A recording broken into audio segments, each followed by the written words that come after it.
Our story begins in a large office room, where employees silently studied documents and carefully checked each file. To break the silence, one of the girls looked at the resume of one candidate. He studied in Canada for 6 months, worked in Australia for a year, and received the highest score on his language exam. However, colleagues decided that this was not enough, as everyone here spoke English, and as a result, the application was rejected. The commission then moved on to the next candidate, who graduated from university and completed a 2-year internship at a large competing company. After a lengthy review, the last folder was placed on the table. The main recruitment stage was completed, and now the most important thing remained: the selection of school graduates. They were required to hire 5% of high school graduates, so the discussion quickly became serious. Suddenly, one of the women burst out laughing while reading another resume.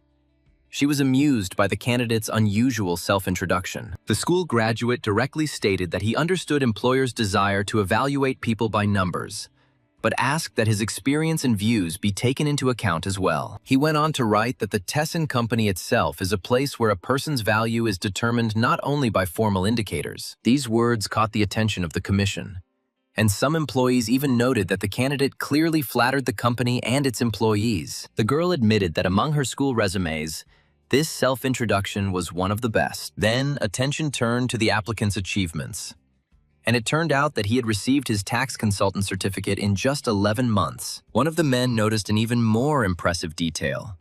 Already in his 2nd year of work, the young man won a tax dispute in court. Of course, he probably had the help of an experienced mentor, but even with such support, his abilities looked promising. Ultimately, the committee decided to let the candidate pass, and the staff became curious to see how long this graduate could last at Daesun. The story gradually shifted to the past of Oliver, our main character, who grew up in poverty and often faced ridicule from his peers. It was especially hard for him to watch other children go off to extracurricular activities after school, leaving him alone on the playground. However, this oppressive, suffocating poverty seemed somehow strange to him. The protagonist realized early on that his family was in a dangerous gray zone. From the outside, they seemed like ordinary citizens, but in reality, they lived literally from penny to penny. Any mistake could turn into a disaster, which is why the boy felt that he could not live as freely as those around him. Over time, Oliver grew up and finally decided to give up. Already in his 1st year of high school, he gave up on his dream of going to university. Then the young man decided not to pay attention to the opinions of others and focus on a quiet life. Gradually, he found inner balance and was quite content with his existence. But this peace was short-lived. One day, the hero seemed to see himself in a small boat, which suddenly began to crack. Then he suddenly heard a voice calling his name. Before he could comprehend what was happening, the boat fell apart and Oliver himself fell into the cold water. Sinking deeper into darkness, the young man heard new, terrible news. His grandmother had collapsed and ended up in intensive care. The caregiver reported that many of the treatment costs were not covered by insurance, and this completely took away his hope. The protagonist was perplexed why, even after giving up his great ambitions and desire to live a peaceful life, fate continued to deal new blows. It seemed to him that life was already hard enough, and what had happened only made it even more unbearable. Lost in heavy thoughts, the hero could not believe that his family almost died because of money. The more he felt his own powerlessness, the more it seemed to him that something dark and dangerous was being born inside him. However, soon the news announced by the nurse shocked all the relatives. The woman explained that all expenses had already been fully paid by a certain benefactor, one of the hospital's sponsors. The employee explained that the philanthropist helped people with serious financial difficulties, but who were not eligible for government support. After paying for the grandmother's treatment, the mysterious man even helped find an inexpensive but high-quality rehabilitation center. However, instead of gratitude, Oliver felt bewildered. He did not understand how one could simply give his money to strangers. Raised by a father who lived through the IMF crisis, Oliver was raised to believe that people are inherently selfish and that no one can be trusted. Sometime later, the hero came to the hospital again, and the nurse immediately understood why he had come. She noted wearily that other people usually just thanked her and left, while he continued to search for ulterior motives. However, these words only increased Oliver's suspicions, and he continued to demand to know who this man really was. Then the woman advised him to believe in human kindness at least once. But Oliver remained adamant. Seeing his persistence, the employee began to wonder about the trials he had to endure at such a young age. Then she suddenly declared that if he really wanted to know the identity of the benefactor, he had to do something first. He needed to bring a certificate in English or another foreign language. These words literally stunned the hero. Although the nurse didn't mean them in a bad way, in his mind, they sounded completely different. He felt as if he was being told that he was just a poor high school graduate who had achieved nothing and did not deserve answers. Then, a desire to prove the opposite flared up inside the young man. He decided to prove his abilities with a professional certificate and achieve success at any cost. Oliver decided that he was quite capable of obtaining a tax consultant's license. Several years have passed since then. One day, Oliver appeared again in that same hospital. Seeing a familiar face, the nurse at first couldn't believe her eyes. It was indeed Oliver.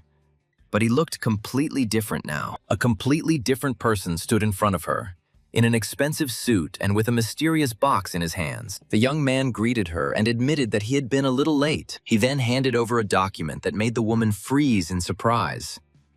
It turned out to be a tax consultant certificate. The nurse then explained that the benefactor had left the decision to her, but had set one condition. Depending on the results Oliver produced, he said, she could either reveal his identity or ignore the request. She then said that she had made a decision and could now tell him the information she needed. At this point, Oliver became noticeably nervous. His face was covered in sweat and his heart was pounding wildly. Finally, he received a phone number containing information about the man whose identity he had been trying to discover for so long. While the young man stared intently at the screen, the nurse watched him with a smile, waiting to see his reaction. Meanwhile, the hero continued to look at the information that appeared and wondered if this was really the same person. It talked about a man named Christopher, the CFO of the Tesson Company. Oliver was surprised to learn that this influential leader also only graduated from high school and did not receive a university education. At the same time, during the IMF crisis,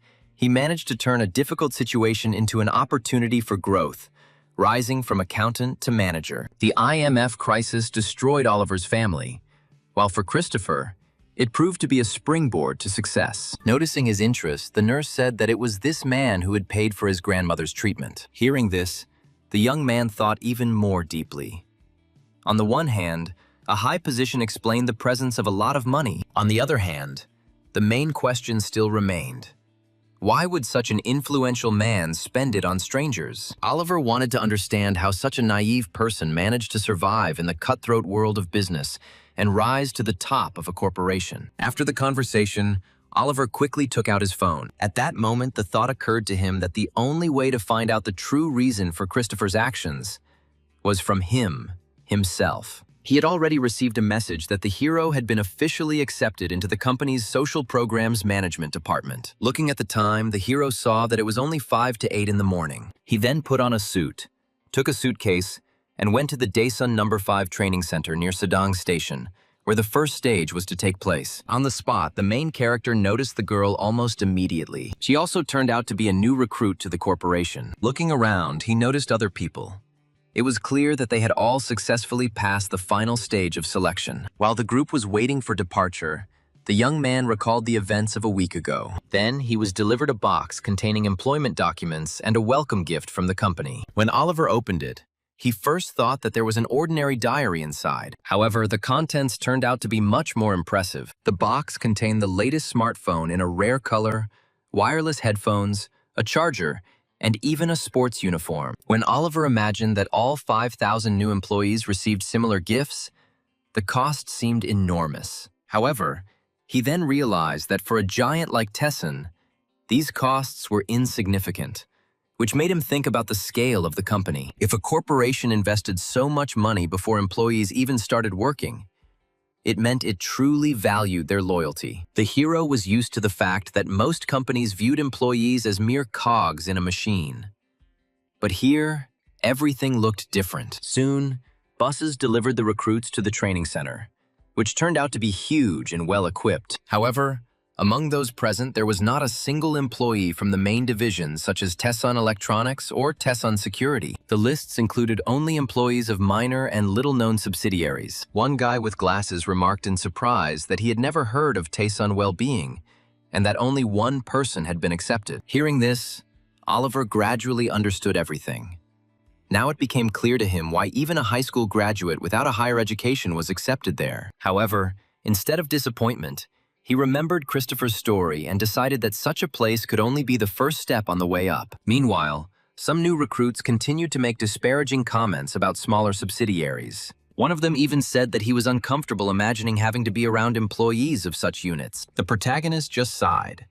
In his opinion, there were always people who tried to judge others by their status and place of work. However, the atmosphere soon changed. Once everyone was gathered in the large hall of the training center, the conversations gradually died down. Everyone realized that they were far from being at the top of the corporate hierarchy. So the previous self-confidence quickly disappeared. A tense silence fell over the room. Then a man in a business suit walked onto the stage. He immediately grabbed the audience's attention and stated that there was one thing they needed to remember.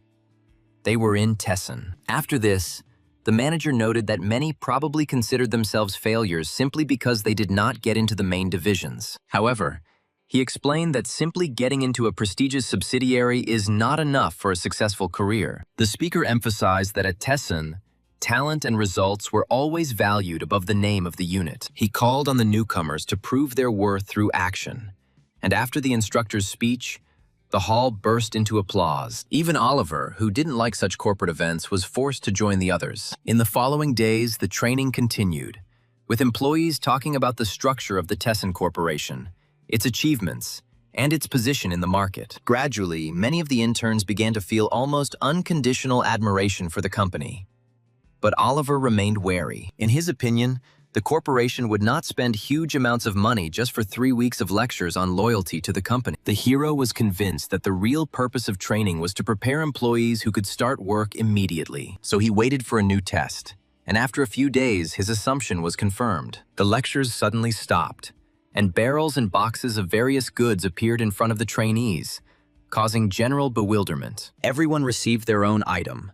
Some got dental floss, some got needles, and others got various small goods. Then an announcement came over the loudspeaker. Management announced that all goods received had to be sold by the end of the day. The news instantly caused chaos. The participants did not understand how it was possible to complete such a task in a few hours. While most were trying to figure out the situation, Oliver remained calm, as if he expected something like this from Tessin. Soon, one of the interns indignantly stated that the organizers should at least have warned them in advance. Meanwhile, the hero examined his box. He received more than 100 ballpoint pens. While he was pondering the problem, one woman suggested that the participants buy goods from each other, since there was no direct prohibition on this. The idea quickly caught on, and someone already started offering pencil sharpeners and other items. However, the young man was not looking at the goods, but at the surveillance cameras. He suspected that the organizers were closely monitoring every action of the interns. And then, a plan began to form in the hero's head. Remembering the ridicule about his school education, Oliver just grinned and decided to prove who was actually more capable. At the same time, in the observation room, the center's management watched what was happening through monitors. One of the observers was Catherine, the head of the 5th training center of Tessun. The woman sighed tiredly, watching the confusion of the newcomers. This reaction was entirely expected. The purpose of the test was to take the trainees out of their comfort zone and see how they would react in an unexpected situation. Some participants had already tried to set up trading points directly on the street, but the overall picture still looked chaotic. Catherine noticed that employees were becoming less flexible and more confused in unusual situations. She was especially surprised that among those present were not only recent graduates, but also people with work experience. However, they still acted too slowly. About 30 seconds had passed since the start of the test. At this point, one of the observers suddenly asked everyone to pay attention to the 5th screen. It showed Oliver, unlike the others, the main character did not participate in the panic and did not try to immediately get rid of the goods. He stood calmly and carefully analyzed the situation. This immediately attracted the attention of management. After reviewing the recording again, the officers concluded that the young man was only confused for a few seconds. However, he then quickly understood the essence of what was happening. He began to observe the behavior of other trainees and assess the surrounding environment. Seeing this reaction, Catherine became genuinely interested.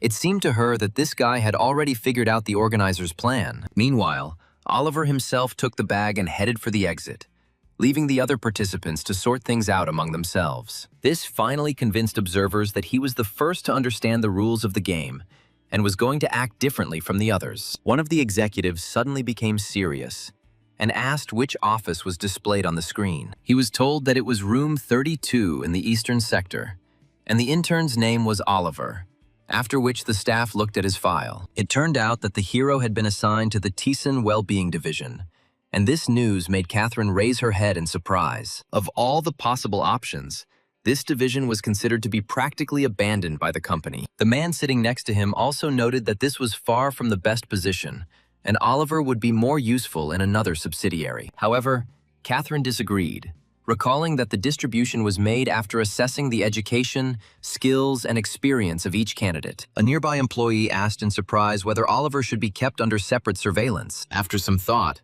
she replied that if he was destined to work at well-being, then success in this task no longer mattered much. In her opinion, the management made this decision for a reason. Even if the intern had potential now, no one knew how he would perform. However, Catherine admitted that she wanted to see the final results and asked to be informed when his report was ready. The employees around were surprised. The executive director rarely showed any interest in the reports of individual newcomers. Meanwhile, one of the workers asked if management really intended to spend the entire day in the observation room. Catherine confirmed this with a nod. Apparently, they were also supposed to have lunch right there. Soon, someone remembered the strange flash drive seller near the station and asked if others had seen this man. Everyone immediately remembered the poor guy who had chosen a good place to trade, but had absolutely no idea how to sell his goods. Everyone understood perfectly well that the interns probably cursed the company for such an ordeal. However, for the center's employees, this was an important stage of training. They were confident that such experience would be useful to newcomers in the future. If someone can actively sell products on their first day of work, it will be much more difficult to knock them off track in the future. Soon it was time to get back to work, and everyone took their places. However, unexpectedly, the manager appeared at the door. His alarmed appearance immediately attracted the attention of those present. Then he broke the alarming news that all the pens had disappeared from the training center. Meanwhile, work continued in the observation room. Catherine later reminded the staff to collect reports from the interns and to keep an extra eye on those who were trading inside the dorm. The executive director herself was calmly dining on sushi while watching the screens. It was almost noon, so the employees were having lunch, but the managers remained on duty to prevent any unforeseen situations. Meanwhile, the newcomers were still trying to sell their goods as quickly as possible. It was at this stage that the gap between the strong and weak participants began to appear. Some were engaged in door-to-door sales and door-to-door sales, while others displayed goods directly inside the company. Several interns suggested that they all pool the same amount of money and exchange goods at a fixed price. Hearing this, Catherine could hardly contain her irritation. In her opinion, this was no longer a sale but an ordinary exchange. The newbies were simply trying to avoid losses, without understanding the essence of the task. Despite this, the woman continued to watch the main character through the cameras. Deep down, she already believed that further results would not matter much. He's already assigned to well-being, so following him shouldn't be that interesting. However, curiosity still made her follow what was happening. Having made sure that nothing unusual had happened yet, the executive director decided to calmly continue her lunch and observation. Then she took the remote control and switched the image to the desired screen. On the monitor, Oliver was still studying the situation, and Catherine began to realize that the young man was clearly up to something in the main building. The hero was holding a large cardboard box in his hands, with which he confidently walked into the building. This turned out to be so unexpected that even an experienced manager could not predict his next move. Noticing her strange reaction, the man sitting next to her asked in surprise if anything unusual had happened. The woman felt that something unusual was happening, and suddenly she announced to those present that she urgently needed to leave. These words alarmed the employees, who recalled that management had recommended that everyone move around the area as little as possible. However, the executive director only stated that what was happening was very important, and that she needed to see it with her own eyes. It was her personal decision. Before leaving, Catherine looked at the monitors again, and one of the workers anxiously hurried after her, trying to say something. However, The woman was already quickly heading towards the exit, which made the employee even more nervous. No one understood what exactly she noticed on the screen. At the same time, Oliver raised the pen in his hand and joyfully announced to those gathered that the last copy had been sold. He then thanked everyone for their support. While those around him were still digesting what they had heard, the hero bowed again. After this, the young man picked up the basket with handles and announced that he had prepared gifts for the customers as a token of gratitude. These words immediately caused surprise. People began to receive pens and noticed notes attached to them. One of the employees was surprised to read the inscription, which indicated the location of her missing pen. It soon became clear that other employees had also received their pens back. And for convenience, Oliver had attached a note with the owner's name to each one. Oliver smiled contentedly, watching the reactions of those around him. He then said goodbye politely and expressed his joy that everyone liked his idea. For a few seconds, the staff literally froze. Then the hall filled with applause. Many admitted that they had never encountered anything like this while working at the training center. However, at that moment, Catherine suddenly appeared behind the young man, which again caused general surprise. Noticing the executive director, the employees rushed to greet her. Seeing the head of the corporation in front of him, the hero was a little surprised, but immediately bowed respectfully. However, Catherine did not waste time on formalities and immediately asked how much he sold the pens for. The young man raised his head, and at first did not even believe what he heard. However, the woman repeated the question in a more serious tone. Meanwhile, Oliver's memory flashed back to the moment when he had just received the assignment, and he realized that management was keeping an eye on the interns. From this, he drew another conclusion. If the surveillance room continued to operate, no one would be able to quickly check the camera footage. Despite the risk, Ree understood that he had to act quickly. Before doing so, he carefully observed the work of the other interns. He then secretly entered the warehouse and took out a large cardboard box and began to implement his plan. Returning his thoughts to the present, Oliver looked at the executive director, who was still waiting for an answer. The young man then announced with a slight smile that he had earned 12,000 won, and then explained his strategy. The other participants in the mission also received pens. The market price for one was 1,500 won, but the price was lower when purchased in bulk. Since he didn't know the price at which the company purchased the goods, he decided to focus on the wholesale price rather than the retail price. Catherine asked why he didn't sell the pens for more, since the owners of the lost items were actually forced to buy them back. In response, Oliver explained that his goal was to sell the product, and to do this, he created a situation in which people themselves wanted to make a purchase. The young man then pointed to the employees around him and noted that everything worked out only because people found the idea interesting. However, Catherine continued to question him, asking why he hadn't set the price even lower. The hero replied that he didn't know the exact cost of the pens. His first priority was selling them, and his second was making a profit. The manager immediately asked the next question. She wanted to understand why making a profit was so important. This question initially put Oliver in a difficult position, but he soon found a suitable answer. The young man explained that the goal of any company is to make a profit, which is why he decided to work at Tesson. This answer noticeably changed Catherine's attitude towards the intern, after which the executive director asked another question. Since there were more potential buyers in town, she asked why Oliver limited his market to just that location. Oliver explained that many of the interns had probably already gone into town to sell their wares, but even the town market was limited. He noted that the number of employees in the main building was also small, meaning that this market remained small and controlled. After this, he confidently stated that it was precisely due to the small size of the market that he was able to direct the situation in the direction he needed. When the main character finished his explanation, silence reigned all around. Those present could not believe their ears. Oliver didn't just complete the task. He turned the task itself into a tool for achieving his own goal. Gradually, those around him began to look at him with respect. Some even felt as if they had witnessed the emergence of a new legend. Catherine was also pleased with the answer. Upon hearing the word manipulate, she suddenly smiled, the seriousness disappearing from her face. The woman made it clear that she understood everything, after which she simply turned around and left, and Oliver was left standing in slight bewilderment. However, inside he felt satisfied. After all, he managed to impress one of the directors of the Tesson Corporation. While he was thinking about this, One of the employees called out to him and asked the intern's name. Oliver was about to introduce himself. However, he was suddenly interrupted by Catherine, who calmly stated his full name. Hearing this, the hero was surprised. What surprised him even more was that the manager immediately added information about his appointment to the Tessin Well-Being Division. These words surprised not only the main character, but also everyone present. However, Catherine herself just smiled and left. And Oliver still couldn't believe that the executive director knew his name.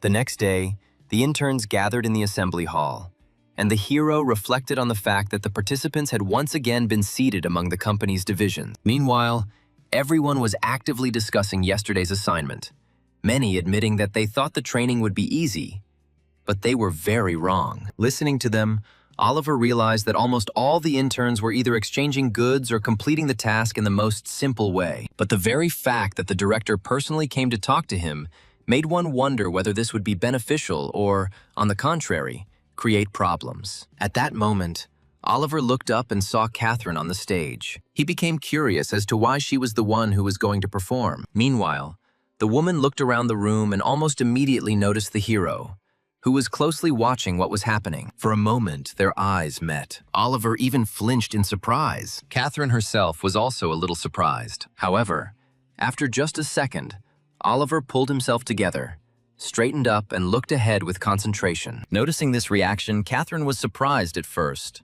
but then she smiled. She announced that before the start of today's program, it was necessary to sum up the results of the previous day. Following this, the director reported that, based on the reports and feedback from the center's employees, management had completed the evaluation of the participants. However, the scores themselves were not announced.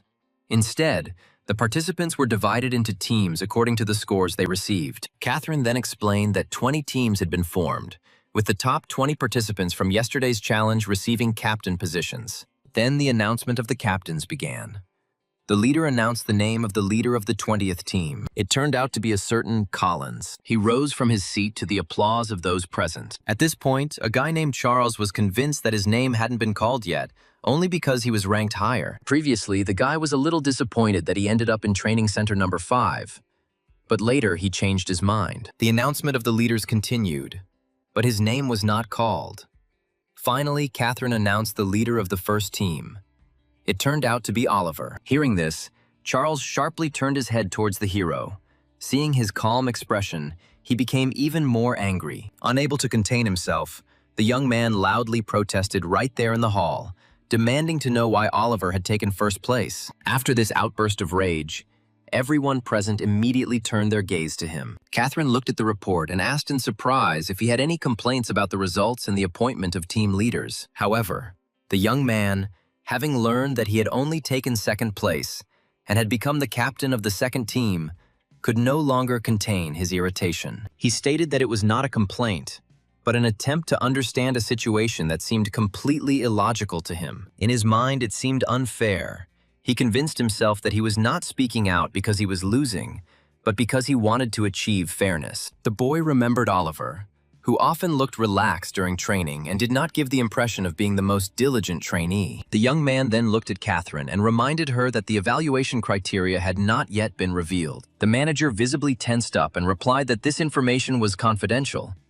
But this answer only increased the discontent. In his opinion, if the leader of the third team, Emma, had won first place, he would have congratulated her without question. Eventually, the young man hinted that the school graduate received special treatment and privileges. Until this moment, Oliver had been silently watching what was happening. After Charles's next statement, the entire room fell silent. Charles noticed that the situation was becoming increasingly tense. At the same time, Catherine looked at the disputant with obvious displeasure. Whispers and discussions began to circulate around, some agreeing that Charles's words sounded logical. Others noted that it was possible to get into the company through the program.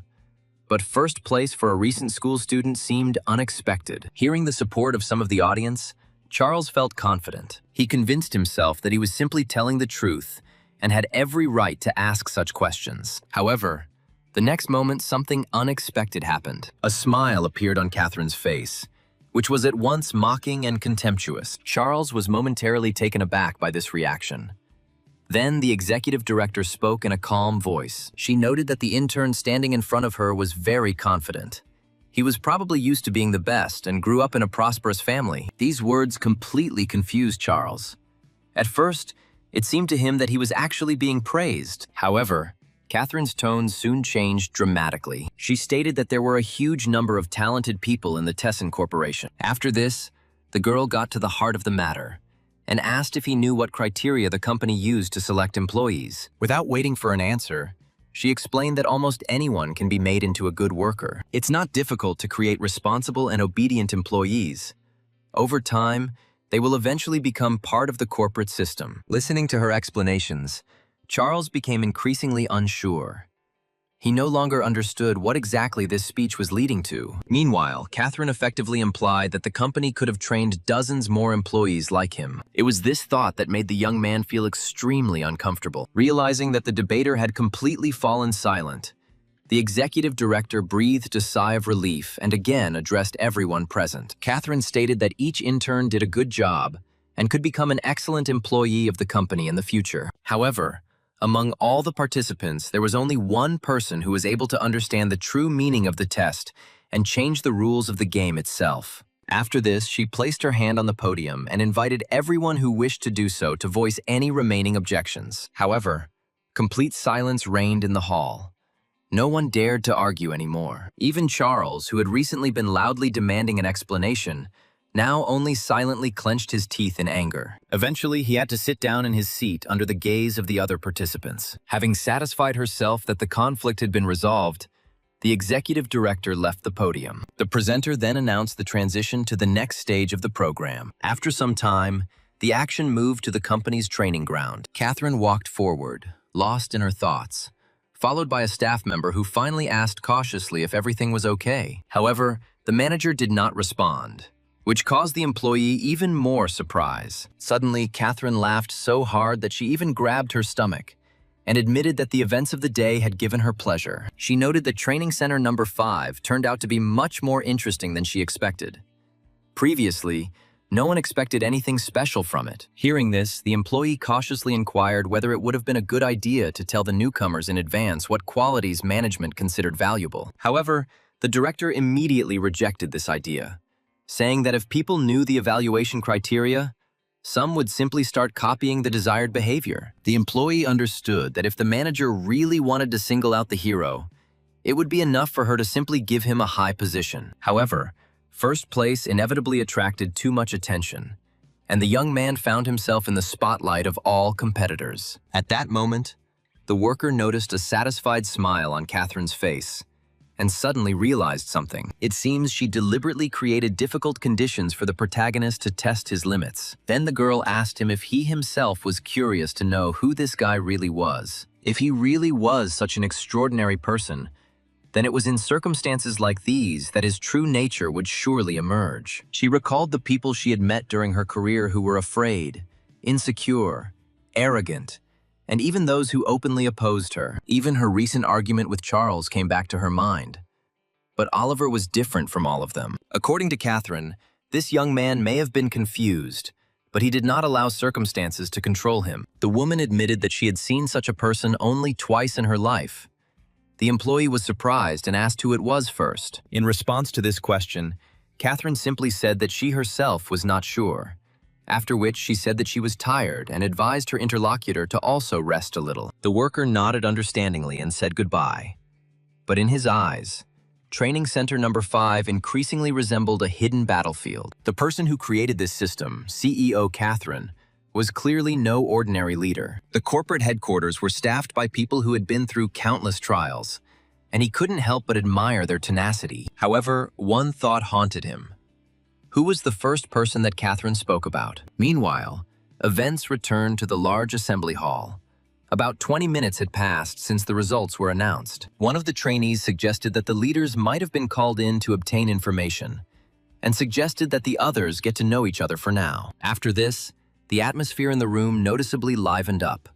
The participants began introducing themselves, talking about their teams and discussing the tasks. The discussion soon turned to various sales methods and possible collaboration on future assignments. Then someone suggested keeping in touch and helping each other in difficult situations, and the others readily agreed. Gradually, most of the participants began to communicate much more freely, but among all the teams, one stood out. The members of the first team sat silently and only exchanged glances with each other. No one started a conversation, and the atmosphere remained tense. This scene did not go unnoticed in the observation room, with staff noting that the first team appeared completely depressed. Some have even suggested that such a failure to socialize should normally be penalized. However, Catherine continued to sit calmly in her seat. Then she asked if the team captains had received all the documents, folders containing basic information about team members and reports that the interns had written themselves were already lying on the tables in front of the leaders. After ensuring that everyone had read the materials, the executive director announced the start of the next stage. After this, the captains began to rise from their seats, and the main character was among them. However, Charles unexpectedly stepped forward first, greeted the other leaders, and introduced himself as the captain of the second team. He then looked at one of the team leaders and asked if he was going to talk to the first team, and he confirmed this. Charles then stated that the first team would be their rival, so he suggested that they should consider them as a competitive target from now on. While those present were pondering his words, one of the interns stood up and remarked that this behavior was already looking too self-confident. In his opinion, it was necessary to first find out the opinions of the other participants. He then added that the leader was actually suggesting that they should prevent the first team from scoring high points and was dragging the others into his personal disagreements. After this, several people openly stated that they had no intention of following him. These words instantly angered Charles. He reminded them that they did not come here to have fun or have a picnic. Then the guy began to explain that everyone was now going through a test, and the role of leader existed for a reason. However, others countered that all participants were still in the same position. Without letting them finish, Charles reminded them of the director's words about the fact that in the world there are those who give orders and those who carry them out. He stated that he considered himself a leader and the others were subordinates.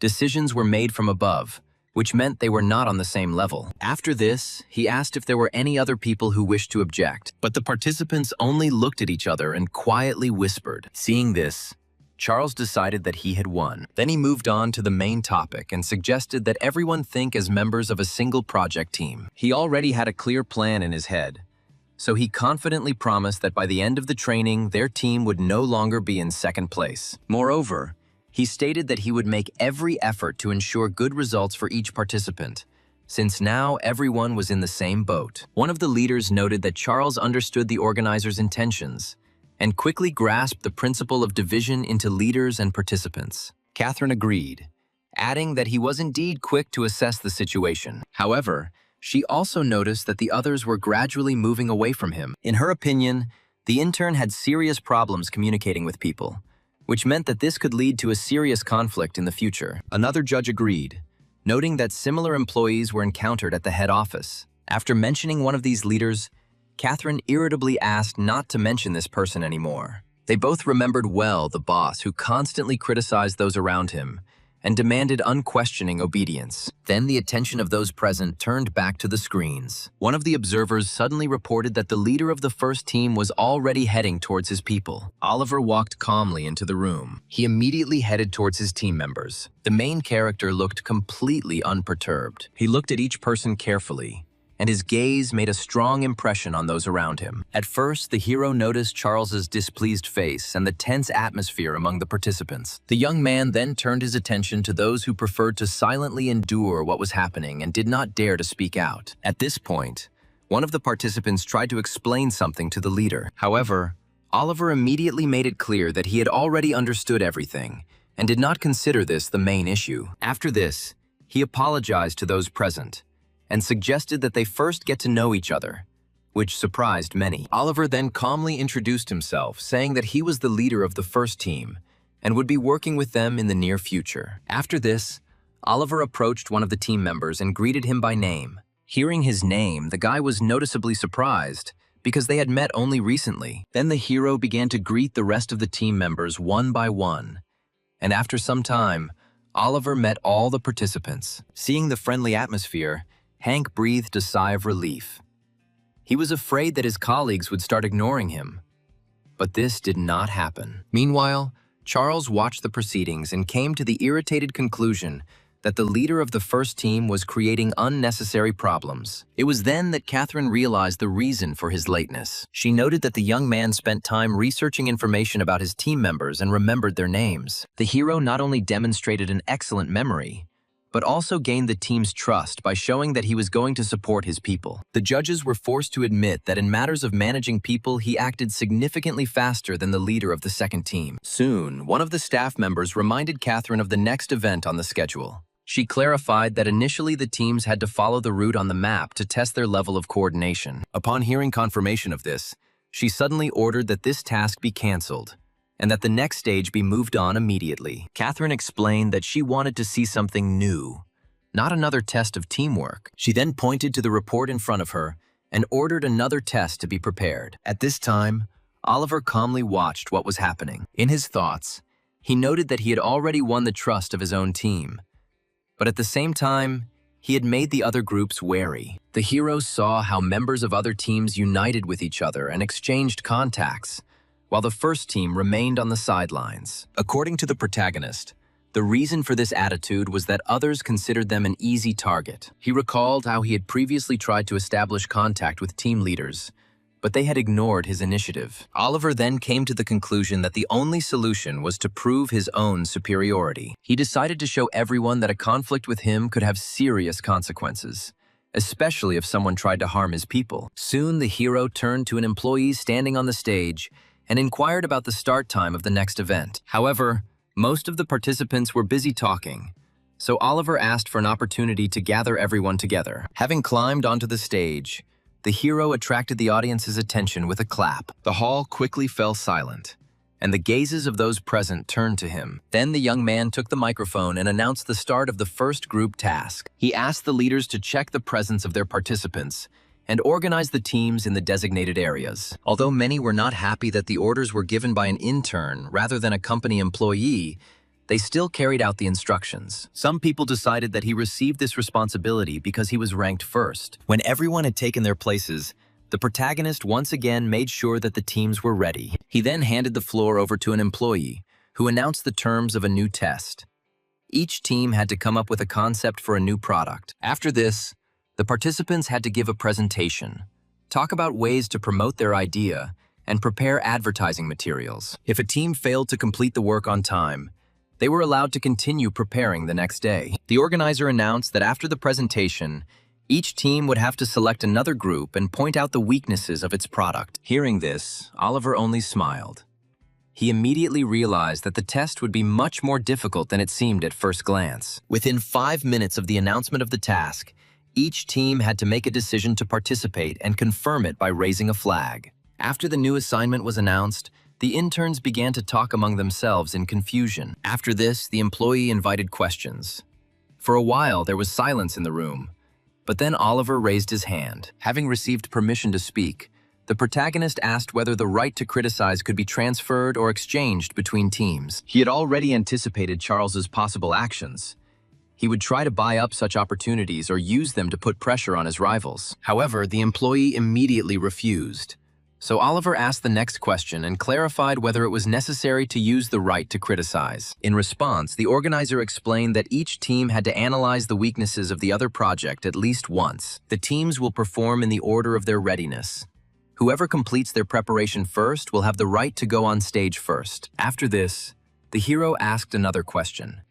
He clarified whether all 400 interns were required to attend each presentation. This moment suddenly made the employee think, and he quickly understood what the young man was getting at. Since there were no set presentation times, some teams might try to schedule presentations at inconvenient times. In this way, they could have avoided open competition. But the management clearly aimed for direct confrontation between the participants. After thinking for a moment, the employee announced an additional rule. He explained that the number of people present in the room did not matter. However, information about the presentation time had to be published in a way that all participants could see. When the official part was over, the hero turned to his team and said that there was only one way to get the information out to everyone. Then the guy took out his phone and suggested creating a general chat, and his team immediately supported the idea. Then the main character explained how to find a training center group, join it, and correctly format nicknames. Meanwhile, Charles also opened the app and began searching for the right chat, but soon felt that the situation was not in his favor. While the leader of the second team was trying to figure out what was happening, Oliver had already posted an announcement about the presentation schedule. He invited everyone to leave comments with their desired speaking time and promised to include them in the general schedule. This completely infuriated Charles. He did not understand why Oliver had taken the initiative. Oliver asked if there was a more efficient option, but Charles continued to insist that he should handle the organization. After these words, those around him began to look at each other in surprise. Many found it strange that he tried to control even such small things. People wondered why he was trying to take all the power for himself when the first team was in the lead. Only then did Charles realize he had made a mistake. While he was distracted by arguments, the protagonist had already seized the initiative and received the support of those around him. He thought back to the company's leaders and realized how differently he and Oliver viewed what was happening. He even involuntarily clenched his fists out of anger. Meanwhile, one of the first team members approached the hero with a question about possible bonuses for early performance. Oliver frankly admitted that he didn't know the exact scoring system, but suggested that the order of performances could have played a significant role. While the first team was discussing strategy, Charles finally lost patience and ordered his men to get to work immediately. Although many of the second team members were unhappy with his behavior, they still followed their leader and left the hall with him. Soon the members of the second team were already actively discussing the future task. They proposed ideas related to electronics and household appliances, and provided examples of successful competitors' products. However, the longer the discussion went on, the more tired I felt from the unexpectedly difficult test. Charles stood to the side, biting his nails in frustration, his thoughts not occupied with the project at all, but obsessed with the desire to defeat Oliver. The main character was becoming more and more dangerous, and therefore it was necessary to stop him as soon as possible. The guy soon came to the conclusion that a good idea alone would not be enough to win. He then decided to use any available methods, even if it meant giving up fair competition. As Charles thought back to the members of the first team, he went through the names of the people Oliver had greeted during their introduction. Gradually, a new plan began to form in his head. Out of the blue, his team members approached him with a prepared list of ideas and offered to discuss options. However, the leader immediately interrupted them. He stated that the product concept was not of great importance at the moment. The organizers were interested not so much in the product itself, but in the overall result of the presentation. This answer puzzled the participants, so they asked directly what they should do next. In response, Charles merely reminded them that they had to follow his instructions and promised to lead the team to first place. However, Charles announced that he would be leaving for a short time, and after he left, an awkward silence fell in the room. People clearly felt uncomfortable, but there was nothing they could do. Meanwhile, the action moved to an abandoned warehouse, where the invited participants began to arrive one by one. One of the young men immediately stated that there was little time left, and therefore wanted to find out the reason for the meeting as quickly as possible. Oliver stood calmly in the center of the room. He was silent for a while, and then suggested getting straight to the point. Everyone gathered looked at him with slight distrust. After this, the hero suddenly announced that he was going to start a war. These words instantly stunned those gathered. Emma, the leader of the third team, was especially surprised. The girl admitted that she already understood why Charles was not among the invitees. In her opinion, the protagonist did not initially intend to call the man he considered his enemy. In response, the young man confirmed her guess. Charles had already perceived the first team as the main enemy and did not need any official statements to start the conflict. Emma thought about it. It really seemed strange to her that representatives of almost all the teams except the second one were present at the meeting. However, she could not refuse Oliver's invitation either, since she assumed that he had important information. Understanding the wariness of those around him, the hero decided to immediately explain his intentions.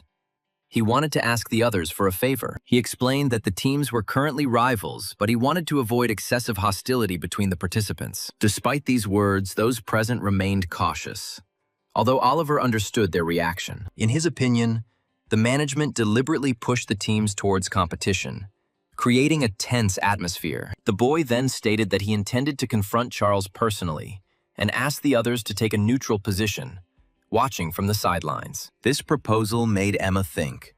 and she asked if she had understood correctly that he was asking her not to support either side. The hero confirmed this and added that in this case, the other teams would not lose anything. However, the leader of the third team was still hesitant. She admitted that the proposal seemed reasonable, but pointed out an important problem. Charles was already a candidate for a major subsidiary, while Oliver himself was involved with another division of the corporation. The girl noted that if forced to choose, it would be more beneficial for many to support Charles. From her point of view, this could bring more benefits in the future than an alliance with the first team. After listening to these arguments, the protagonist became more serious. But instead of objections, a slight smile appeared on his face. Oliver just smiled and explained to the crowd that in the end, it was the results that mattered. So he advised them not to rush into an answer. Oliver recalled that the training center was only an intermediate stage, and in the future, everyone would work for the same company. Emma had a good idea of Charles's character and understood that working with such a person could lead to problems in the future. Noticing her doubts, the guy assured those present that his proposal was the safest solution. Then the hero suddenly suggested that all teams direct their attacks against the first group. These words caused a real shock. Emma and the other leaders did not immediately believe what they heard. At first, they thought Oliver was asking all 18 teams to unite against him. However, the guy explained that it was about something completely different. Using the right to criticize any team inevitably created new enemies. The atmosphere between the participants had now become too tense, and any attack could cause a serious conflict. If all groups agree in advance to direct criticism towards the first team, no one will perceive it as a personal insult. Emma admitted that there was some truth to those words. The competition had already begun to go beyond the usual contest. Many people perceived what was happening too emotionally. Creating additional enemies in such a situation seemed unwise. Oliver then promised that the first team would not hold a grudge against those who used their right to criticize them. Moreover, he called this option much safer than attacking any other group. After this, the guy made another unexpected statement.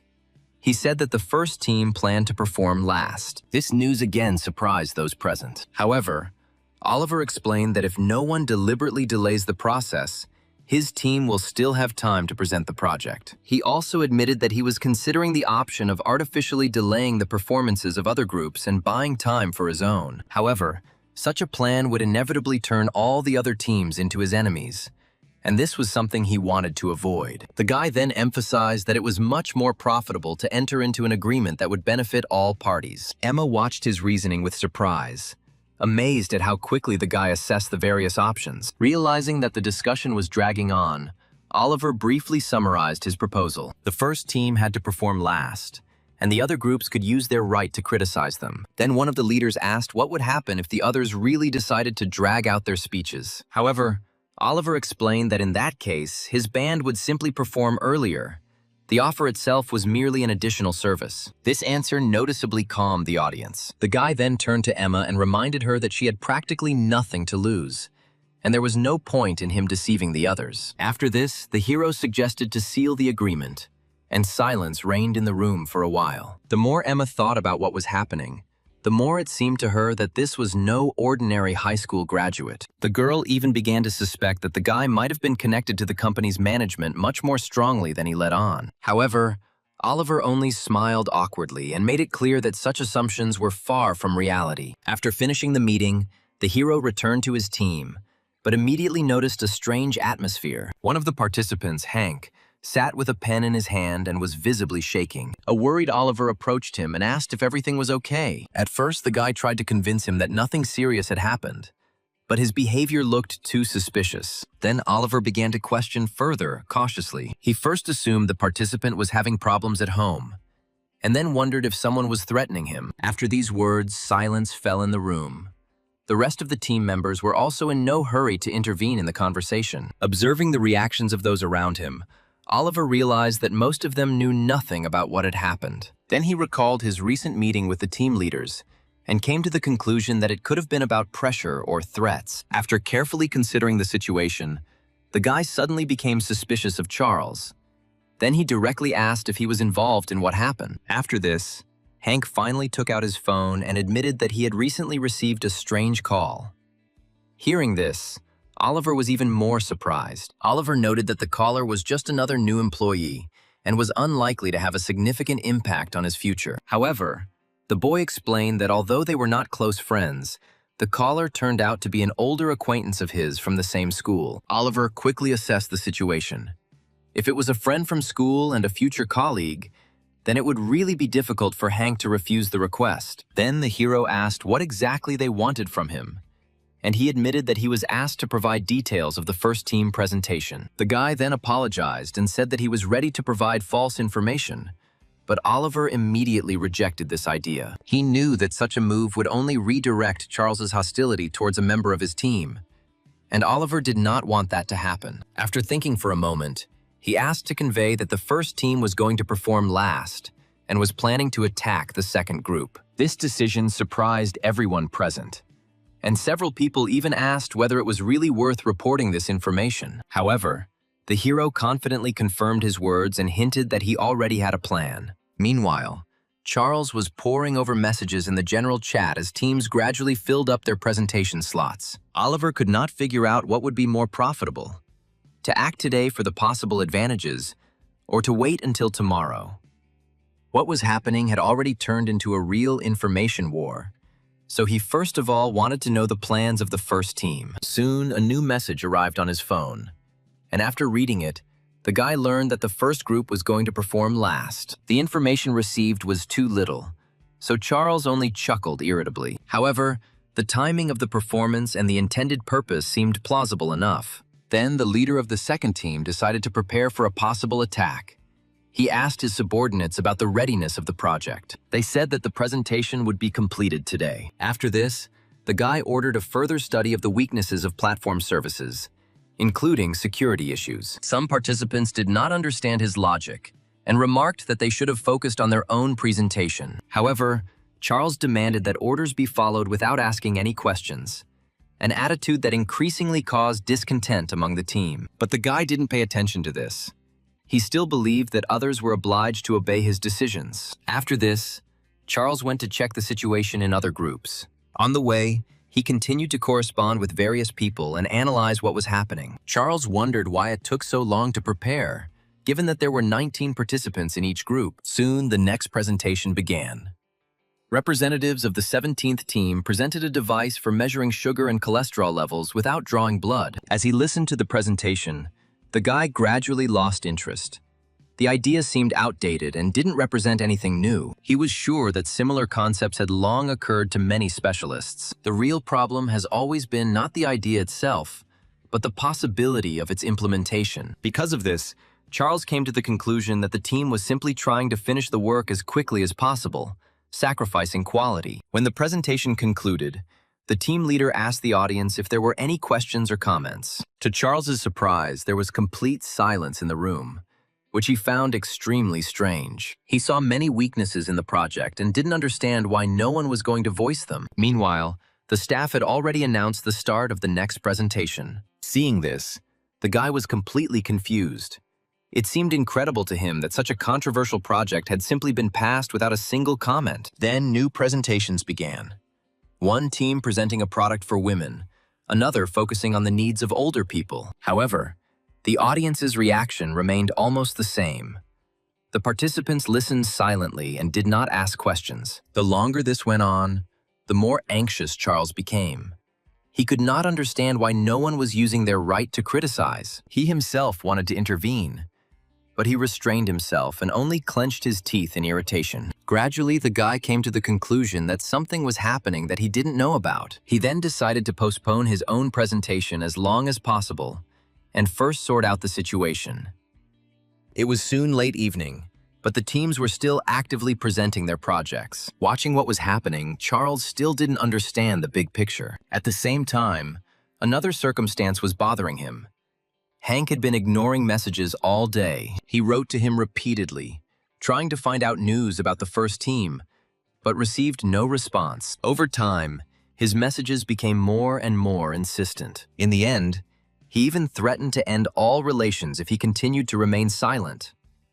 Only after that did the answer come. Hank apologized and explained that he had been too busy and had hardly used his phone. He then said that the first team's project was a platform for providing professional services. He also added that he could not correspond for long because people around him had already begun to notice his behavior. After reading the message, Charles calmed down a little, but he still felt like there was something more going on. The guy soon came to the conclusion that Oliver had made an agreement with the other team leaders. Charles was sure that he had convinced them to work together against the second group. This, in his opinion, explained the lack of questions after the presentations. The more he thought about it, the more he convinced himself that his team needed to prepare for defense. This thought literally took hold of him, and the guy kept repeating it to himself. With these thoughts, he left the presentation hall, deciding to postpone his speech until tomorrow. So time passed until the second day of presentations.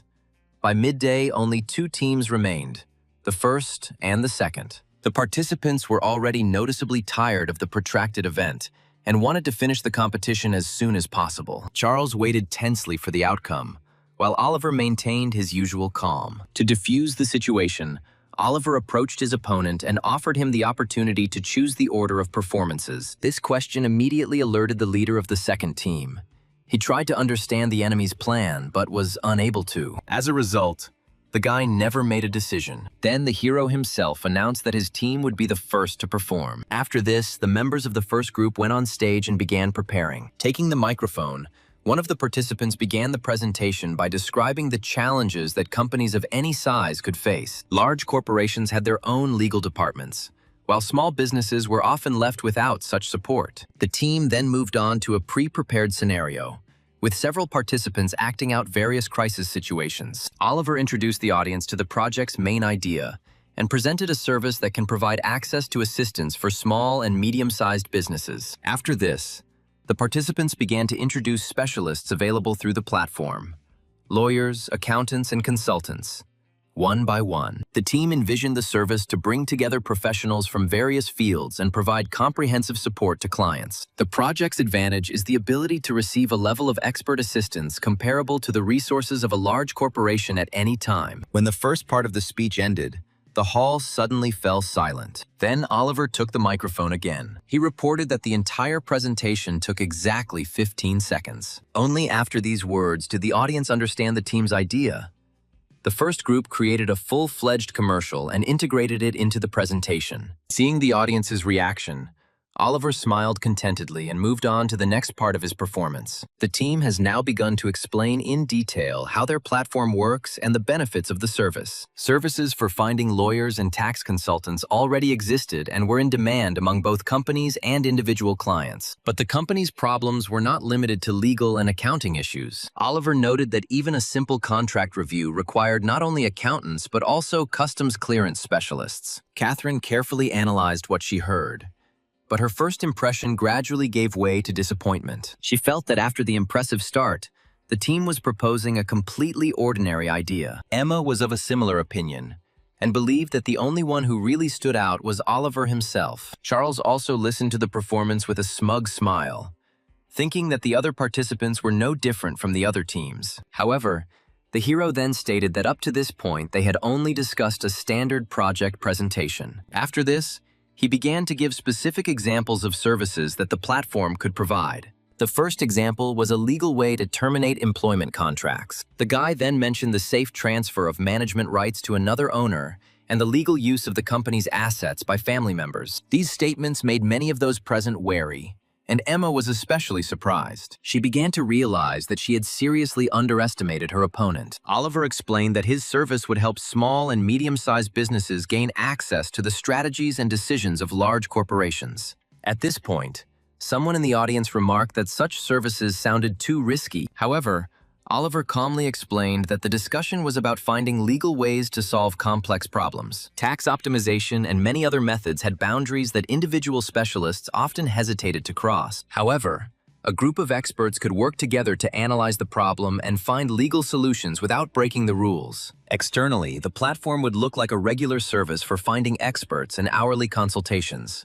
These words caused a lively murmur in the room, and some participants began to doubt whether it was possible to implement such an idea in practice. Oliver then stated that his proposal looked much more realistic than most of the projects previously presented. He emphasized that such services did not require dumping or price reductions, as they were aimed at wealthy clients. To make it clear, the hero gave an example. After the tax audit, the company risked losing more than 1 billion won, but hiring experts allowed it to cut the losses in half. Back then, even spending several hundred million on consultants remained a profitable investment. After this calculation, silence reigned in the hall again.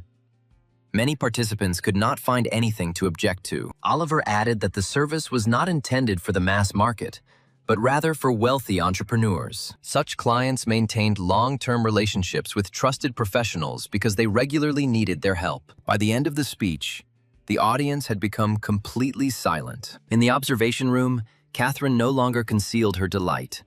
She laughed and admitted that this was exactly the approach she had been missing. One of the employees remarked that the idea seemed quite risky, but she simply replied that in business, profit was the deciding factor. Having calmed down a little, Catherine admitted that she was interested in how Oliver came to this way of thinking. Meanwhile, the presentation ended, and the guy invited the audience to ask questions. But the hall remained surprisingly quiet. This puzzled observers, since according to the rules, each team was obliged to exercise the right to criticize at least once. Seeing the general silence, the hero reminded the participants of this demand and actually pushed them to take action. After his words, Emma finally made a decision. Gritting her teeth, the girl rose from her seat and announced that the third team would be the first to ask the first group a question. At this point, another team announced that they were also going to ask the first group a question. While the participants were preparing for the discussion, the flag of team number 1 suddenly dropped. This caused genuine confusion. Many initially thought they had made a mistake, since the right to ask questions was usually exercised by the opponents. However, it soon became clear that the question was going to be asked by Hank from the first team. And seeing this, Charles was completely confused. He immediately noticed Oliver's calm smile and began to understand his plan. Despite the fact that almost all the groups were preparing to attack the first team, Oliver remained completely unperturbed. Moreover, it seemed that even his own participants were helping him develop the discussion. Oliver glanced at his watch and reminded them that within 5 minutes, the teams that would exercise their right to criticize would be determined. Meanwhile, the participants actively discussed possible questions for the first group. Emma tried to remember the details of the presentation, but she realized that she had been too surprised during the speech and had not had time to take notes. While she was pondering this, the leader of the other team stood up and questioned the legality of the services being offered. He wondered whether such a service could really operate without legal problems. Then the girl finally understood Oliver's real plan. He had the best understanding of his own project and used questions from the audience to further develop the idea's strengths. This was followed by a new question about the mechanisms for controlling such situations. Oliver explained that the platform merely presented potential solutions to clients, with the final choice always remaining theirs. The hero was then asked about possible customer complaints and other problems that might arise after the services were provided. Oliver explained that the main risks regarding confidential information leakage and customer dissatisfaction were calculated in advance. A new question soon arose about what would happen if a customer used the service and then caused damage to the business. Oliver admitted that something like this could indeed happen, in which case cooperation with such a client would be immediately terminated. Moreover, if a person violates the terms of the agreement, the company will do everything possible to make further interaction unprofitable for him. Emma wondered if the team had gone too far in their calculations. But this approach was entirely in keeping with Oliver's character. Even Charles was forced to admit that his rival remained remarkably consistent in all his actions. Meanwhile, questions continued to pour in, with participants wondering how difficult it would be to gather a large number of experts. Then, one of the girls explained that a lot depended on the interpretation of the law. After this, Emma finally raised her hand.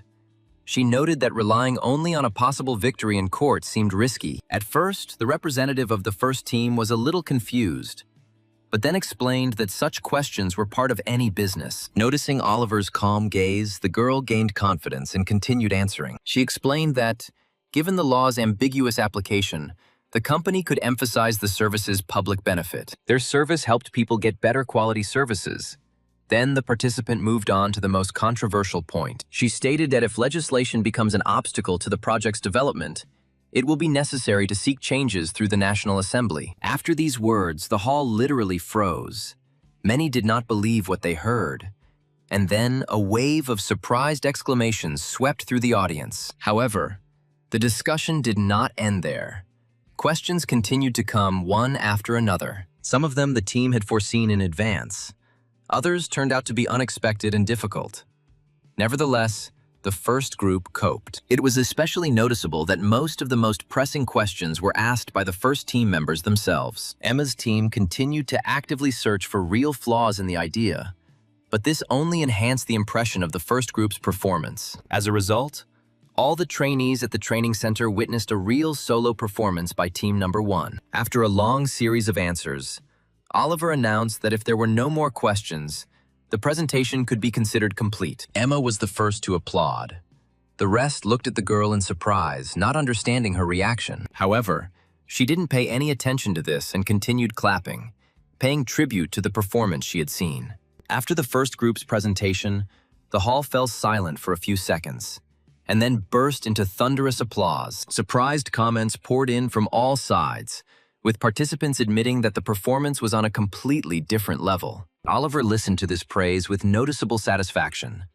And in the meantime, it was the turn of the second group. Members of Charles's team took the stage and presented a project on using AI to care for elderly people with dementia. However, Charles became increasingly irritated as he compared his presentation with what the first group had shown. In the end, he couldn't take it anymore and left the hall right during the performance, leaving the team alone on stage. They had to continue their presentation without a leader, so the audience greeted them with applause. And that was the end of the competition stage. Later, in the basement lounge, the atmosphere was completely different. The members of the first team surrounded Oliver with attention. Someone brought food. Someone offered to help him relax after the performance. Soon, even humorous disputes arose between the participants about who should sit next to the team leader. After some time, representatives of other groups began to enter the room and asked permission to ask a few questions. The first team greeted the guests in a friendly manner, so soon the whole room was filled with conversation. Participants looked around the room with interest, discussed the company's technology and new devices, and then returned to the topic of the presentation. Many congratulated the first group on their victory in this round and admitted that they were still impressed by what they had seen. The interns were interested in how Oliver was able to come up with such an unusual concept and deliver such a compelling presentation. Listening to all this, Oliver couldn't help but think that just a week ago, most of the participants were wary of his group. However, now representatives of different teams sat calmly at the same table, joked and chatted. Oliver realized that this was exactly the result he had been aiming for all along. The conversation soon turned to a recent meeting with Catherine. She explained that all the training center's tasks were developed in advance by the company's strategy department. The program consisted of 5 difficulty levels, with the current test falling squarely into the 3rd level. Usually the interns went through the first 2 stages separately, but this time, the management decided to skip them as they were sufficiently prepared. The woman also explained that most newcomers couldn't even handle the 3rd level. Many people got tired, lost motivation, and dropped out long before the end of the program. But then she shared another piece of news. The 4th level awaited participants as early as next week, and if they successfully completed it, they would immediately move on to the 5th. These words made everyone think. After the trials they had gone through, the trainees could hardly imagine what tasks could be even more difficult. Then the hero asked a question about the person who had previously managed to pass the 5th level. Hearing this, Catherine was noticeably surprised. She was silent for a few seconds, as if thinking about her answer. She then evasively stated that she would only tell about it if Oliver himself made it to the final of the program. After this, the woman left, leaving the participants perplexed. Sometime later, one of the team members noticed another oddity.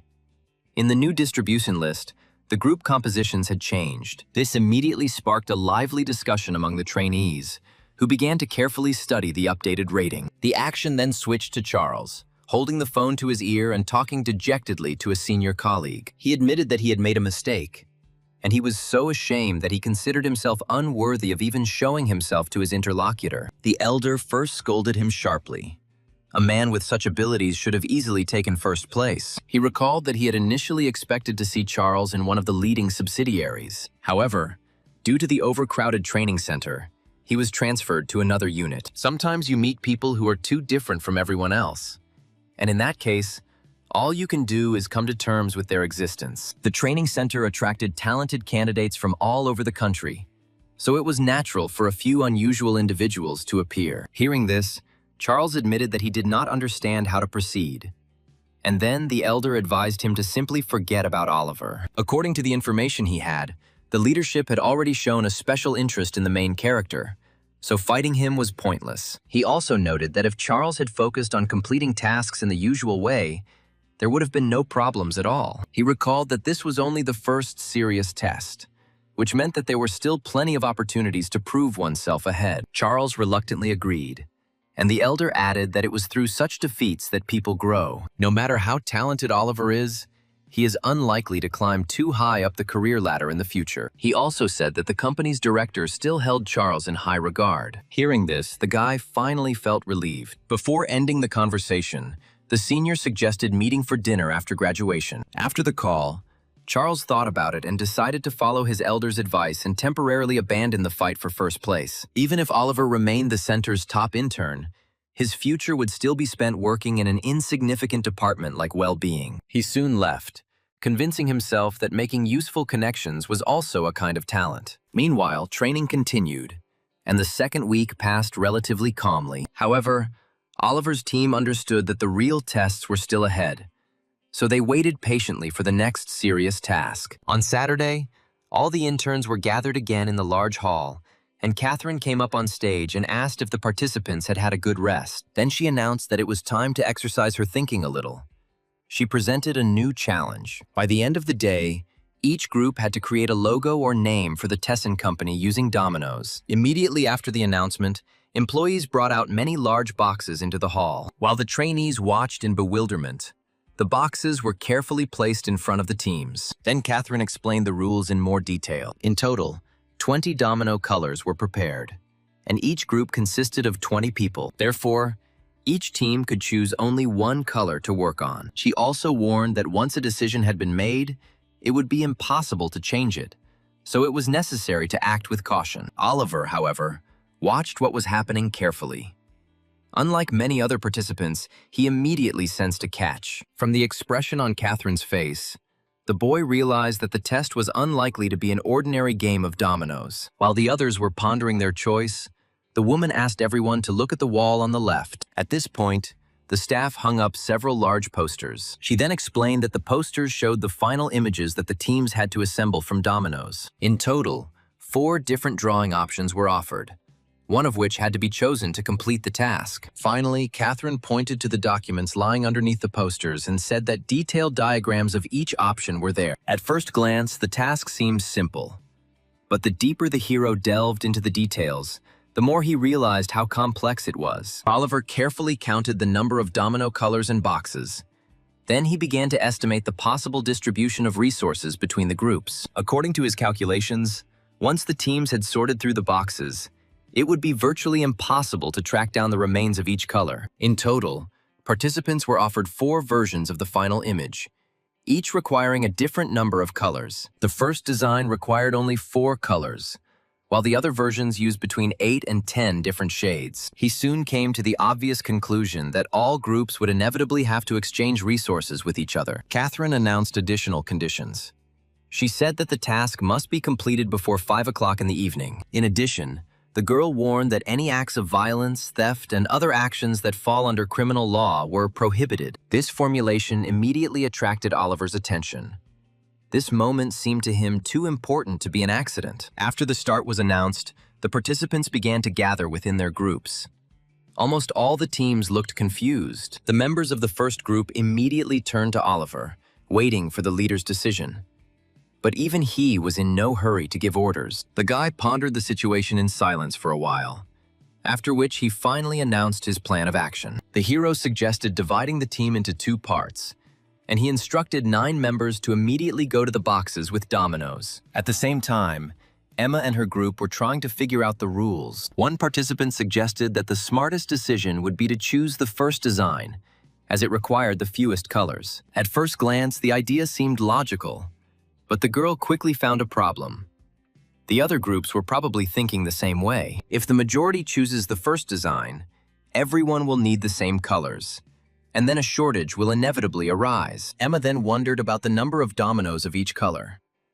None of the participants knew the actual stock. Another team member recalled that the organizers had not said anything about the order in which resources were selected. It followed that the advantage would be given to the one who occupied the necessary boxes faster or managed to negotiate with other groups. On the one hand, it was necessary to choose a color as quickly as possible. But on the other hand, the choice depended on what kind of design the team was going to create. However, choosing a design required understanding the availability of colors, which created a vicious circle. Emma considered her options and realized that every minute of delay could be very costly. It was at this moment that the group's attention was drawn to an unexpected movement. The members of the first team had already begun to act. Hank quickly walked past Emma's group and announced that they were just taking up space and would be back soon. After these words, the guy calmly moved on. However, the girl immediately became wary. She realized that Oliver's team had begun to calculate the situation much earlier than the others. While the majority were still discussing the rules, the first group was already taking concrete actions. Some participants suggested immediately sending out scouts to find out what designs the competitors were choosing, but Emma stopped them. They didn't have enough data for such actions yet. Any hasty decision could lead to a mistake. Gradually, she came to the conclusion that the main value in the task was not the number of dominoes, but their liquidity in the future market. If a team chooses a popular color, they will be able to profitably exchange surplus resources for other resources. While she was pondering this problem, one of Oliver's team members began to take away the white dominoes. Emma looked up and saw that the members of the first group were indeed carrying away one box after another. Many noted that white was used extremely rarely in almost all 4 designs and was considered one of the least popular. However, the longer Emma watched the actions of the first group, the more anxious she felt. While the others discussed the value of white, Emma watched the protagonist closely. Oliver stood nearby and continued to study the remaining boxes of dominoes, his face showing that he was still calculating something. At this point, one of the team members handed Emma a detailed outline of the mission. The girl quickly unfolded the sheet and began to study the distribution of colors. Soon, one of the participants made a preliminary calculation. Yellow was the most frequently used color, and a total of about 1,750 tiles were required. Therefore, another participant offered to immediately take the yellow boxes before the competitors did so. However, Emma was in no hurry to support this idea. She continued to look at the diagram and remember the expression on Oliver's face. The girl couldn't shake the feeling that everyone was looking in the wrong direction. So she finally closed her eyes and made a decision. Emma admitted that she couldn't yet explain her conclusion logically, but she was sure that yellow was not the best choice. But before the discussion could continue, what everyone had feared happened. Representatives of the 10th group have already managed to pick up the yellow boxes. Several people immediately started to get nervous. Then they turned their attention to the next most popular color, blue. However, after much deliberation, Emma announced her final decision. Their group had to choose the 3rd design option and take the purple dominoes. Meanwhile, at the other end of the room, Charles watched the proceedings with disdain, still not understanding the actions of the first group. Oliver always calculated everything in advance, so the choice of white seemed illogical. But the guy decided not to think about his opponent anymore. Yellow was the most valuable resource in the entire game. Many designs required it, and the number of dominoes was limited. Soon, one of the members of the second group reported that the distribution of flowers was almost complete. Then another participant suggested starting the exchanges early and gradually collecting the necessary colors. But Charles rejected this idea. First, he had to use the yellow dominoes for his own needs, and only then count the remainder. Moreover, the guy was sure that the price of yellow would rise further, and it would be most profitable to wait for that moment. When the discussion ended, Charles looked around the room again and suddenly felt uneasy. Something didn't add up. Oliver's team members continued to actively negotiate and trade dominoes, but the leader himself was nowhere to be seen. Charles knew that Oliver rarely did anything by accident. If Oliver disappeared in the midst of trading, it meant he was doing something more important. Meanwhile, Oliver himself was in a completely different place. Together with Emma, he watched what was happening from above, where there was an excellent view of the entire hall. The hero asked the girl's opinion about what was happening, and after some thought, Emma agreed with his observations. Each group needed specific colors, so supply and demand began to form naturally. At first, participants exchanged resources almost without calculation. But over time, everyone began to estimate the value of each color. Oliver then noticed that the girl looked worried and asked the reason for her anxiety. Emma honestly admitted that she felt uneasy.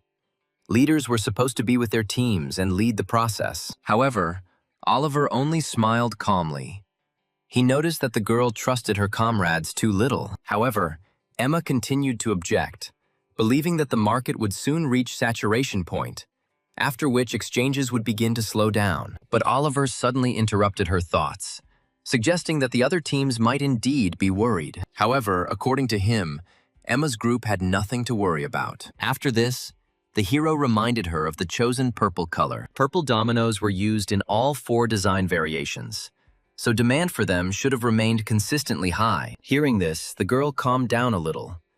But then she pointed down to where Charles's group was. There was a guy there literally guarding his supply of yellow dominoes. When representatives from other teams approached, he turned them all down, hoping to wait for the resources price to rise even further. Emma explained that the first design option was chosen by fewer teams than originally expected, even though it only required 4 colors. The white elements that Oliver chose number 10,000, but in practice only 100 are needed. Light blue is the rarest color, with only half a box available, meaning only 500 tiles. Emma said that now he should understand why she was so busy.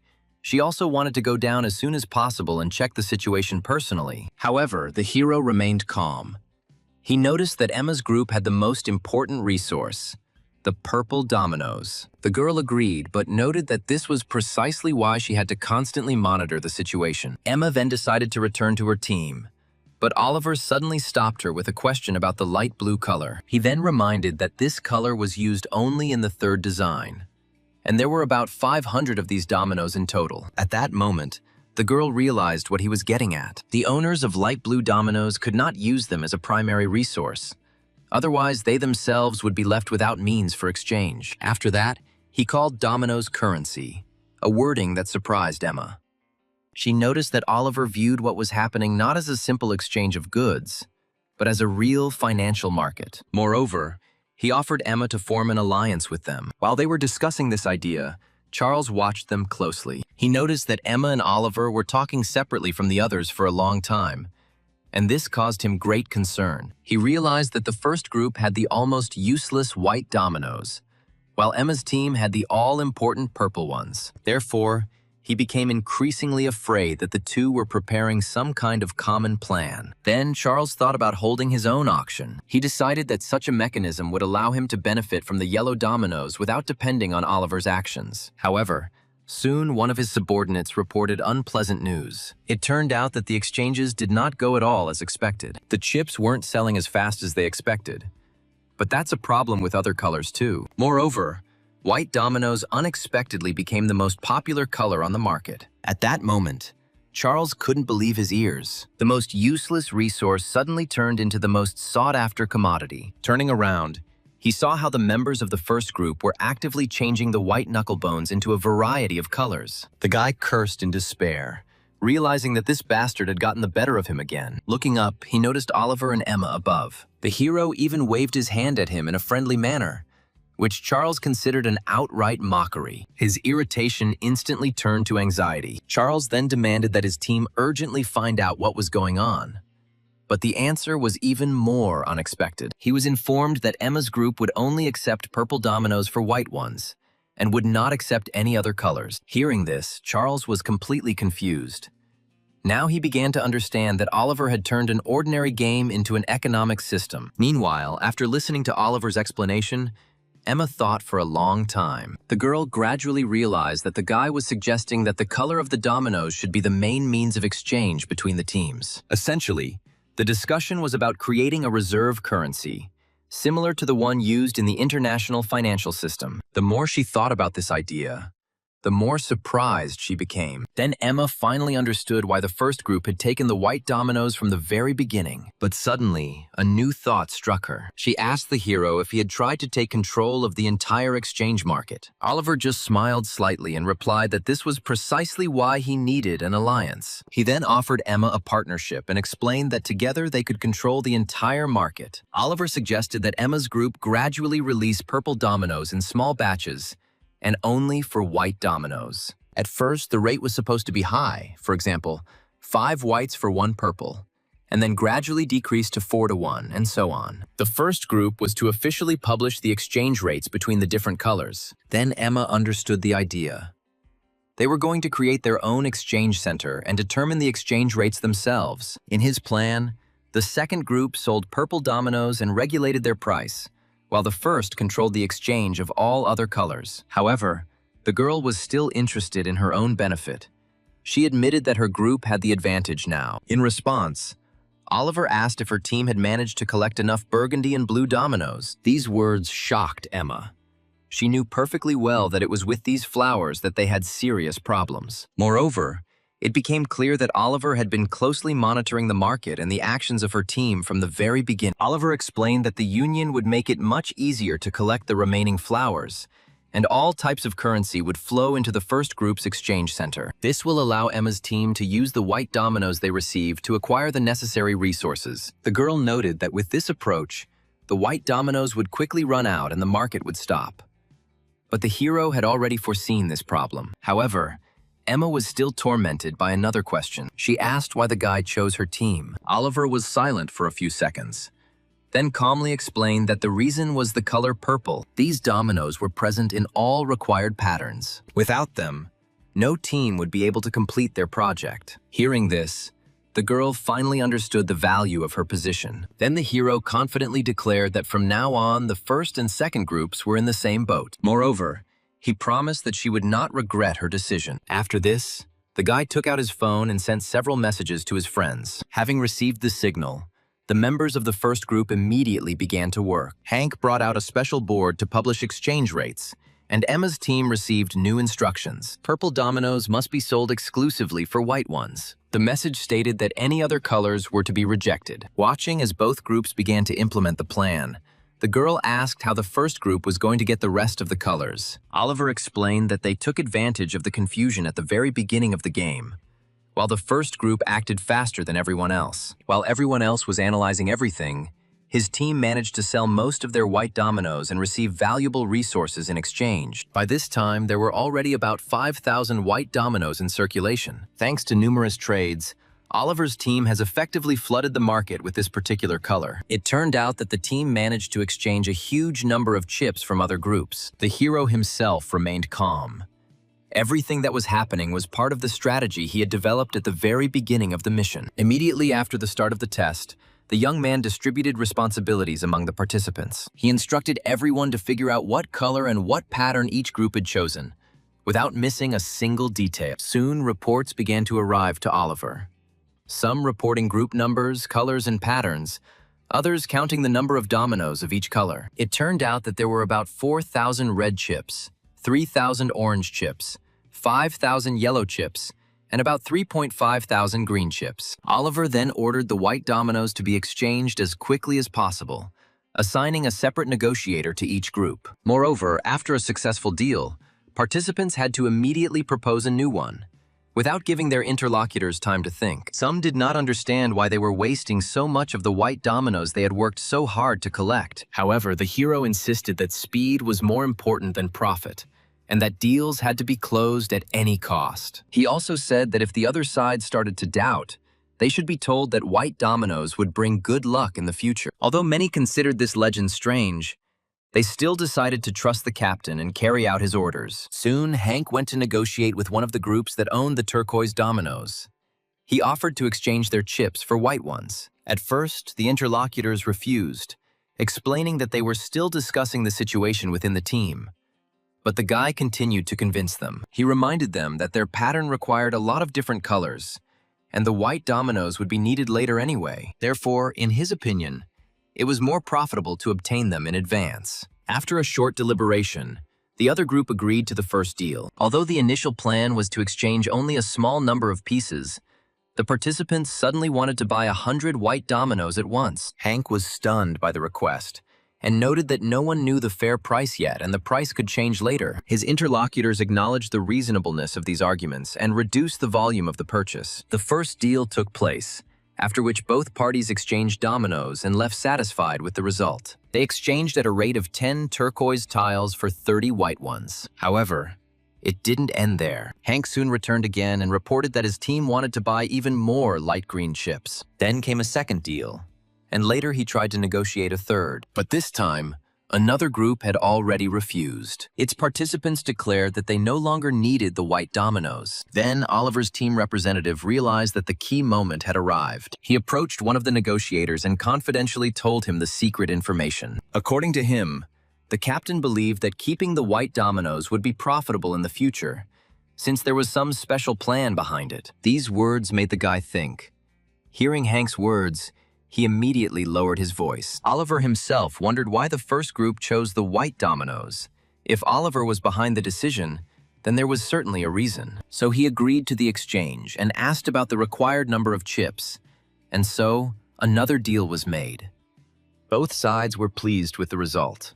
And Hank, returning to his own, happily announced new acquisitions. The team received over 100 turquoise chips, additional batches of other colors, and continued to rapidly increase their stock. Meanwhile, Oliver carefully studied the incoming messages. Some participants reported that they were unable to obtain the blue and yellow dominoes because they were controlled by Charles's group. However, Oliver was not at all upset.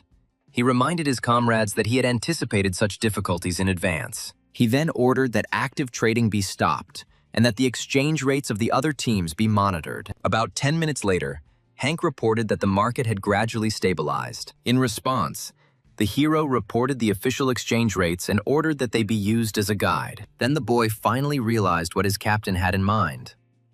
Oliver was engaged in arbitrage, profiting from the difference in exchange rates. He had always considered his leader talented, but now he saw that he had managed to turn an ordinary game of dominoes into a financial system. The thought even occurred to the guy that such a person looked more like a secret inspector from headquarters than an ordinary newcomer. Gradually, the market began to move exactly as Oliver had expected. The team made a profit on almost every exchange. Oliver continued to adjust his strategy, with the blue chips remaining his primary target and the purple chips his secondary. After some time, one of the participants reported that the required number of light blue dominoes had finally been collected. Hearing this, the guy smiled contentedly and announced the beginning of the next stage. He ordered a complete cessation of trade and the opening of his own exchange office. When the first group gathered in one place, the rest of the participants were surprised.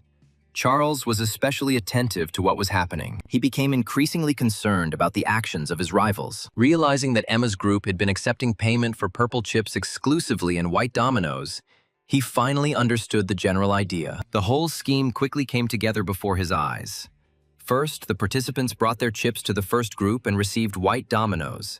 Then, with these white chips, they went to Emma's team and bought the required purple color. As a result, the first group collected a variety of resources, while the second accumulated white dominoes. After this, the allies exchanged among themselves again, receiving the desired colors. Charles was forced to admit that the system worked almost perfectly. The result was a vicious cycle in which both teams strengthened each other and simultaneously controlled the market. Despite his irritation, he couldn't help but admire the scale of the plan. However, the guy quickly realized that winning within such a system would be extremely difficult, so he decided to act differently. If it is impossible to win according to the established rules, then the system itself had to be destroyed. Meanwhile, in the observation room, the judges and staff discussed what was happening. Many admitted that they did not expect to see such a complex market model created in just 1 hour. Moreover, they were impressed not only by Oliver's plan, but also by Charles's subsequent decision. Previously, he had planned to hold the yellow dominoes and wait for their value to rise.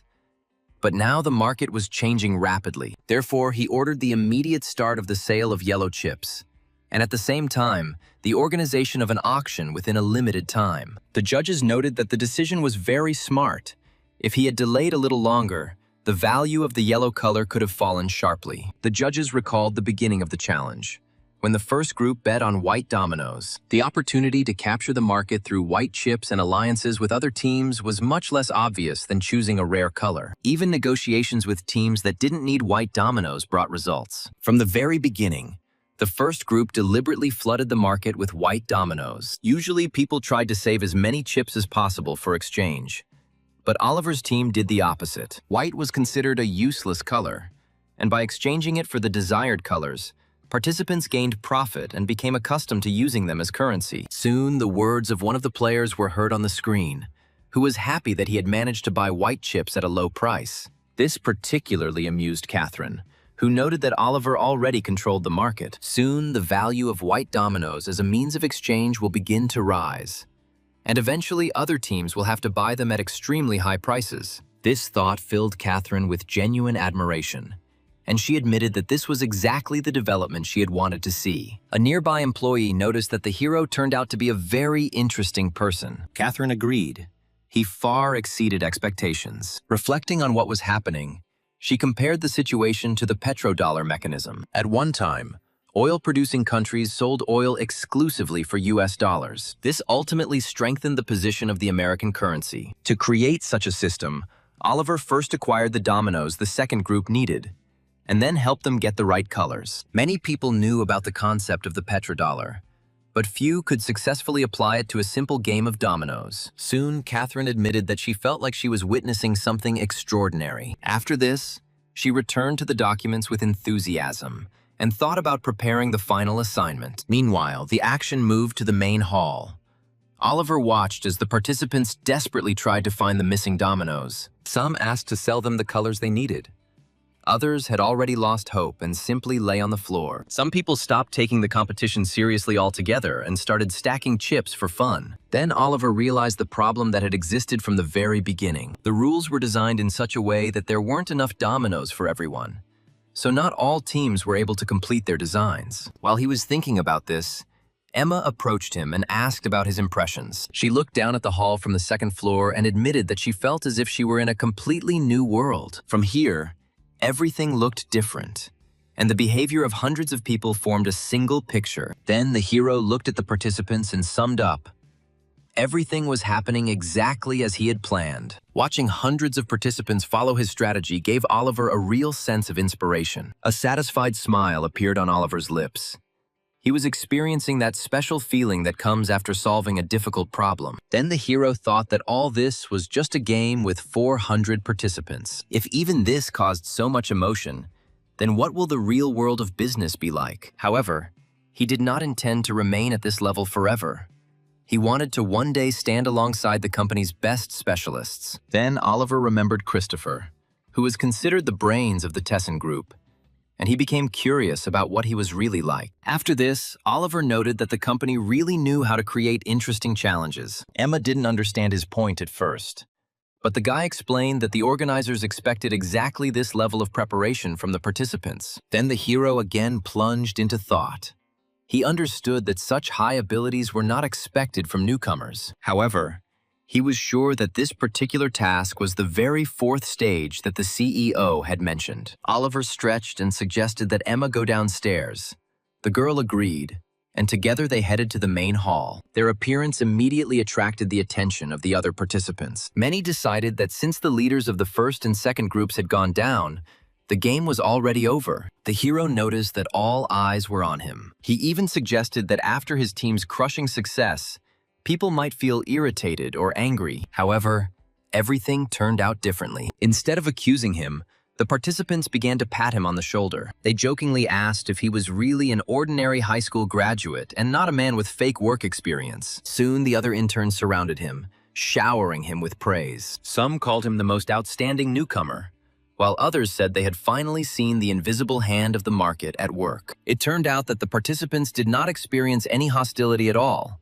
On the contrary, they continued to have fun and communicate with each other. Hearing these words, Oliver was momentarily confused and then smiled sincerely. At that moment, Emma lightly patted him on the shoulder. She also congratulated the hero on his success. After the others had left, they expressed mutual respect for each other. Oliver thanked the girl for her cooperation. In response, she, embarrassed, quickly returned to her group. Returning to the first team, the guy asked if everyone was happy with the result. The participants immediately began to praise his plan and said that he had done an excellent job. The hero even felt awkward from such a number of compliments.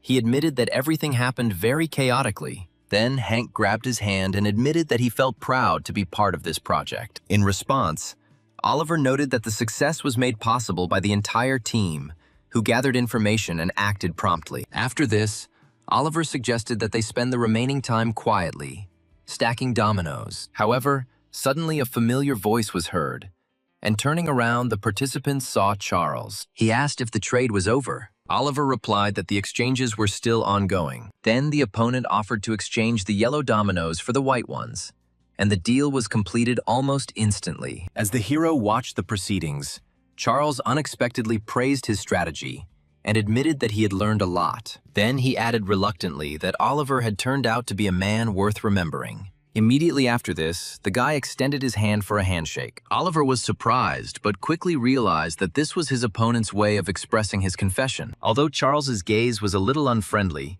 Oliver realized that he was not an evil person, but simply used to acting arrogantly. After the handshake, the tension between them finally disappeared. Charles then announced that he was leaving, but warned that his team would complete the construction first. His childish stubbornness made everyone present laugh. Meanwhile, the members of the second group watched this scene with bewilderment and hastened to report it to Emma. However, the girl only smiled almost as mysteriously as Oliver himself. Looking at the results, Emma admitted that everything that happened turned out to be surprisingly fascinating. Time flew by, and the second week of school came to an end.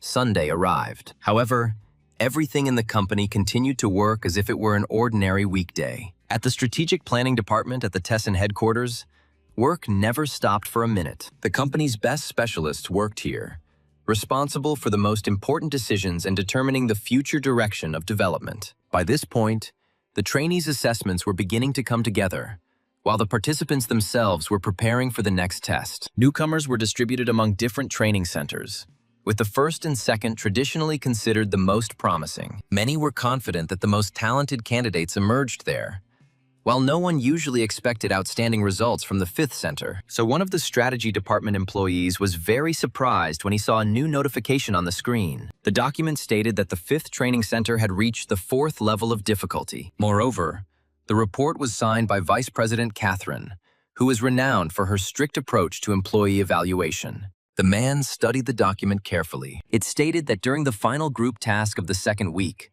the participants faced a level 4 challenge. It was a domino game that tested strategic thinking, negotiation skills, and teamwork. The best groups gained access to the rarest resources. Intrigued, the employee decided to take a closer look at the results of the fifth center. He didn't look through everything and focused on the key participants. Among the leaders were Charles, Emma, and another familiar name, Oliver. As soon as the man opened the protagonist's personal file, a flood of unexpected information fell upon him. The more he read, the more surprised he became. Soon, the printer began printing documents continuously, attracting the attention of colleagues. People around began to wonder what was going on. Most people didn't believe that anything truly important could happen in the fifth training center. However, the employee already realized that he had stumbled upon something unusual, and without wasting any time, he decided to report it to management. But when I tried to start an explanation, the director said that he was already dealing with the issue. The chief then ordered that all documents related to the fifth center be collected. Having received the order, the employee, together with the director, headed down the long corridor. They walked in silence for a while, and the man became increasingly convinced that he had discovered something truly important. Soon they approached the office, from where permission to enter was given. Opening the door, the employee froze in surprise. Christopher, the financial director of the Tessun Group, was already waiting for them inside. He was considered the chairman's right hand, but he once began his career as an ordinary employee in the accounting department. The head of the strategy department explained that the fifth training center reached level 4 in just 2 weeks. The 4th level itself didn't seem like anything out of the ordinary to him, but Christopher was intrigued by the fact that they were talking about the fifth center. Then the director gave him the full report. Christopher carefully studied the documents prepared by Catherine, his expression gradually becoming more serious. He knew perfectly well that the vice president did not engage in meaningless projects, so such a high rating could not be a coincidence. Observing this, the employee began to doubt that one report was enough to attract the attention of such an important person. However, he then noticed that the CFO did not limit himself to documents. He opened video recordings of the test. Christopher asked if Vice President Catherine had mentioned any plans for week 3 and what the next step would be for the interns. Then the branch manager remembered an important detail and said that the girl intended to take the participants to the 5th level of difficulty. This news made the financial director think for a long time. Then an unusual smile appeared on his face. Quickly signing the papers on the table, he approved the decision and stated that Catherine should act as she saw fit. After this, the man handed the manager another document and ordered him to use it for the next task. Having received the papers, he carefully examined the contents and was visibly surprised. He even had to ask again whether the management really intended to take such a step. However, Christopher confirmed his decision. Apparently, what was happening was beginning to seem more and more interesting to him. After this, both men left the office. Already in the corridor, the branch manager thoughtfully scratched his head and admitted that this year had become increasingly unpredictable. The employee noted that if there was a mistake, even the judges could be punished for failing to recognize outstanding talent in time. Meanwhile, another morning began at training center number 5. When Catherine entered the room, the judges greeted her and began to inquire about the next task. However, the woman looked unusually serious. It was even a little irritating, which immediately caused concern among those around her. She soon checked the new notification on her phone and put her breakfast aside. The vice president then announced that company management was already monitoring their work. While the news itself wasn't strange, she admitted that everything that was happening was getting a little crazy. They had already sent a full report, but they expected to attract the attention of their superiors only after the 3rd week. Catherine announced that she had received direct orders from above. The final test was to involve guest speakers. Hearing this, everyone present froze in surprise. One of the judges remembered that Christopher himself had once completed a similar task. However, as soon as he uttered this name, Catherine sharply ordered him to stop talking about this topic. After this, the judges began to quietly discuss the situation among themselves. They noted that there were other 5th-level tasks. While this test was not only about strategy, but also about politics, Catherine agreed with this opinion. Now it became clear who exactly was monitoring the training center. When one of the judges asked if Christopher had actually personally observed the 5th center, Catherine confirmed the guess. She noted that the chairman's most trusted advisor closely followed further developments. Meanwhile, the first group continued to work. One of the participants showed a diagram, explaining that all the paths converged at one point. The girl then turned to Oliver and asked him to evaluate her findings. Oliver looked tired and replied without much interest that he couldn't refute this logic, so he was willing to accept it. Charles then asked if the previous day's market strategy was really based on the petrodollar system. Without waiting for an answer, the guy declared that Oliver was a real madman and was surprised why he only graduated from high school. Hearing this, the boy only thought that he would like to eat. But Charles continued to reason that the hero could well have received a scholarship. Oliver then irritably retorted that someone had to pay for everyday expenses anyway, since money didn't fall from the sky. Eventually, he was advised to stop complaining and do something useful. Soon, President's attention was drawn to a new notification on their phones. Information from the training center appeared on the screen. Participants were informed that they needed to clear their schedules on Tuesday and Wednesday of the 3rd week to prepare for the event. After that, time passed quickly. Monday of the 3rd week of school arrived. Oliver even put on a business suit. Based on experience from previous trials, organizers typically held more relaxed events immediately after completing a major task. After carefully studying the schedule, Oliver came to another conclusion. Monday was the only suitable day for the graduation ceremony, so the real significance was Tuesday and Wednesday, the very days that the participants were asked to clear in advance. While the guy was thinking, Hank approached him. The guy complimented his appearance and noted that it was the first time he saw the leader in a suit. Due to his build, this style suited Oliver very well. He recalled his days as a tax consultant, when during the busiest season he barely had time to change clothes. The hero then joked that one advantage of wearing a suit all the time was that he didn't have to think about what to wear every day. Meanwhile, the participants began to take their seats in the large hall. Oliver assumed that the seating was organized by company, so he expected to be somewhere in the back rows. However, the organizers soon announced that all team leaders must move forward. This news surprised the protagonist. Hank immediately pointed to a seat in the front row and said with a smile that their leader really deserved to sit in front. After that, he said goodbye and went to his place. Looking around, he saw Emma, who had already taken her seat. The girl had arrived early and waved her hand at him in a friendly manner. Soon, Charles unexpectedly sat down next to me. The guy, without further ado, declared that he would sit right there. Charles noted with displeasure that postponing the ceremony until Monday deprived the participants of their last chance to change the results. Emma then reminded him that if a similar mistake had occurred after he had been hired, he could have been fired immediately. Observing another squabble, Oliver asked them to stop arguing, as they were making it impossible to sit quietly. Gradually, the hall filled with the noise of conversation and anticipation of the upcoming ceremony, and Oliver watched closely what was happening. He was sure that the head of the center or one of the senior managers would come on stage and give the traditional speech. However, reality exceeded all expectations. When Peter took the stage, the entire hall literally froze. Even Emma and the other participants were momentarily speechless. The company's vice president himself stood before them, with an ever-present enigmatic smile on his face. Meanwhile, the events moved back a day. The secretary reported that Christopher received a report on this center and even personally gave instructions. This information immediately caused concern in the man. Peter was the chairman's eldest son and was considered the future heir to Tessin. The man then asked if it was possible to find out the content of the chairman's orders. The secretary reported that the strategy department and Christopher advised against further investigation, and the collection of information was stopped. However, anxiety did not leave the man.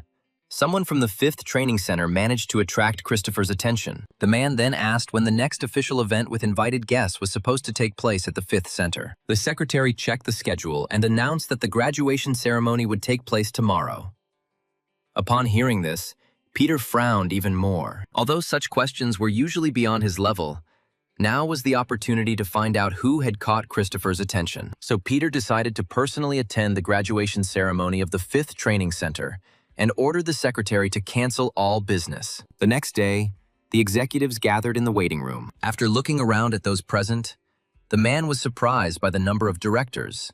For a typical class of interns, such attention seemed excessive. However, Catherine quickly announced that only the vice president would enter the hall, while the rest would watch what was happening from there. Hearing this, Peter chuckled. The ceremony was deliberately moved forward. Catherine calmly replied that the decision was based solely on the excellent results of the 5th Center and had no hidden reasons. However, the corporation's heir did not argue. Instead, he asked directly who exactly should be paid attention to. Then the manager suggested that everyone look at the surveillance screen. The cameras showed the trainees neatly seated in the hall. Catherine explained that the best participants were in the front rows. At that moment, the camera stopped on Oliver, Emma, and Charles. She clarified that the guy in the center took first place in the final scores. Peter immediately focused on the main character. It seemed to him that the answer was too obvious. Among all those present, Oliver stood out more than the others. He possessed confidence and seemed to attract the attention of those around him. The heir admitted that the intern definitely had potential, but he still didn't understand why Christopher was interested in him. While the man was pondering, Catherine reminded him that the ceremony was about to begin. After this, the doors of the hall opened, and Peter walked inside with a serious expression on his face. Over the years, he had often had to speak in front of large audiences, so the anxiety of hundreds of newcomers did not interest him. The man's full attention was focused on the leader of the ratings. He was especially surprised by the intern's calmness. Even when he found himself in an unexpected situation, he showed neither excitement nor confusion, but only carefully analyzed what was happening. Peter couldn't quite tell if this was an act of courage or something more. Nevertheless, he decided to continue observation and gradually find out what exactly had attracted the chairman's attention. The ceremony soon ended, and after the tense event, the interns visibly breathed a sigh of relief. Many admitted that the atmosphere was so heavy, as if they were not being congratulated on their success, but rather being called in for a serious conversation with the director. In response, Charles noted that in order to receive a reprimand, he first had to start working for the company. However, all three of them continued to remember the vice president's heavy gaze as he looked so intently at them. The hero shared his observation that for a man in such a high position, the vice president paid him too much attention. He was haunted by the question of why such a high-ranking person was watching him so closely and didn't even try to hide it. Charles quickly came up with a simple explanation. The reason was simply that Oliver was the #1 trainee. He noticed that while the others were barely coping with their excitement, Oliver managed to analyze the vice president's behavior. In response, the guy calmly explained that it wasn't Peter himself as a person who was suppressing the interns, but his position. However, their conversation soon ended, and everyone had to prepare for the next test. Meanwhile, Peter was driving in a luxury car and looking through the main character's dossier. As he studied the information, he came to the conclusion that Christopher could see a reflection of himself in the young man. The corporation's heir did not like this idea. He considered such an approach to be excessively soft. However, as he continued to study the documents, the man came across a mention of an influential member of parliament who was closely acquainted with Oliver. This surprised him a little. Although he did not attach much importance to it, he was much more interested in the next test of the 5th training center. Upon learning that the final task would involve inviting a lecturer, Peter immediately came up with a way to test the abilities of the leader of the ratings. He decided to see if an ordinary high school graduate could take first place again. The next morning, the trainees gathered in the training center hall. Many of them were anticipating the trip and preparing for the departure in advance. However, the parking lot turned out to be completely empty, which left the participants puzzled. Oliver knew that buses would be needed to transport more than 400 people, but there were none in sight. While the participants were guessing, Catherine came on stage. As soon as she stood behind the podium, she immediately looked at Oliver. Her calm gaze immediately alerted the protagonist. The woman sighed heavily and announced that this time the test would be individual. She then explained the rules. The special lecture scheduled for Thursday still didn't have a guest speaker. Each intern had to independently invite the person whose lecture he wanted to hear. The next day, participants were required to submit their candidates, after which the management would select the final lecturer. When the woman finished her explanation, silence reigned in the room. But Catherine herself did not add anything and immediately left the room. The remaining interns began to animatedly discuss the task. Many were expecting another intellectual game and were disappointed. Meanwhile, Oliver was worried not only about the test itself, but also about the strange behavior of the manager. While he was thinking, Emma approached him. She did not expect such a task. This was a real battle of connections and acquaintances, and not a test of intelligence. She then asked him what his plan was, but Oliver had not yet come up with a concrete solution. He only assumed that Catherine and Emma herself were worried about his weak connections compared to the other participants. Nevertheless, the guy calmly assured the girl that he would definitely find a way out. It was still possible to win. After that, they turned to Charles. Unlike the others, the guy looked incredibly pleased. It was clear from his face that he considered this test ideal for himself. And seeing such a reaction, Oliver and Emma were speechless. Charles even nudged the protagonist and confidently declared that he could have taken first place from him. Then the hero said goodbye to his friends and wished them good luck. His calmness puzzled Charles even more. After Oliver left, the guy asked Emma if he had any incredible connections, but the girl just shrugged and assumed that he would still find a way to cope with the task. Soon the interns went their separate ways, and Hank was already heading to the meeting in a business suit. Some participants went to large companies in search of suitable candidates. Meanwhile, Charles contacted his family. He was sure that if his father agreed to speak, then the rest would have no chance. The guy recalled that his position in the ranking was under threat, and the invitation of such an influential person would help him become the best. However, his father only wearily replied that he was extremely busy. Despite this, Charles continued to hope that he would be able to convince him to take part. But the father explained that the appearance of a 3-time member of parliament as a guest lecturer would raise many questions. Then the guy suggested another option: to invite one of his father's friends, for example, a former minister or prime minister. However, this left the man completely speechless, and he noted that in that case, it would have been easier for him to speak out himself. The argument continued for some time, with Charles saying that his father had not thought at all about his son's future and was risking leaving him in third place. Hearing this, the politician was surprised. He admitted that he was confident in his son's leadership and asked who had managed to get ahead of him. Then the guy talked about the situation in the center. He explained that he used to be in second place, but made a mistake and dropped to third. These words greatly surprised his father.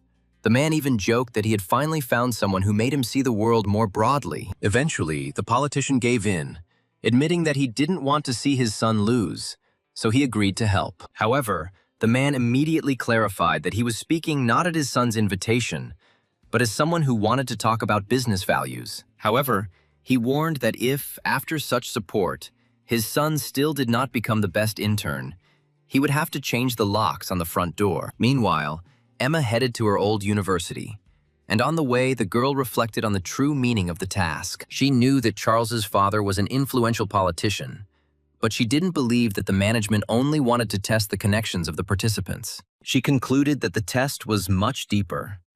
The interns had to convince an influential person to agree to cooperate. This was not just an invitation to a lecturer, but a real sale of an idea.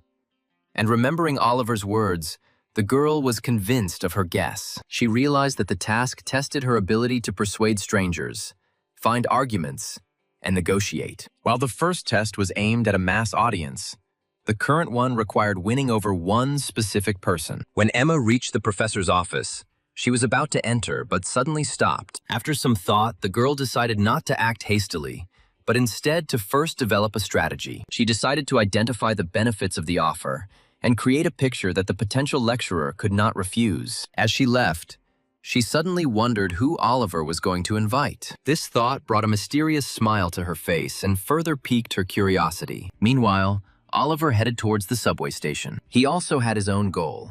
After some time, the guy arrived at the huge headquarters of the Tessin Corporation. Upon entering the building, he immediately noticed security at the entrance and realized that outsiders were only allowed in the lobby area. As an intern and not a full-fledged employee of the company, he could not freely enter. But Oliver was not going to back down. Approaching the staff at the entrance, the hero showed his pass and introduced himself as a participant in the 5th Training Center of Tessin. After Oliver's words, the receptionist smiled politely and asked how she could help. Oliver had already made his decision.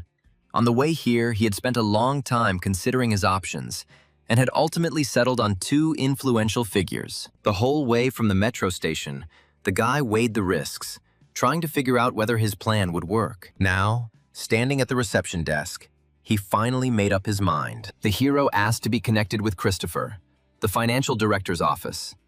And this request noticeably surprised the employee. It seemed absurd to her that an ordinary intern with no obvious connections wanted to meet one of the most powerful people in the corporation. Oliver, however, had prepared himself for this reaction, and he knew he had to speak as if he had every right to be there. It was enough for him to make his interlocutor doubt at least for a short time before refusing. So the guy said that 2 months ago, with the chairman's permission, he had the right to know Christopher's name. He then added that he wanted to clarify whether this gave him the right to a personal meeting. After these words, the hero watched the employee's reaction with intense interest. Despite his outward confidence, he was worried inside and asked her to just pick up the phone. Finally, the girl asked him to wait a bit and decided to clarify the information directly with the management. Hearing this, Oliver felt relieved.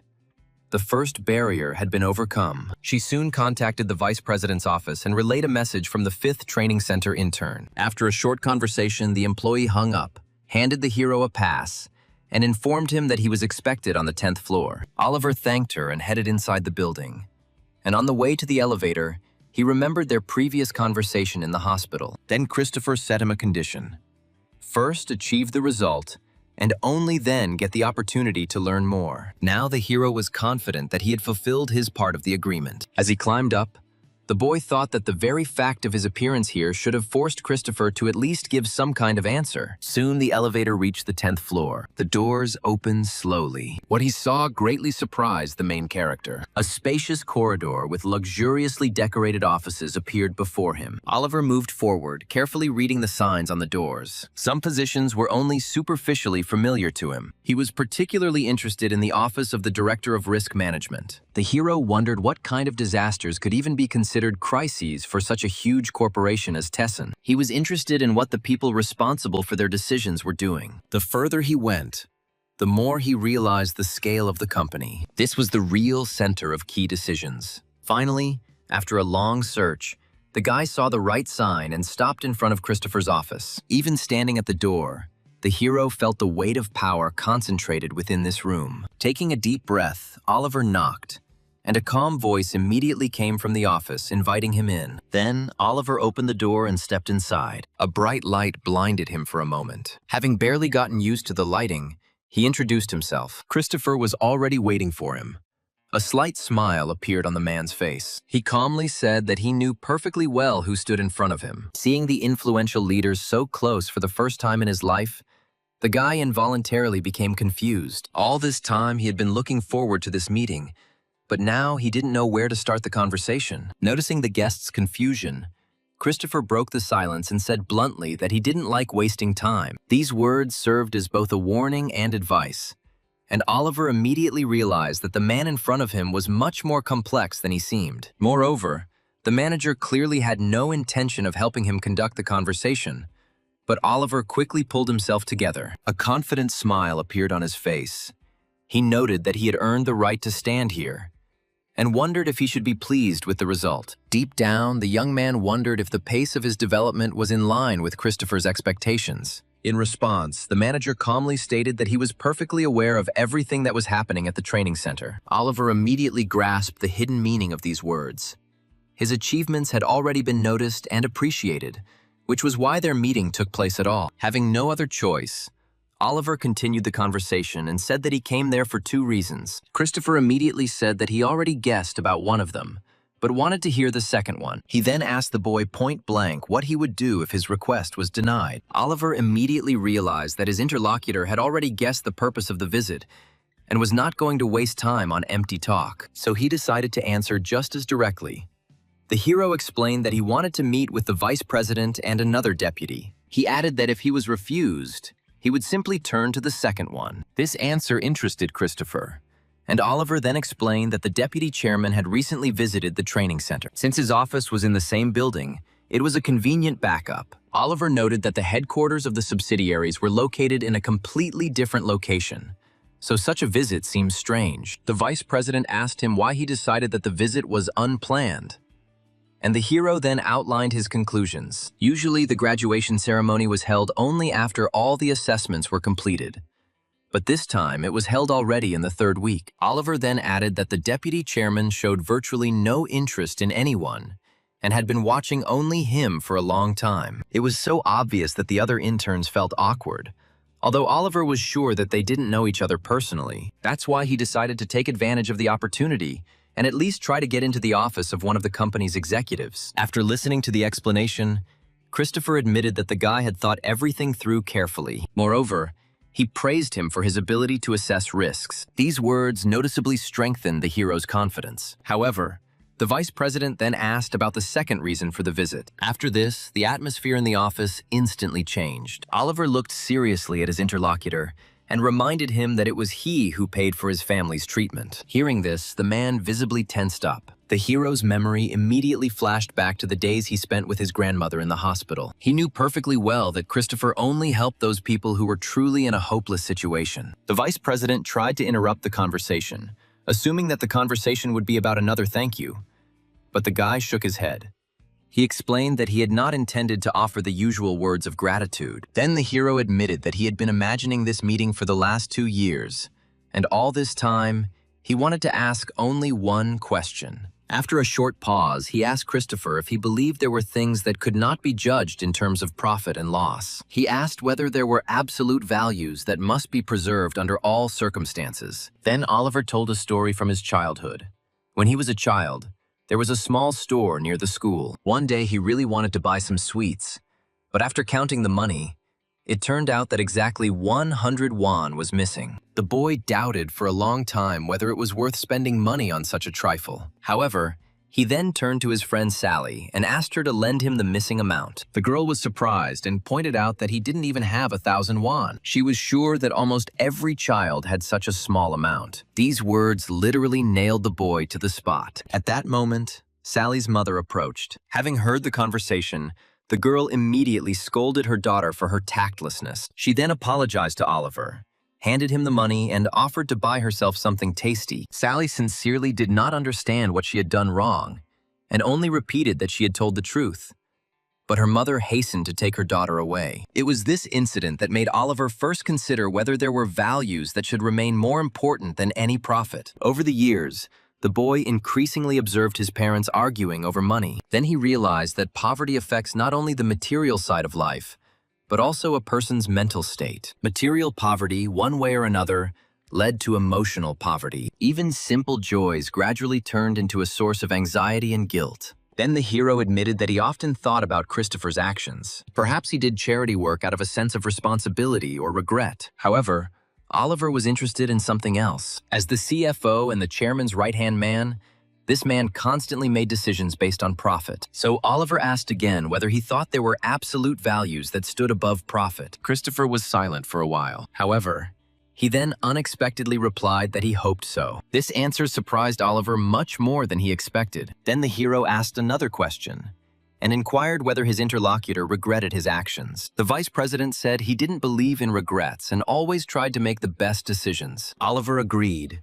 noting that regret was often a luxury. After this, he recalled the second part of his visit. The hero noticed Christopher's words about the existence of values and asked if this meant that everything could be assessed and expressed in numbers. The man chuckled, noticing that the young man spoke as if he already had the right to demand something. However, Oliver calmly objected that if he had no value, this meeting would not have taken place at all. Oliver admitted that his position now remained quite humble. He was sent to one of the least prestigious departments of the company. But then the guy asked if he had disappointed his interlocutor during his entire training. But Christopher remained silent. The hero then stated that he would continue to live up to expectations. But to do so, he needed a chance to prove himself. He did not ask for special privileges or demand advantages over others. All he wanted was the opportunity to do something on his own. These words made the vice president look at him in a new way. The man asked if Oliver understood what he was talking about. However, the guy remained absolutely calm. He believed that even future value could be assessed in advance. The hero then suggested that his interlocutor do just that. If it has lived up to expectations so far, then it can be considered an investment. After this, Oliver revealed his real goal and asked to buy his future potential, giving him time in 2 days. This request took Christopher by surprise. After thinking for a moment, he agreed and said that he would visit Training Center number 5 on Thursday. Only then did a relieved smile appear on the protagonist's face. He thanked his interlocutor and was about to leave. In response, Christopher noted that now he would no longer have to bother the deputy chairman. Realizing that the negotiations had been successful, Oliver said goodbye and said that he would see him on Thursday, after which he left the office. Suddenly, Christopher called out to Oliver and asked him to stay, and the hero turned around in surprise. The vice president stated that he would like to discuss the issue of assessing intangible assets with him next time. The hero just smiled and agreed, promising to come again. After that, he left, leaving Christopher alone in the office. Left in silence, the man thought about their conversation. He sank tiredly onto the sofa and recalled the events of 2 months ago. Then, a hospital employee told him that one of the children he had once helped had grown up to be a worthy person. It was then that Christopher first heard Oliver's name. At first, he didn't attach much importance to it. However, later, while studying the reports from Training Center number 5, I felt something strange. The more he analyzed the situation, the more he realized that this guy was dangerously reminiscent of himself in his youth. Such a person easily perceived those around him as tools, and the numbers in reports simply as numbers. He would have been ideally suited to a position where decisions were made based on data.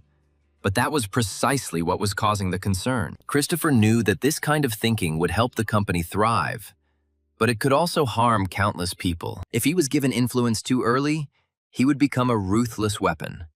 So the man decided that Oliver needed to be toughened up. The hero had to see with his own eyes how one decision in a corporation could determine the fate of people. The man recalled a conversation with the chairman and his words about how there are values that cannot be measured by profit and loss. At that moment, Christopher couldn't help but smile. Then he took out his phone and wrote a message. The man was sure that such a person never returns empty-handed. Christopher then ordered the secretary to cancel all business for Thursday and announced that he would personally visit Training Center number 5. Meanwhile, it was Wednesday evening, and there were only 10 minutes left before the scheduled meeting. At the training center, the trainees were animatedly discussing the results of the assignment and wondering who they had been able to invite. Some looked upset. One of the participants admitted that he was only able to contact his teacher, but her candidacy was unlikely to be strong enough. Others tried to cheer him up by suggesting that she might take up some important position after retirement. However, the guy admitted that she had long ago left for the village and taken up a quiet life. The conversation then moved on to more serious candidates. Someone said that professors from one of the leading universities have already received dozens of invitations. After that, the focus turned to Hank, who admitted that he had simply addressed the members of the city council in his district. He reflected on how much he had changed in the last few weeks. Reflecting back on his time on Oliver's team, the intern realized he had begun to look at problems differently. Now he solved problems calmly and methodically, rather than giving in to panic. This is exactly how their leader always acted. This made Hank realize how brave Oliver really was. Watching him, the other participants came to the conclusion that it was not surprising why the first group was in the lead. Then the conversation returned to the competition favorites. Many were confident that the best interns would invite the most influential guests. Charles, who finished third, was especially often mentioned. Everyone remembered his self-confident statements that his father was a famous politician and a 3-time member of parliament. Some thought it was almost impossible to beat such a candidate.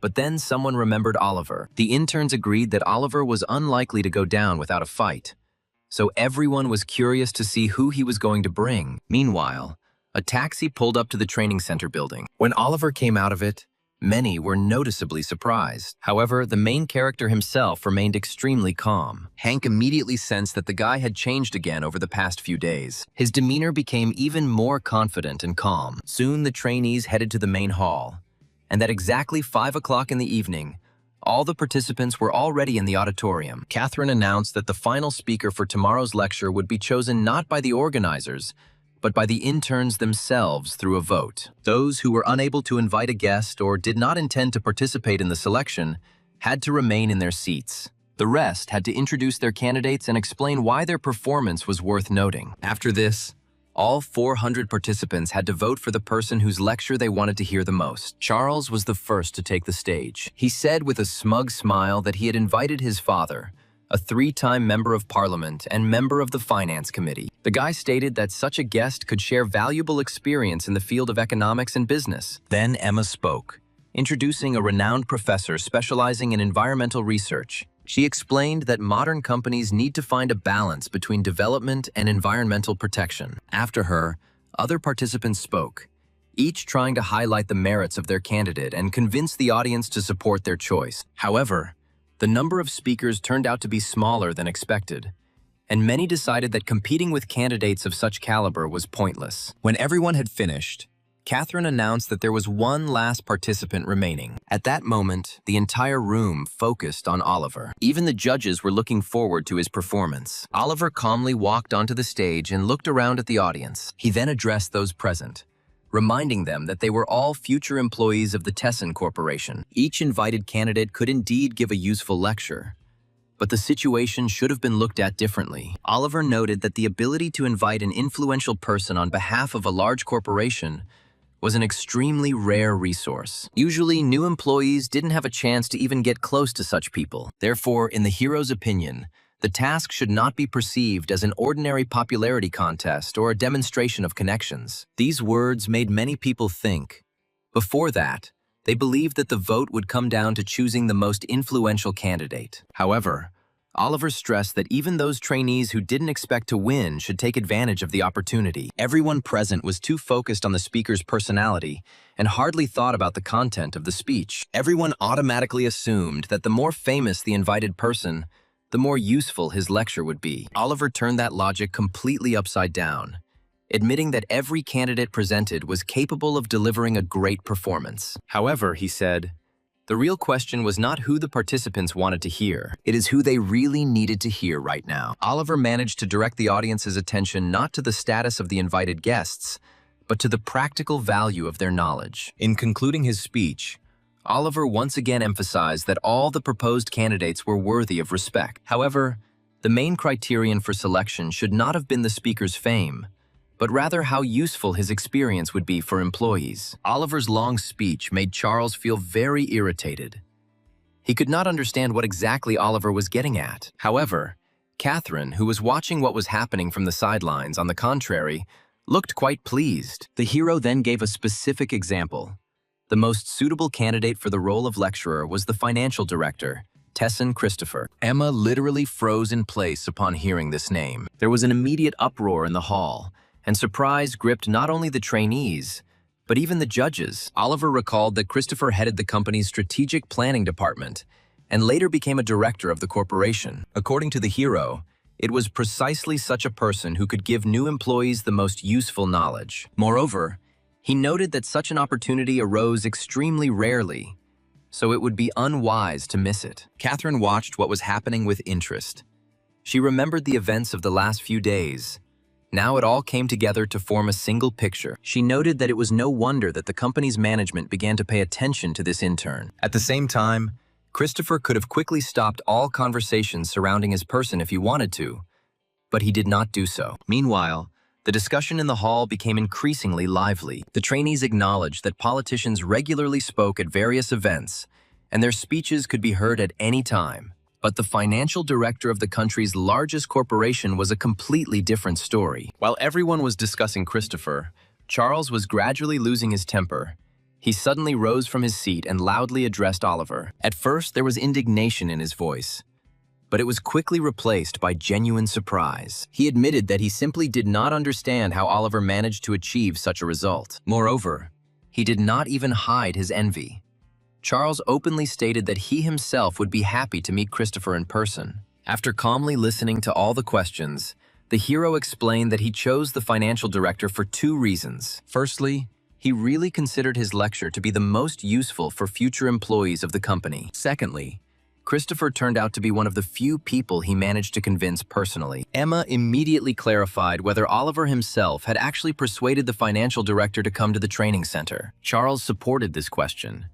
He also could not believe that a simple intern could convince a person of such level. Oliver then calmly admitted that he had previously only known Christopher's name, but now they at least knew each other personally. This statement caused a new wave of shock among the interns, because until recently there had been no connection between them at all. After this, a crowd immediately gathered around the young man, and the interns began vying with each other to ask him questions. The hero himself felt a little awkward.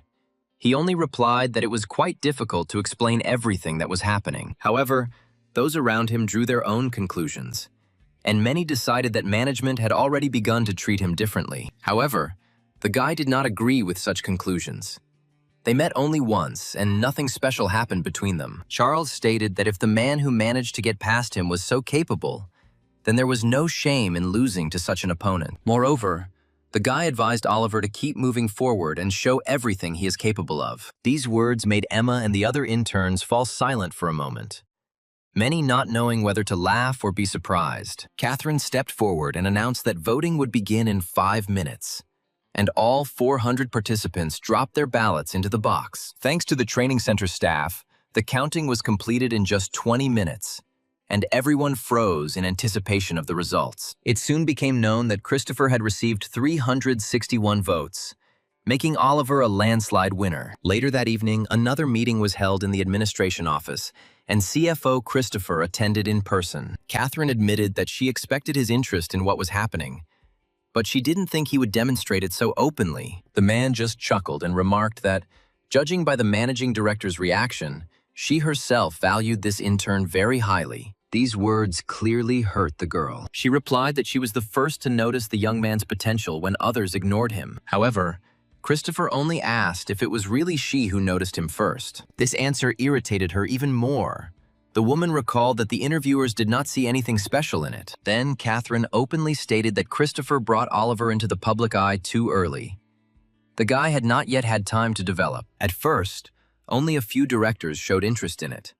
But now the situation has gotten out of control. She noted that rumors spread throughout the company at incredible speed. Everyone was discussing the vice president's visit, Christopher's interest, and the intern's progress.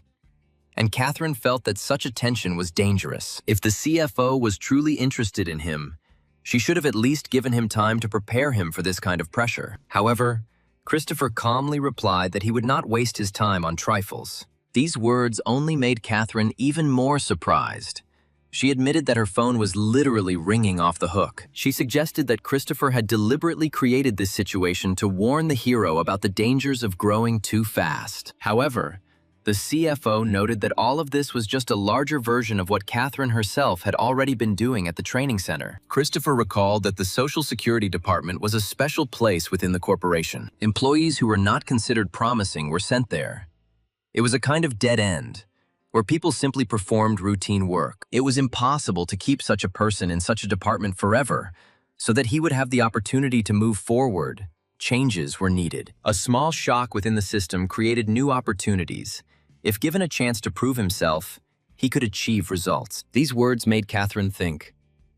Christopher was deliberately rocking the boat to get the hero out of his stalemate. Still, she found it odd that such a high-ranking executive would go so far for one new employee. Then the financial director unexpectedly admitted that Oliver himself had pushed him to this decision. During their conversation, the guy asked for at least a minimal basis that would allow him to act independently. He was well aware of his weaknesses, knew what he lacked, and had not yet had time to prove his abilities.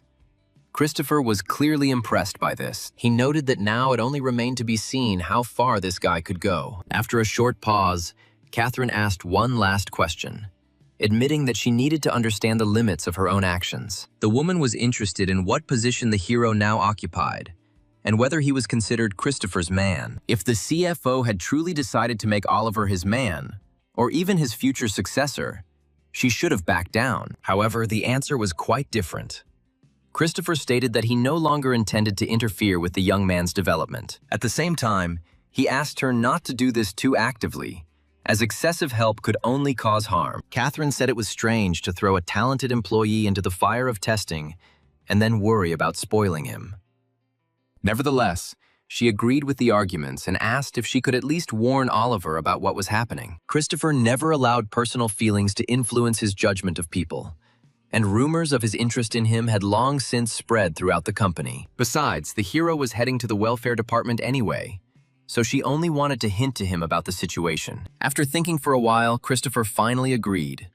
Then he thanked the director for his work and noted that he liked the tea. Furthermore, there were only 3 people in the room, so the source of a possible information leak would not be difficult to determine. These words sounded almost like a warning. The director hastened to assure him that he understood everything and would definitely remember this conversation. After this, the vice president nodded with satisfaction, called his assistant and left the office. Meanwhile, the lecture at the training center was already in full swing. Christopher had been speaking for almost 2 hours. He spoke about his work in more than 20 Tesson subsidiaries, shared personal experiences, and explained in detail the specifics of the divisions. The audience became especially animated when the conversation turned to the internal history of the corporation. Every time the financier revealed details not available to ordinary employees, the room responded with a stormy reaction. Christopher noted that, unlike many other large corporations, Tesson has faced virtually no successor scandals. The reason was the chairman's position. Any family member who made the news for an inappropriate reason lost the right to inherit. After this, the lecturer spoke about the incredible work capacity of the head of the company. The chairman regularly arrived at work before dawn. He really worked hard with everyone else, which made the other leaders work hard too. Oliver listened attentively to the speech and saw before him not only an influential leader, but also an outstanding storyteller. Through his stories, the interns seemed to look inside a huge corporation and learn how it really functioned. By the end of the meeting, the director began to give real-life examples from the work of various departments and explain the principles of business management. Emma was taking notes diligently, as were most of those present, some with their eyes glued to the stage, others feverishly writing down what they heard. Finally, 2 hours passed. Then Christopher announced that time was running out. He noted that during the short meeting he tried to tell 3 types of things. This was what employees were allowed to know, what they should know, and what they were required to know. The man then emphasized that today's lecture was possible solely thanks to the interns themselves. There was no precedent for this before, so he hoped that this experience would really help them stand out from the crowd. When the lecture ended, the hall immediately filled with discussion, with many trying to understand the hidden meaning of the speaker's final phrases. However, Christopher himself was already heading towards the exit. Passing by the main character, he lingered for a moment. There was something thoughtful in his gaze. The man then lightly patted Oliver on the shoulder, as if approving of his actions. He gestured that he wanted to talk to him alone. Oliver immediately understood the hint and rose from his seat, which was noticed by Charles, who was sitting nearby. In front of the other interns, the hero and the financial director left the room together. The remaining participants immediately began whispering among themselves, some wondering what exactly they were going to talk about. However, most quickly agreed that such attention to Oliver no longer surprised anyone. Immediately after the lecture, one of the interns expressed an idea that was quickly picked up by the others. The girl suggested that everything that happened was done intentionally. Christopher deliberately showed everyone that he was following Oliver. Some interns began to claim that the financial director had deliberately left with the main character in front of everyone. As a result, the opinion quickly spread among the participants that the guy was officially under Christopher's protection. Meanwhile, outside, a man looked at the hero and asked if he understood that people would now think exactly this way. However, Oliver took it calmly. He said that this situation had both pros and cons. Christopher then asked the boy if he had grasped the true meaning of his last words on stage. Oliver immediately recalled the final part of the lecture, where the financier noted that the interns themselves created this opportunity and won it. Oliver then admitted that today's lecture was a huge opportunity for everyone. Its value lay not only in the content of the presentation, but also in the very fact that the interns were communicating with a person of such caliber. Oliver explained that such things often turn out to be more useful than they seem at first glance. One day, he might meet a business partner who admires Christopher, or the right opportunity might arise to tell him about it. Therefore, the hero sincerely thanked his interlocutor, noting that it was the interns who received the greatest benefit from this event. Moreover, the young man understood why Christopher was talking about fighting for the right to attend the lecture. Although Oliver organized the meeting, there was still a competition between the participants, and the victory went to the one who managed to convince the others. Oliver added that today's event was not meant to remain just a nice gesture. If the acquired knowledge was used correctly, it could bring real results in the future. The guy then cautiously suggested that the financier himself had reasoned in much the same way, but Christopher remained silent for a while. Then he suddenly asked if Oliver had had enough opportunity. Hearing this question, the hero realized that the man remembered their previous conversation very well. Back then, he had only asked for a chance to prove himself. From the outside, it might have seemed as if an influential leader was pushing him forward, but the hero himself saw the situation differently. He understood that in front of him stood a person who had actually listened to his request and taken the time for it. So Oliver sincerely declared that he had received more than enough. Moreover, he promised to prove that he was worthy of the trust placed in him. These words clearly pleased Christopher. The man threw away his empty cup and briefly praised him. After that, he turned around and left. And that was the end of their first real meeting. Catherine and the other judges, who were watching what was happening, were surprised. When the financier left the center, all the employees bowed respectfully to him. Oliver noted that the man did not even look in their direction. Despite this, those around him continued to express great respect to him. As Christopher's expensive car drove out of sight, Oliver realized how much he appreciated the attention he had received. The thought even made his heart clench. However, he did not show it and remained outwardly completely calm. Then the guy bowed deeply after the departing leader, expressing sincere gratitude. However, along with gratitude, he also acquired a goal. The hero firmly decided that one day he would walk alongside such a person as an equal. Soon, the morning of the next day arrived. Oliver changed into his usual pajamas and yawned tiredly. The room looked a little untidy, but the guy still forced himself to sit up and look around. Meanwhile, the other interns were animatedly discussing the upcoming farewell event. Some people said they had seen food trucks during the day, while others suggested that the organizers had decided to throw a party. Then the hero understood why the dining room was almost empty in the morning. Everyone was eagerly awaiting the evening banquet. Watching them, the boys suddenly remembered school lunches and felt a slight nostalgia. However, the real surprise came at the farewell party itself. When Oliver entered the hall, he could not hide his surprise. In front of him lay a huge buffet with dozens of different dishes. Then, seeing the luxurious table, not only Oliver but all the interns were genuinely delighted. A real festive banquet.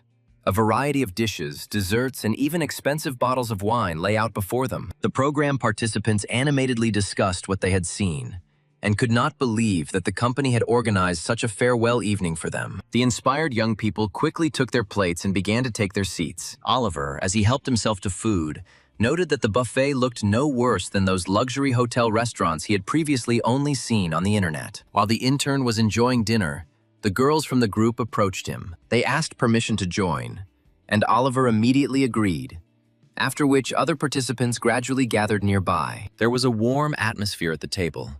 Everyone shared their impressions, recalled the last weeks and the tasks they had to complete. One of the interns congratulated Oliver on first place. The hero thanked him and involuntarily began to think. Their group changed a lot in 3 weeks. At the very beginning, he had difficulty remembering the names of those around him.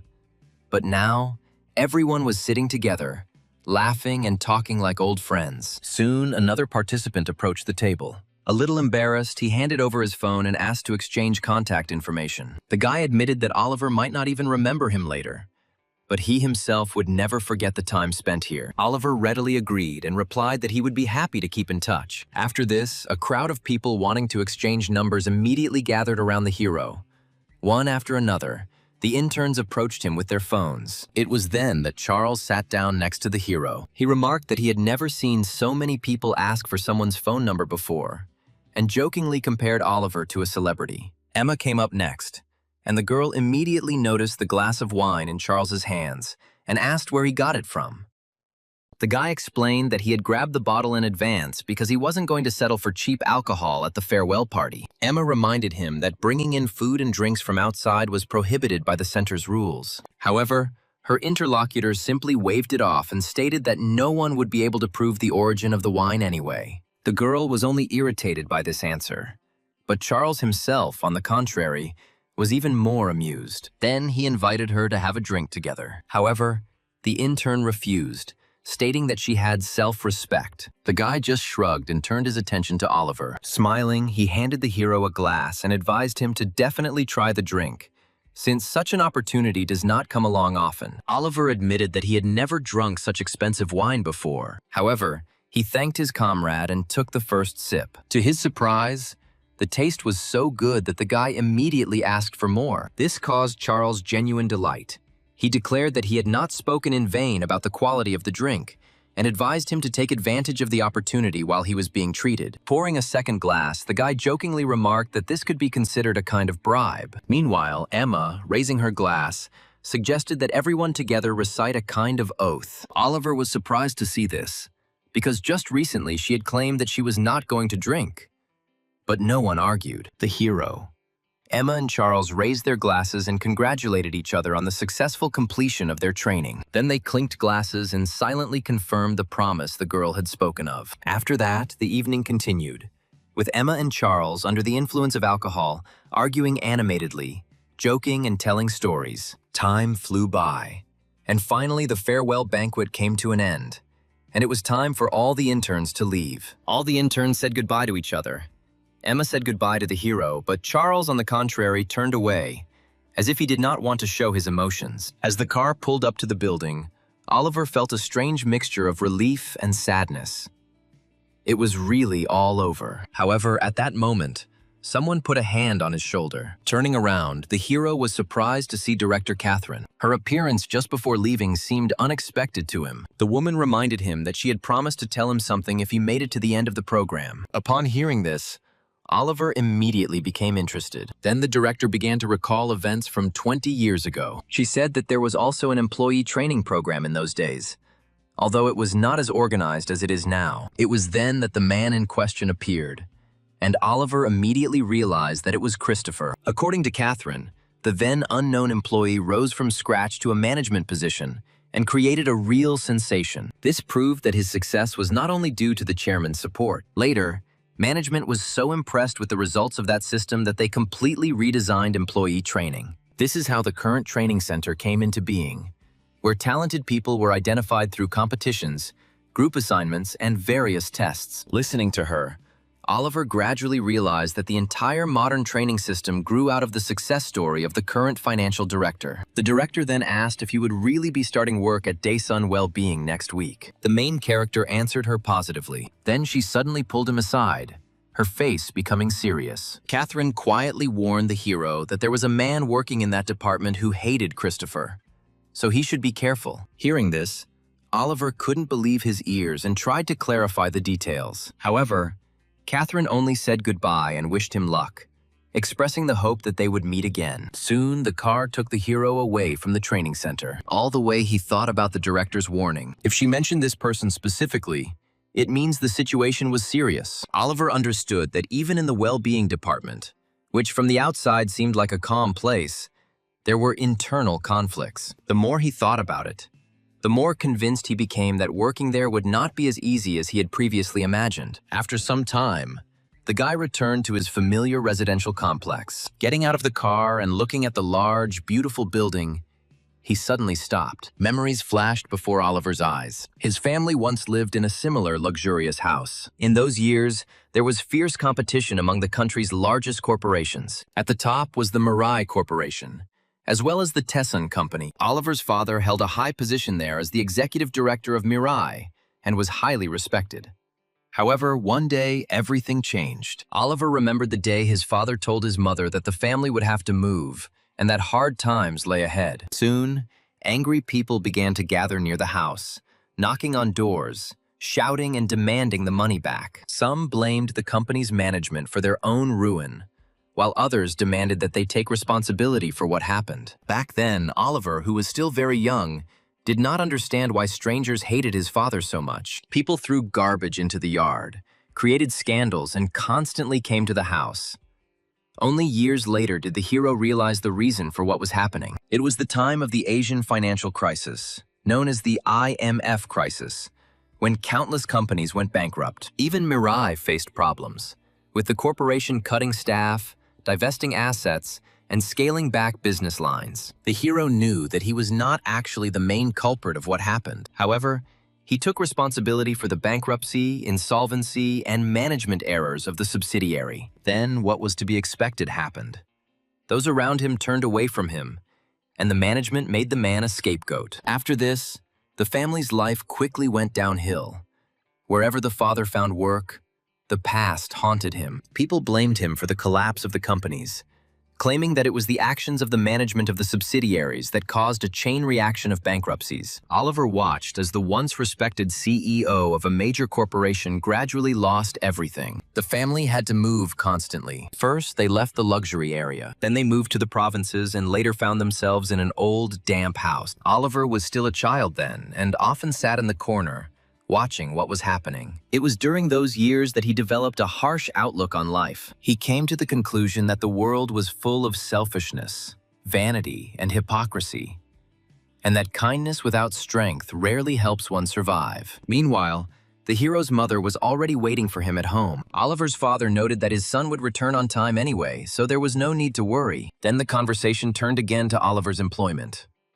His father was perplexed as to why he was so eager to get into Tesson. However, the wife recalled that most companies rejected her at the resume review stage. Only a special recruitment program for school graduates gave the young man a chance, especially since he had a tax consultant certificate. Soon, a familiar voice was heard. The hero returned home in a business suit and announced his arrival. His parents immediately perked up.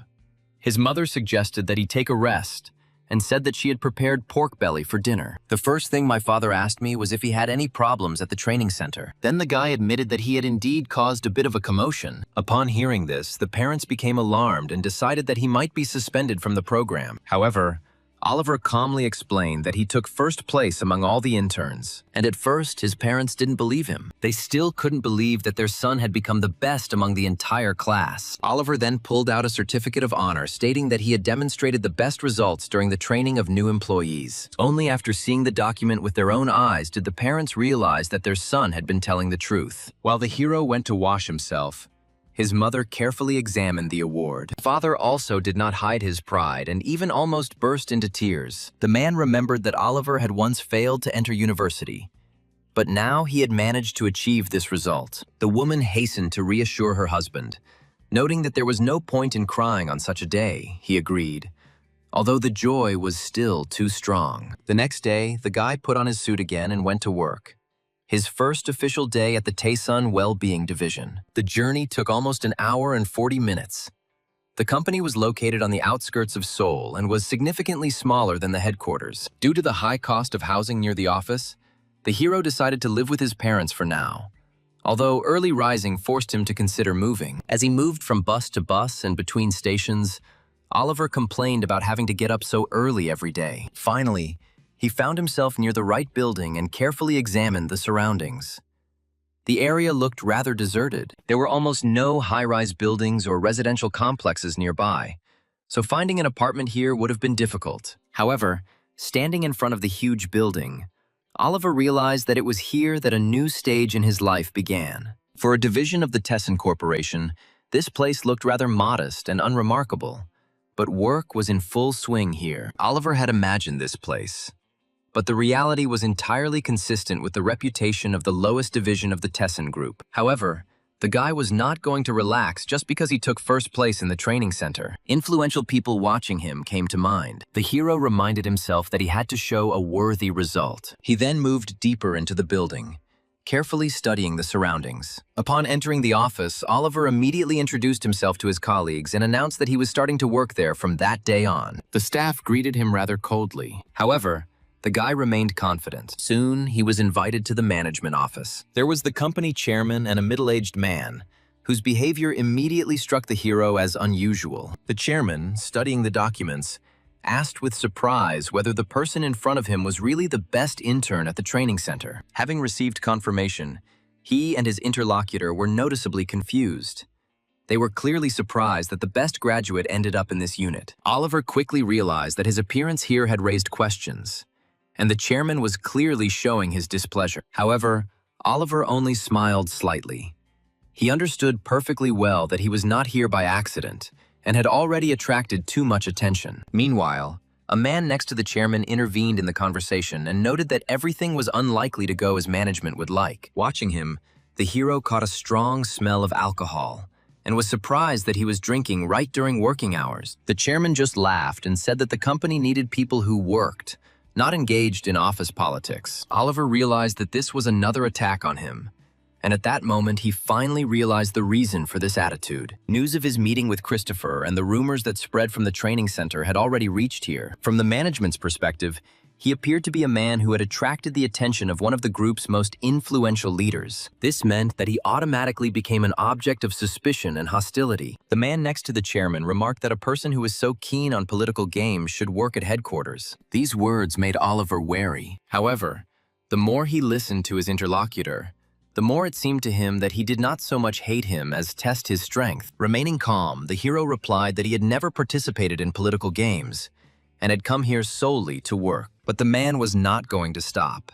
He reminded her of the rumors surrounding Oliver and asked if he considered himself special. He said he had never met a noisy newcomer who actually turned out to be a useful employee. Oliver then replied that he had done nothing to cause the rumors to appear and was only doing his job. Unexpectedly, his answer made both leaders exchange glances. Their gazes showed not only surprise, but also a certain respect. After a short pause, the chairman stated that he did not wish to deal with problematic issues, so he decided to simply hand the new employee over to his interlocutor. The man immediately asked if this meant he intended to cause more trouble. However, the hero calmly objected that if a person is simply standing in one place and noise starts around him, then the reason may not lie in him. Hearing this, the man remarked that even if it was unintentional, the source of the problem should still be held responsible for the consequences. Oliver countered that if a person performs his duties conscientiously and this causes a stir in the company, then the fault does not lie solely with him. The interlocutor immediately latched onto his words and coldly asked if he was trying to blame the company itself for everything. However, the hero explained that this is not what he meant. The organization must provide working conditions, and employees must carry out their tasks. This answer visibly surprised the man next to the chairman, who admitted that the newcomer knew how to speak beautifully. At that moment, Oliver felt that the conversation had ceased to be a simple test. Every word was carefully weighed. Then the guy honestly stated that he was simply expressing his opinion about the situation. But the last phrase clearly turned out to be unnecessary. The man cut him off abruptly and said that he shouldn't have said that. Only then did Oliver realize that he had gone a bit too far. The conversation was progressing too smoothly, and he involuntarily allowed himself to make an overly self-confident remark. Realizing his mistake, the guy immediately apologized and bowed deeply. After a short silence, the interlocutor sighed and decided not to escalate the conflict. He remarked that beginners were prone to making mistakes, and then told him to raise his head. The man added that Oliver was still better than the other because he behaved like a normal person. This phrase immediately interested the hero. Meanwhile, the man settled down on the sofa and finally introduced himself.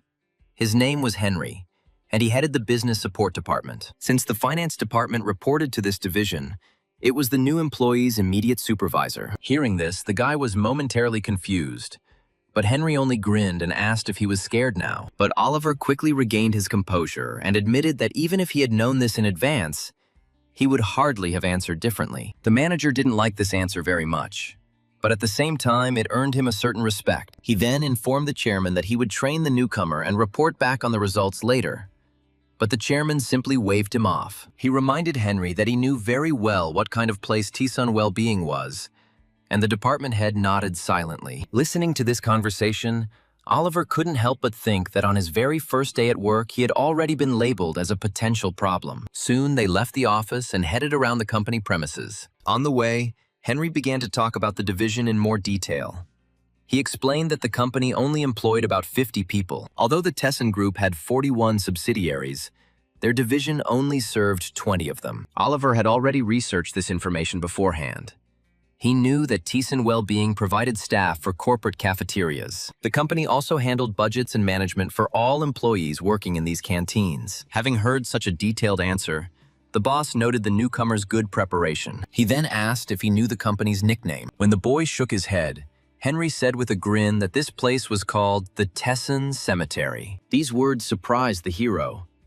Then the leader explained that such a nickname did not appear by chance. Meanwhile, new rumors began circulating in the corporate support department. People were saying that the new guy who came to them was not just any new guy. He was said to be the best in his class and was now the protege of CFO Christopher. Some thought it was a joke, but others said they heard it directly from people in his study group. But many still couldn't believe it. The fact is that this branch received such a nickname for a reason. Within the corporation, employees who had caused problems in other subsidiaries were often transferred here. Sometimes those who management couldn't fire directly, but wanted to remove from important areas were sent here. Many employees soon submitted their own resignations after being appointed to Tessin Well-Being. There were two main groups of employees here. Some who suffered humiliation and stayed only because they hoped to return one day. Others had long since resigned themselves to their situation and simply used the name Tessin to live peacefully until retirement. So this place turned into a kind of transit station, where everyone tried to avoid creating problems. Meanwhile, in the office, employees were animatedly discussing the new employee. Most considered the rumors ridiculous. Someone suggested putting the newbie in his place right away before he started getting too proud of himself. Colleagues joked that they could make him stick together bills, sign envelopes, or dump the month-end closing on him. Some recalled that even their manager had qualifications, and therefore did not understand who the new employee considered himself to be. At that moment, the door opened and Oliver entered the office, and it immediately became quiet. The hero introduced himself and said that starting today, he would be starting work in the finance department of the business support group, Tessin Well-Being. He suddenly remembered the president's question about why the best graduate ended up here. The president's question was one thing, but the middle-aged man standing next to him looked much stranger. He leaned casually with one hand on the president's desk, a liberty allowed to a person of equal status next to the head of the company. Or maybe he was someone who was formally lower in rank, but due to his skills and experience was on par with him. Back to reality, Oliver added that he expects to work well with everyone. Finally, one of the employees asked him directly if it was true that he had won first place in the training center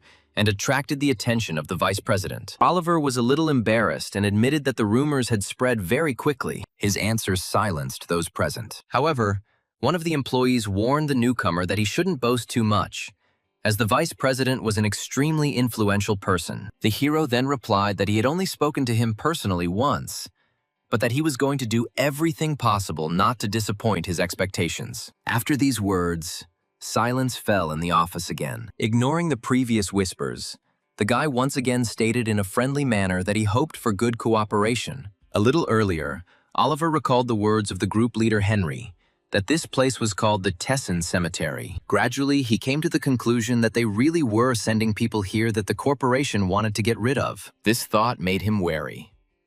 However, Oliver quickly reminded himself that he was worrying too soon. Just because a company is considered a cemetery doesn't mean he has to be buried there, as during his training, he only needed to prove his abilities with results. Returning to reality, the guy noticed that his colleagues' gazes remained cold. After meeting, the employees immediately went to their places and did not try to start a conversation. But this did not surprise him. They themselves were waiting for him to make the first move. Approaching the group leader, the hero asked who he would receive assignments from and what he should do today. He replied that for now it was simply necessary to understand how the company works. Oliver agreed and began to look around carefully. Soon his attention was drawn to a female employee with a displeased expression on her face. From the reactions of the others, he decided that she had real influence here, even if she did not formally hold a leadership position. Then the guy found his place of work. There was already a sign with his name on the table. Sitting down at the computer, he realized that no one was going to bring him up to date. However, for accounting departments, this was a common occurrence. Therefore, the hero decided to sort out the documents on his own. For a while, he thought about where he should start. He soon found a folder with weekly reports, and Oliver felt relieved when he saw it. Inside was useful information about the company's operations, data on the pension fund, health insurance, procurement, and other processes. In addition, the previous employee left logins and passwords for various corporate systems. For this, Oliver thanked his predecessor, and gradually the picture became clearer. Judging by the scattered documents, the person who previously occupied this position was responsible for the general administrative work of the office. Looking at the circled dates on the calendar, Oliver quickly realized that the most urgent task was the upcoming month-end close. He then began studying the documents on the computer, but soon realized that the situation was much more complicated than it had initially seemed. Oliver sighed tiredly. Everything looked extremely confusing. Meanwhile, the employees continued to discuss the newcomer in the general chat, with assistant manager Charlotte being particularly irritated. She had hoped to get a newcomer to whom she could delegate the duties, but they were given an employee who had already been rumored. Charlotte was far from an ordinary employee. During her 4 years at Taesun Wellbeing, she took control of the business support department office. Although the group's leader remained officially in charge, the timid team leader preferred not to interfere in internal conflicts. Therefore, the girl often manipulated the team and even isolated the leader, strengthening her own influence. As she watched the new employee calmly study the documents, she became increasingly irritated. The guy should have first won over his senior colleagues and asked for help, instead of sitting there with such an imperturbable look. In addition, Charlotte herself ended up at Taesun Wellbeing after internal conflicts and struggles for influence within her previous division. And then she began to think that if the person Christopher was interested in got into trouble, then attention might switch to her. Oliver continued to research the company, despite its small staff, which served dozens of clients within the Tessin group. After some time, the hero leaned back in his chair. He realized that it was simply impossible to learn everything in one day. Then the guy opened the desk drawer and immediately frowned.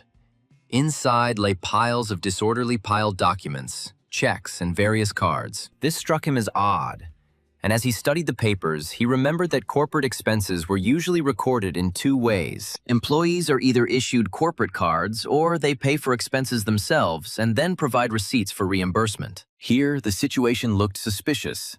At Tessin Wellbeing, only the manager and employees of the purchasing department had cards. The rest had to use personal funds and then demand compensation.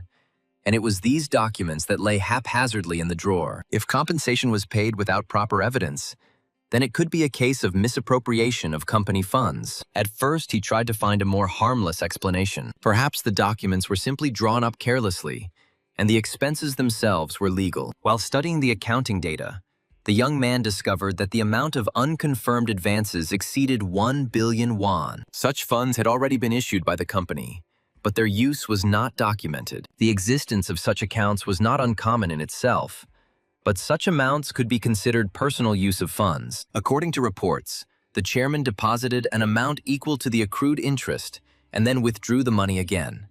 It turned out that the interest itself was turning into new, unconfirmed advances. So the guy began to think about an even more serious question. If such transactions were carried out by the accounting department, then management was certainly aware of what was happening. The finance department couldn't help but notice this either. The deeper he delved into the documents, the more uneasy he became. The amounts were too large to be considered a simple mistake. It all resembled stories about major financial scandals that usually made it onto the evening news. The hero realized that there were no random people here. Even if he assumed that he would be able to uncover all the violations, another question arose. Oliver didn't know if he could take on the chairman, the department management, and all the staff at once on his own. First, he needed to prove his worth, and to do that, he needed to create a suitable stage for the upcoming confrontation. At that moment, the boy remembered the experience he had gained at the training center. When all paths seemed closed, he managed to find a new way out. He then turned his gaze to Charlotte, who was talking with her colleagues, and decided it was time to prepare a new game on the chessboard. Soon it was lunchtime, and the staff were discussing the upcoming month-end closing and suggested assigning this work to a newcomer. Some were wary of the idea and worried that he might make mistakes, but Charlotte quickly reassured her colleagues. She stated that even if problems arise, they can always be fixed. Moreover, the girl offered to delegate absolutely all month-end closing work to the newcomer, a proposal that surprised the employees. She then explained that possible errors would not cause serious damage to the company. If anyone asks about the reasons for such a decision, it will be enough to say that the management simply wanted to evaluate his abilities. Colleagues quickly supported this idea. Some even admitted that they had long wanted to knock the newcomer's confidence down a bit. They then decided to additionally hand over to him all the unsorted expense reports. As a result, 2 huge boxes of documents were placed in front of Oliver. Staff advised that all of these reports needed to be processed by the end of the week in preparation for month-end closing. After this, the colleagues left with satisfied smiles. Looking at the mountains of papers in front of him, the guy sighed tiredly. He quickly realized that the entire department was united against him. But this attitude only fueled his passion. At first, the hero was going to simply observe what was happening for 2 weeks. But now he has changed his mind. Clutching another check in his hand, he realized it was time to start his own game. Charlotte showed up at the office earlier than usual, and one of her co-workers remarked that she looked a little too happy for a Monday. The girl admitted with a smile that she was interested to see what mistakes the newbie made. She remembered how the guy had been going through the paperwork non-stop all last week, but then had gone quiet. Although she was forced to admit that he had done quite well during the first week, which was why he had been assigned to close the month. The employee laughed and noted that she had deliberately dumped all the work on him and then simply watched from the sidelines. Charlotte didn't even deny it. On the contrary, she openly admitted that she wanted to see how far he could go. A colleague suggested that she was about to put the newcomer in his place, and she stated that in their profession, only ability mattered. If a young, licensed professional turns out to be truly talented, he or she could shake up the entire financial department. In such a situation, senior staff would inevitably feel threatened. They would try to eliminate the dangerous competitor as soon as possible. On the way, Charlotte convinced herself that the newcomer probably hadn't yet managed to figure out all the work processes. Working at the Tesson Wellbeing Division was much more challenging than it seemed from the outside. She was convinced that diplomas in themselves meant nothing. Only experience and real skills determined real value. Once in the department, the girl saw Oliver, who was still working with concentration without a break. It was clear from his tired face how much effort he had put into this task. This sight gave her great pleasure. In her thoughts, she was already waiting for the moment when the guy would give in and ask for help. Looking at her watch, the girl eagerly awaited 9 in the morning. Meanwhile, the hero continued to work, fully focused on the documents. Finally, the clock showed 9. At that moment, Oliver's joyful voice echoed throughout the office as he announced that he had finished his work. The employees immediately turned to look at him. Even the head of the department could not hide his astonishment and asked if he had really done everything himself. The hero then handed the stacks of documents to the head of the department, who calmly took the papers and was about to start reviewing them. However, at that moment, Charlotte unexpectedly snatched the documents from his hands. This behavior surprised the manager, but he chose to remain silent, while the girl began to carefully study the reports. The longer she read, the gloomier her face became. Finally, she asked incredulously how exactly he had processed the accounting of pension payments when employees retired. Oliver chuckled at the question, which was exactly the mistake she had been expecting. However, instead of explaining, He calmly reminded that he had already handed over the documents to the head of the department. These words only made Charlotte more angry. Over the past few days, the hero has managed to get a good look at the office environment. Formally, the head of the department was the manager. However, it was the assistant manager who managed all the processes. Oliver even heard colleagues talking about how the boss was a quite competent specialist, but too soft a person. Observing this, the guy had long ago drawn conclusions. All the pieces on the chessboard had already taken their places, and it was time to act. Meanwhile, Charlotte demanded an immediate answer to her question. She stated irritably that it would have been enough for him to simply explain the calculation procedure. However, the hero decided not to escalate the conflict for now. Instead, he calmly began to explain his work. He said that the severance pay was paid to the employee in a lump sum upon retirement. At the same time, the company could not know the exact dates of layoffs in advance and did not have the ability to constantly hold large sums of cash. The company transferred the required amounts to the pension fund annually, and after the employee retired, payments were made through the bank. He then added that he had carefully examined the system used and had come to the conclusion that the company was operating under a DB-type pension scheme. However, when processing payments, some transactions were reflected as if the DC scheme was used. The girl tried to object and noted with obvious irritation that knowledge from textbooks alone was not enough to complete such work. However, the guy just smiled and replied that he had already encountered similar problems before. For some reason, this very phrase made her even more angry. Meanwhile, the head of the department was studying the reports, and finally he raised his head and clarified whether Oliver had really done all the work himself. Having received confirmation, the manager delved into the documents again. The hero noticed with surprise that this man looked completely different than usual. Instead of his usual passivity, the boss quickly and very carefully checked each page. The longer the test went on, the more his surprise grew. Soon, he carefully placed the reports on the table and announced that, thanks to the early submission of work, there would be no complaints against the newcomer. Moreover, he praised him for a task well done and allowed him to return to his business. Oliver thanked the manager and left the office, but he thought that today the head of the department was behaving differently than usual. After some time, the manager himself approached him and praised him for the work he had done. Then he suggested going up to the roof and having a cup of coffee. When they found themselves on the roof, the boss noted that the newcomer had probably already begun to wonder what kind of strange company he had gotten himself into. Despite his manager's concerns, Oliver understood that he had been given this job to test his abilities, so he did his best. This answer touched the head of the department. Thanking him for such an attitude, he suddenly suggested meeting in the evening for a drink. The man then looked a little embarrassed and remarked that there was usually a welcome party for newcomers. The hero readily agreed, with the next stage of the plan already forming in his head. Soon evening came, and they went together to a busy area of the city and settled down in a restaurant with fried meat. Oliver poured the manager a drink. He suggested that they first raise their glasses and only then move on to conversation. Oliver thanked him and supported the toast. Soon, one bottle of soju was emptied almost unnoticed.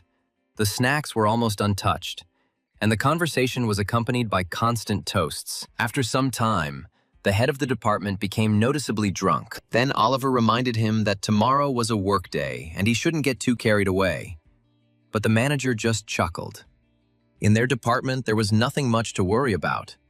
Even when employees came to work, there were almost no serious problems. He then advised the newbie not to push himself too hard, as no one would appreciate such efforts anyway. The boss noticed that he turned out to be a real workaholic and admitted that he was sorry to see such an employee in such a place. Oliver understood that he was now hearing the real thoughts of his interlocutor. He replied that he did not experience any discomfort. Hard work only brought physical fatigue. Problems between people were much worse. The boss immediately agreed, and the hero noted that the manager had clearly been through a lot. After these words, the man suddenly fell silent and began to eat in silence. Oliver realized that this topic had affected him too deeply. He then cautiously asked how long he had worked in the well-being division. After thinking for a moment, the boss replied that he had arrived there about 2 years ago. Then he remembered Charlotte and noted that she had arrived even earlier. After this, the man admitted that the main problem was his character. He never knew how to manage subordinates. Well-being was a place where the company sent employees it no longer considered promising. Charlotte was constantly in conflict with her superiors, was involved in internal politics, and managed to destroy several work teams. Because of this, the management has repeatedly expressed dissatisfaction. The man remembered numerous meetings where the girl argued with the managers on almost every issue. He admitted that capable subordinates were common, but Charlotte went much further. Even when working on projects, she thought more about power and conflict than about the results. Raising his glass, the man noted with bitterness that the projects could not develop successfully, and as a result, the entire previous team was disbanded. After hearing this story, Oliver finally understood the reasons for what was happening in the department. And now many things began to look much more logical. The boss continued to speak more and more frankly. Charlotte was completely unsuitable for teamwork. He recalled how he worked as an ordinary employee for many years, and the real problems only began after he was promoted. Having become a leader, the man never learned to speak firmly to his subordinates. People did everything their own way, and he could not control them. As a result, management directly stated that he would either have to change his character or leave the company. After this, the man looked at Oliver again and admitted that he did not understand why such a capable person ended up here. The whole situation seemed strange to him, since well-being was a place where employees who couldn't fit in with the team were sent. The boss then asked if Oliver had applied specifically to well-being. The hero shook his head and explained that he had participated in the general recruitment, and then he had simply been assigned to this unit. Hearing this, the man frowned. Management could indeed have paid attention to the lack of higher education first. Oliver became the training center's best intern, and the most promising employees were usually mentored by the strategic planning department. However, this thought made the hero think. He himself had long wondered why he was allowed to stay in well-being. Perhaps someone wanted to test his abilities in just such conditions. At this point, the manager assumed that someone with sufficient influence had intervened in the matter, capable of changing the personnel decision. Hearing this, Oliver immediately thought of Chairman Christopher. But the boss unexpectedly rejected this version. The chairman was a man who rose from the very bottom and never paid attention to the origins of his employees. These words made Oliver think. The chairman gave a chance, tested a person, and just as quickly got rid of him in case of failure. Then the hero finally became convinced that someone else was behind his appointment. The manager admitted that he did not know who exactly could have influenced this decision. Perhaps it was someone who did not get along with the chairman, but the boss advised against jumping to conclusions. The newcomer had spent too little time in the company to understand everything. The manager advised not to pay attention to those who were pushed aside, but to focus on their work. After a short silence, the guy asked what would happen if he found a way to make Charlotte shut up. Oliver explained that during his time at work, he noticed numerous violations. If evidence was collected, she could very well be held accountable. However, the manager only sighed heavily. He explained that the problem affected not only her, but many employees would be affected. But the hero had already realized that Charlotte was in charge of the office, and therefore, it was she who should bear the main responsibility. However, the boss remained skeptical. Not only the employees, but also other department heads could take her side. The guy just chuckled at this, noting that not everyone really supported Charlotte. Most simply followed the general atmosphere of the group. If serious problems arose, many would prefer to stay away. While the manager was pondering what he had heard, the hero declared that he would handle the situation himself. There was such confidence in his voice that the man involuntarily looked at him in a new way. Then he poured him another glass himself and finally made a decision. The boss gave him permission to act as he saw fit. He honestly admitted that he would not be able to provide serious assistance, but promised to at least not interfere. After this, Oliver unexpectedly announced that he would begin to act tomorrow. These words again surprised the manager. He asked curiously what exactly he was planning to do the next day. In the morning, the manager went to the toilet, where he looked at his reflection in the mirror for a long time and scolded himself. The man believed that he had lost his mind since he agreed to Oliver's proposal, and convinced himself that he should have refused until the end. It wasn't a matter of wanting to support assistant manager Charlotte, but of fear for the newcomer. The office gossip would have died down sooner or later, but the consequences for the young man could have been much more serious. If the employees started to bully him to the point that it became impossible to protect him, the manager would be unable to do anything to help. So, upon entering the office, the man decided to stop him before it was too late. He didn't want a capable employee to quit because of bullying. After greeting everyone, the boss noticed Oliver. The man was surprised that he was already there. Wanting to talk to him, he came closer. However, upon meeting his gaze, he froze. Those eyes immediately reminded him of yesterday's conversation. The man was confused for a moment and then simply returned to his place. Meanwhile, Oliver worked intently at the computer, collecting evidence and studying documents. For him, eliminating the manager's assistant, Charlotte, did not seem like a difficult task. He was much more interested in the head of the department, Santiago. The hero remembered the previous evening and realized that he had been wrong about it. Previously, it seemed to him that he was a weak-willed person who only drank and avoided responsibility. However, yesterday the guy saw a completely different person. Attentive, smart, and clearly not as helpless as he pretended to be. Oliver knew the office could descend into chaos, and usually in situations like this, he would have reported everything to management. But this was different. The boss had practically lost interest in the team and appeared only occasionally. Remembering how he had skimmed through the reports and tried not to interfere, Oliver began to make various plans. Gradually, he came to the conclusion that he must trust his own observations. Even the slightest clues could not be ignored. So the guy went to Henry and asked him to approve some actions. The boss greeted him with extreme irritation and asked what other problems had arisen. But Oliver immediately got to the point. He stated that he clearly saw how the leader was deliberately avoiding participation in what was happening. He preferred to remain calm. If nothing were changed, the work would continue to proceed sluggishly.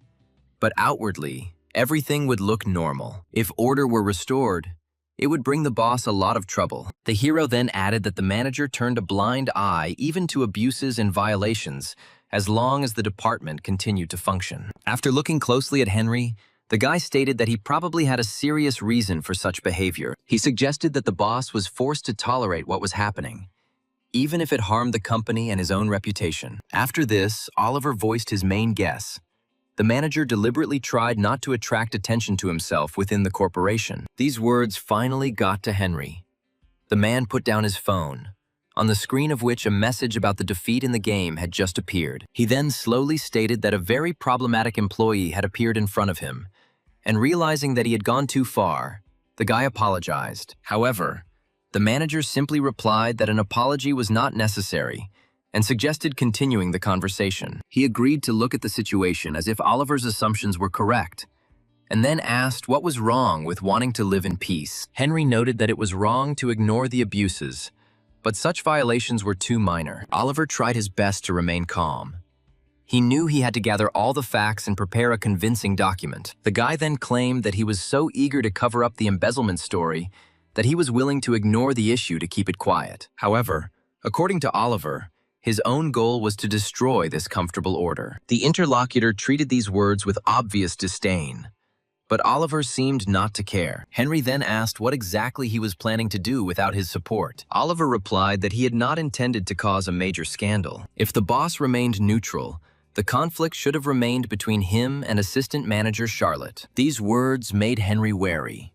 He quickly realized that the interlocutor was hinting at the possibility of Charlotte's removal. Then the man reminded them that Oliver was too young, and it was unlikely that the employees would want to recognize him as a leader. However, the guy didn't lose his composure and objected that it wasn't a matter of age. Moreover, Henry himself was older than Charlotte, but this did not automatically make him the leader of the team. Oliver noted that he was also ignored at the training center because of his youth, but later they began to take him seriously. These words made Henry look at his interlocutor differently.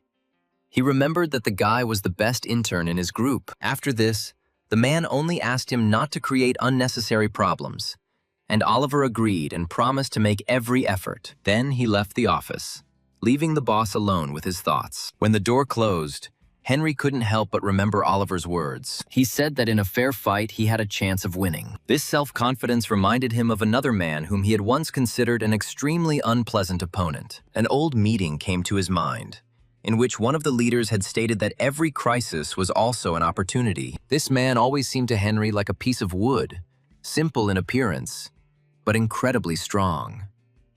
Then the man remembered a call from his former subordinate, Catherine, who enthusiastically told him about a new employee. However, Henry paid little attention to this at the time. At that time, he was more concerned about his own career. Many of the employees he once supported have now become executives at the Tessin Corporation. At the same time, he himself ended up in the Tessin Wellbeing Division and gradually lost interest in work. Disappointed, the man stopped fighting for advancement and began to treat even the company's losses with indifference. However, the conversation with Oliver made him reconsider some of his views. He was forced to admit that the boy had excellent determination and sound judgment. He was especially impressed by the fact that the guy first came to discuss the problem with the person in charge, rather than trying to act on his own. Henry understood that if he had done everything behind his back, he would have used any means to stop him. However, Oliver chose the right path. Moreover, the man even liked how skillfully he used the threat. The boy unmistakably understood that Henry hated problems the most and always chose the calmest path. The man sighed wearily. This conversation suddenly reminded him of the times when he still strived to achieve something. He caught himself thinking that Catherine's words were not far from the truth. He really began to wonder what kind of person Oliver would become. Moreover, he even had a desire to help its development. But he believed that in the current situation, he did not have enough influence.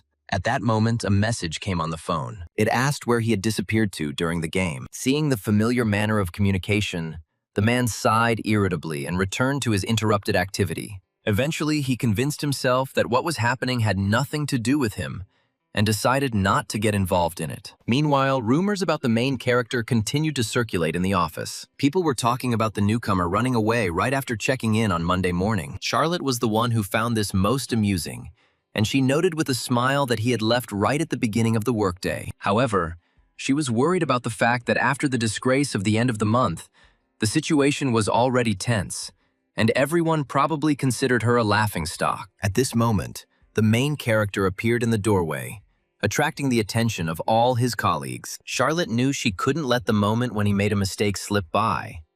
If she couldn't defeat him with her skills, she would find something to cling to. So she approached Oliver and asked where he had been all this time, and why the newcomer had been gone for 20 minutes. She asked if he really thought he could just leave and come back whenever he wanted. She jokingly started saying that if he wanted to do things his own way, then maybe he should be in charge.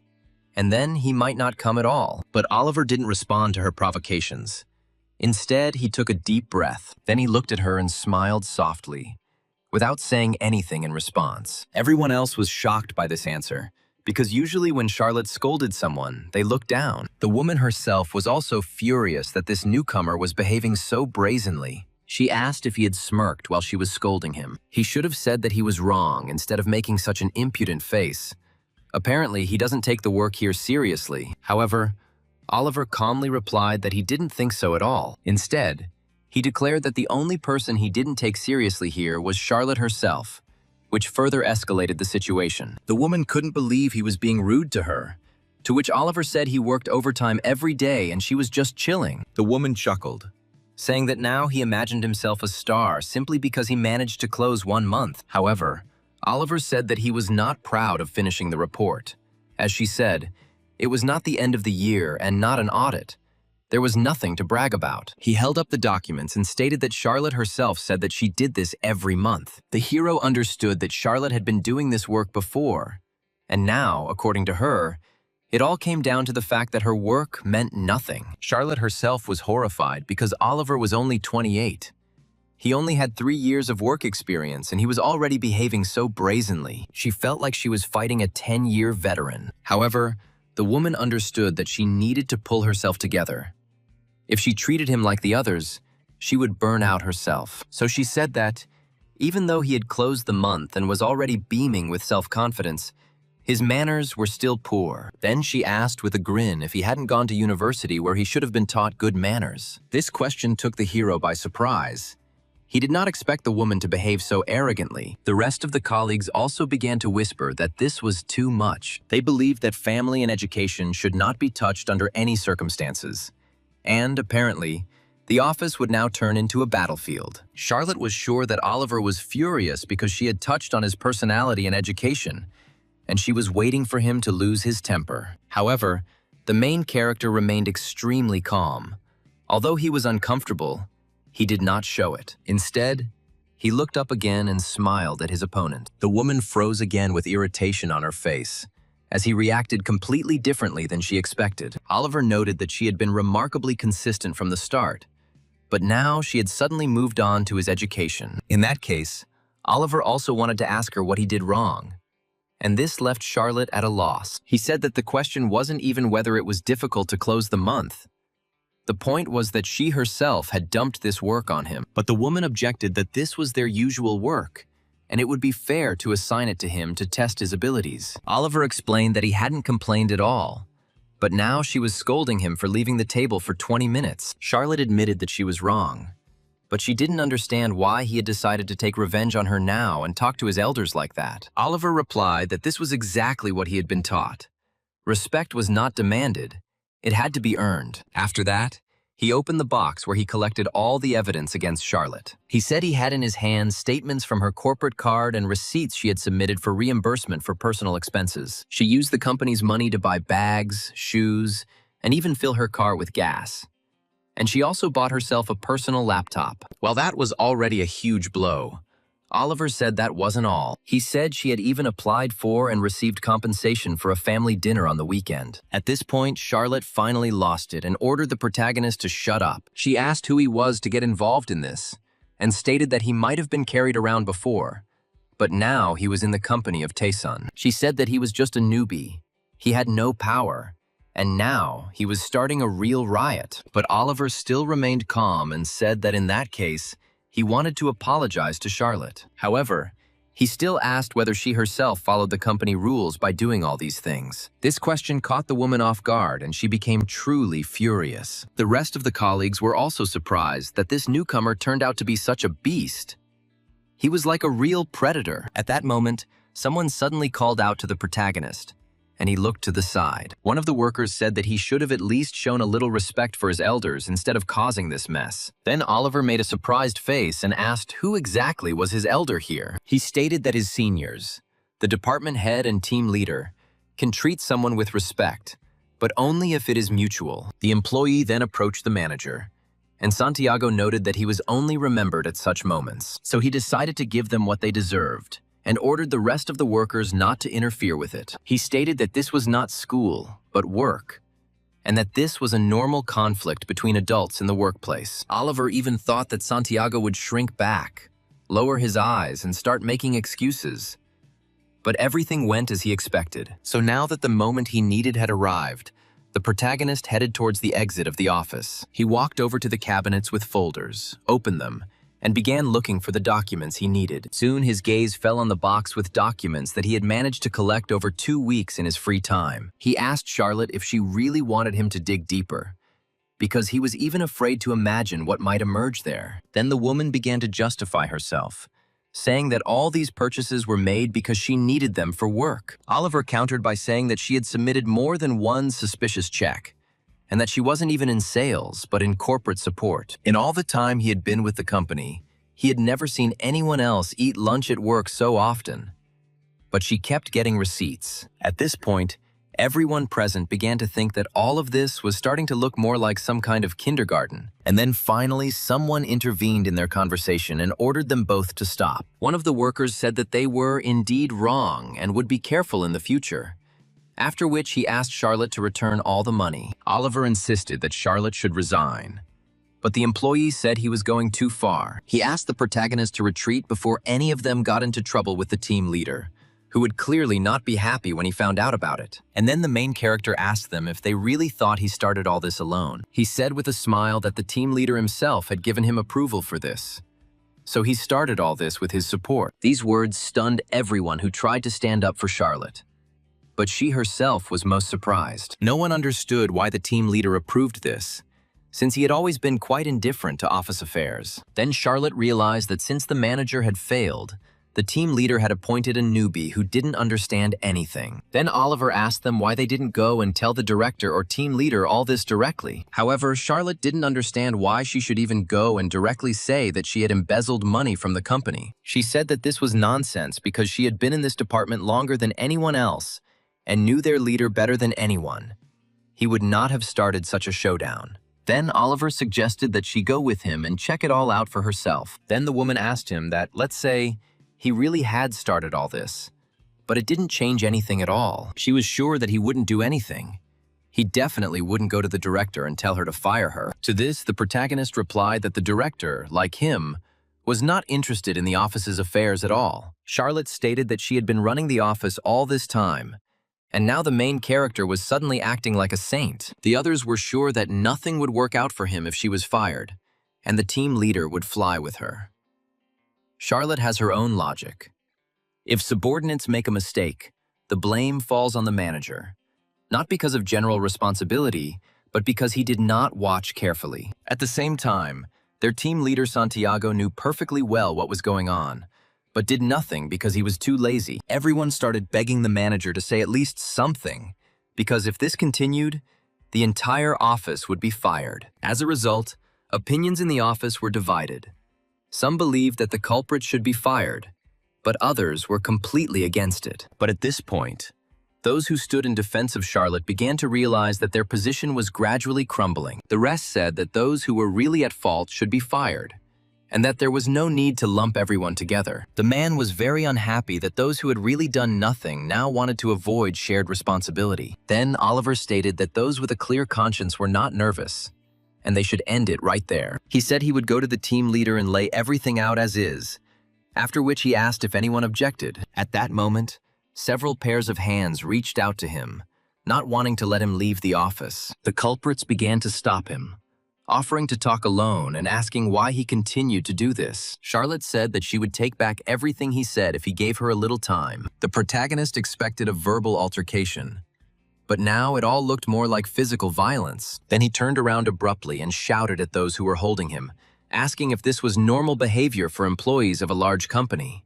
He stated that with such zeal he would soon die, and it would no longer matter whether the company was large or not. He ordered them to let him go and calm down, but Charlotte said that it was impossible to remain calm in such a situation. At that moment, the office doors opened, and everyone suddenly froze in surprise. As it turned out, it was the team leader Henry who witnessed the whole brawl. He was furious and asked what they were even doing in the workplace. They were behaving like children. He asked the head of the department what they were doing anyway, and he tried to explain, but Henry ordered him to shut up. He looked at Oliver, Charlotte, and the manager, and stated that he would not repeat what he was about to say. Henry stated that Charlotte's manager is fired as of today, and that she may not come to work as of tomorrow. The woman was horrified and began to beg the team leader not to do it, but he was adamant. Henry said that the others could go to their places, and then asked Oliver to come with him. Meanwhile, Charlotte continued to scream that this simply couldn't be happening. Soon, the whole office found out that there was a case of embezzlement,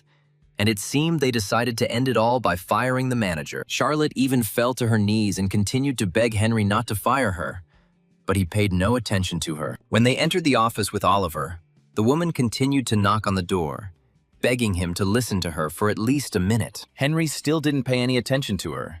Instead, he asked Oliver to sit opposite him. After that, he turned to the refrigerator and took out one bottle of liquid from there. At first, Oliver thought it was water, but it turned out to be alcohol.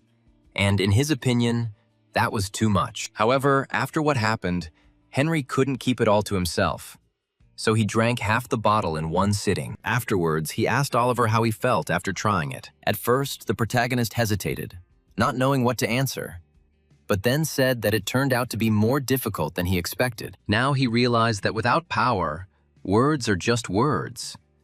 But Henry said that he spoke very smoothly anyway. He was even ready to guess that Oliver would now say something like, that justice without power is just a cry that no one will hear. Oliver thought that this phrase sounded too pompous. He would at least have tried to soften it, but nevertheless, Henry hit the nail on the head. He said that at the training center, no one resorted to physical tactics, even if they were at a disadvantage. Henry understood Oliver, and then he declared that, to put it simply, he had not started a fight, but a brawl. However, the main character did not understand at all what the man was talking about. Although, if you think about it, it was a pretty accurate description. Today, there was a real brawl. Everything did not go as he expected. When several people grabbed him by the clothes at once, he was truly confused and didn't know how to behave. He admitted this to Henry honestly, because he thought that once he provided the evidence, they would surrender themselves. But now Oliver clearly understood that the world did not work according to his ideas. Henry replied that when their jobs are on the line, people don't give up, and a person's true nature is revealed when they lose theirs. Oliver said he felt it in every part of his body today. How irrational people become when they're on the edge. But at that moment, he suddenly noticed that Charlotte, apparently, had given in and had moved away from the door. At that moment, Henry chuckled and asked the hero if he understood what he needed most now. The hero replied that what he needed now was strength.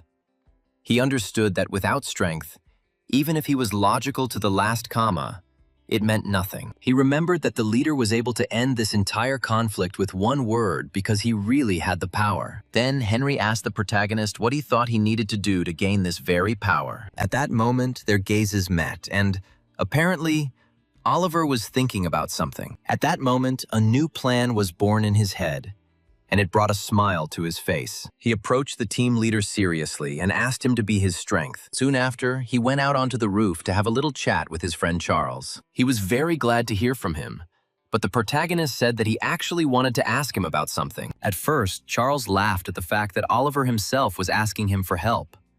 But the protagonist only responded with a chuckle. He said that his direct supervisor was Henry, the team lead for the corporate support department, and he was interested in who he was and what he did. Charles said he had called him at the right place and hoped Oliver hadn't contacted Emmy, to which he replied that he hadn't. Then Charles said that he would find out everything and put the honor of the 5th training center on the line, after which he promised to call back later. Several days passed from that moment, and finally Charles called the protagonist to report the information he had found. He said that their classmates were unlikely to know anything, so he asked the seniors from their department who were now working at the company. The elders said they were hearing about Henry for the first time, but when he said it was a matter of honor for the 5th center, they promised to find out more about him. However, as it turned out, the trail of his information was strangely cut off. One of the elders asked his superior, who asked even higher, and so it reached the very top.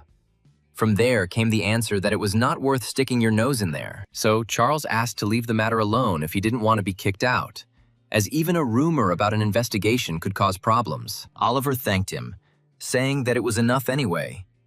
But he wondered privately what to do next. Henry himself reflected that in 10 years, Oliver would want to be at least at manager level. He had a hunch that he was Christopher's favorite, and if it was Christopher, he definitely had some kind of goal in mind for it. So when the protagonist arrived at work, Henry asked him how far he was going to go. He replied that he had a man who had helped him, and he would like to stand next to him. In such cases, they usually say that they want to become his right hand or be worthy to stand next to him. However, the protagonist explained that this is not exactly what he means. The point is that he literally wants to walk next to him. Henry still couldn't believe what Oliver was saying. It literally meant that he wanted to be on the same level as the top management. The man even thought that he was drunk, or that he had heard him wrong, or that the guy had completely lost his mind. But Oliver said he was serious, which is why he turned to the team leader for help. He asked him if he shouldn't do all this himself, to which Oliver said that gathering people to his side was also part of his power. In this world, nothing is done by brute force alone, and 99% of the way he will go on his own anyway. However, he needed the last straw to overcome the final barrier, and for this he needed Henry's help. The man knew that Oliver either thought he was a softie or that he genuinely respected him, but judging by his tone, he clearly didn't think he was a wimp. However, he said that Oliver was not good at understanding people, because he did not have that kind of power, and instead he needed to go to the head of the department. He claimed that even his team didn't really listen to him, but Oliver knew perfectly well that this was a lie. From Charles's words, he understood 2 important points.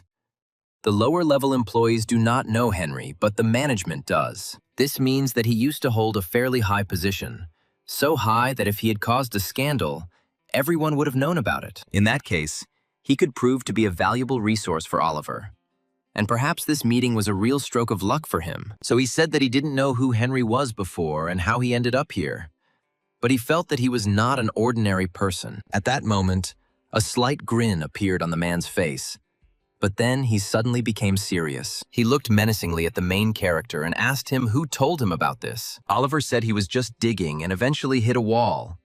Probably because the people he was talking to weren't allowed to talk. Because of this, He concluded that since even they couldn't tell him about it, Henry was a big shot. At that moment, the man turned back to the bottle and took another sip. He asked Oliver what he wanted, whether he wanted to stand on the same level as Christopher, or to displace him and take his place. This question stumped Oliver.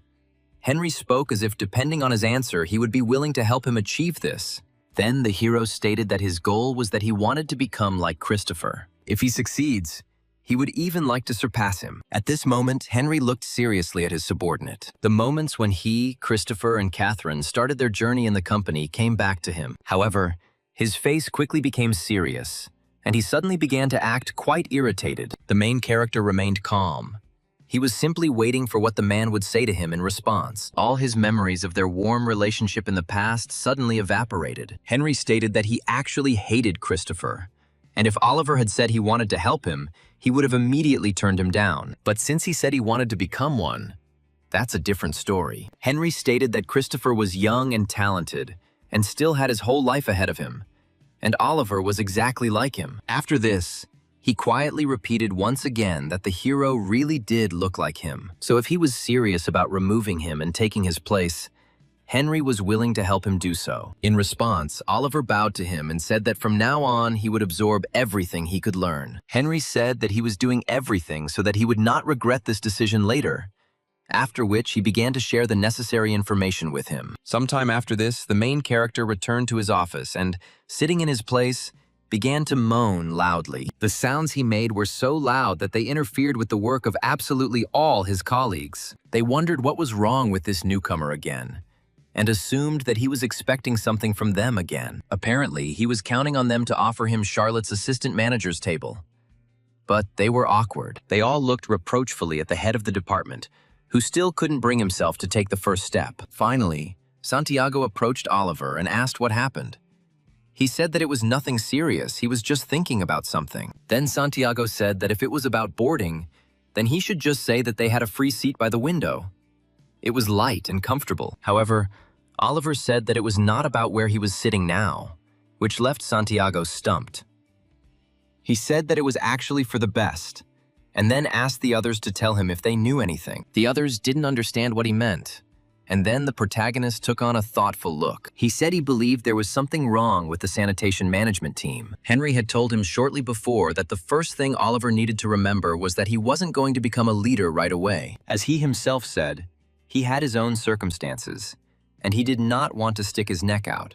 So he asked Oliver not to ask him about it. He said that he could just dig wherever he saw fit and do it anywhere, since their company was a real gold mine. At the time, Oliver didn't quite understand what Henry was talking about. But as soon as he opened the ledgers, everything became clear to him. It was enough to glance at the report, and oddities began to emerge. There was a cat in the cash register, but on paper, everything matched. There were murky expense items for operating expenses and the reserve fund.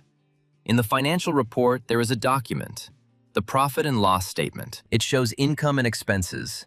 Everything is broken down into categories. So Oliver didn't understand what operating expenses were doing here at all. He gave an example where an employee took a client to a restaurant. These were entertainment expenses. If an employee purchased materials, then these were raw material costs. But this money did not go anywhere, and it smelled of shady business. So he asked Santiago what these operating costs were, since he couldn't find an explanation for them. The man said it looked like money that the sales department was using, and Oliver immediately realized it was dirty money. He didn't understand who even approved such reserve funds, since the finance department should be screening them out. Employees may try to play with money, and that's why the corporate department and accounting department exist, to prevent this. However, Santiago said there was nothing they could do about it. To reject their department's expenses, they needed authority, which they didn't have. Then Oliver said that since nothing could be done about it, it was bound to come up during the audits. But the man replied that compared to the group's overall budget, the amounts were paltry, and they didn't even bother checking them. Compared to the company's overall turnover, this was pennies.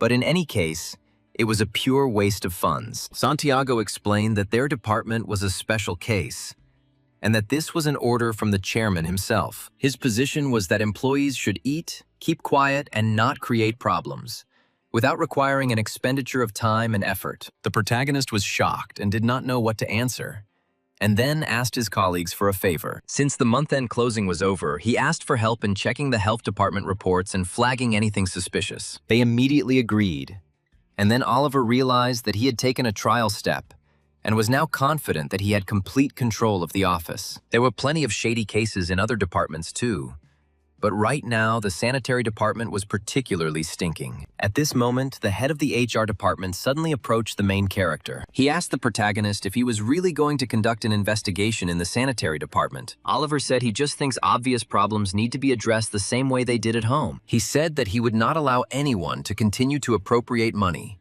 and that he would now look at it all completely differently. However, this did not mean that he would forget what had happened here. He simply did not have the authority to turn everything upside down right now. So he approached the man and asked him to just start behaving like a real, normal company. And he immediately agreed. Meanwhile, evening had come, and the protagonist's parents were already waiting for him at home. They noted that he had been returning home very late lately. It was already 10 o'clock in the evening, and he hadn't even called.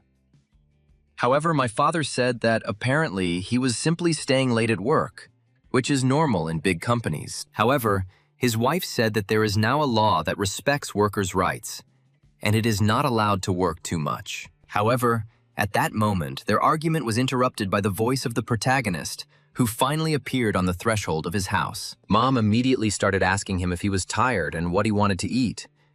And Dad asked why he came so late. Oliver replied that he had been meeting with clients, and almost all of the addresses were in the back streets, so he hadn't had time to do much. The hero thought to himself that he certainly wouldn't want to hurt his father, so he was glad that he didn't know what he was thinking. The thing was, even though he was his father, Oliver still couldn't see him as his life mentor. He was sincere and pure, and perhaps even too naive. His father was a man who had been used and discarded by the world, and by society's standards he was a failure. However, then the man suddenly noticed his son's intent gaze on him. He turned to him and with a warm smile asked if anything had happened to him. At this point, the protagonist even felt ashamed.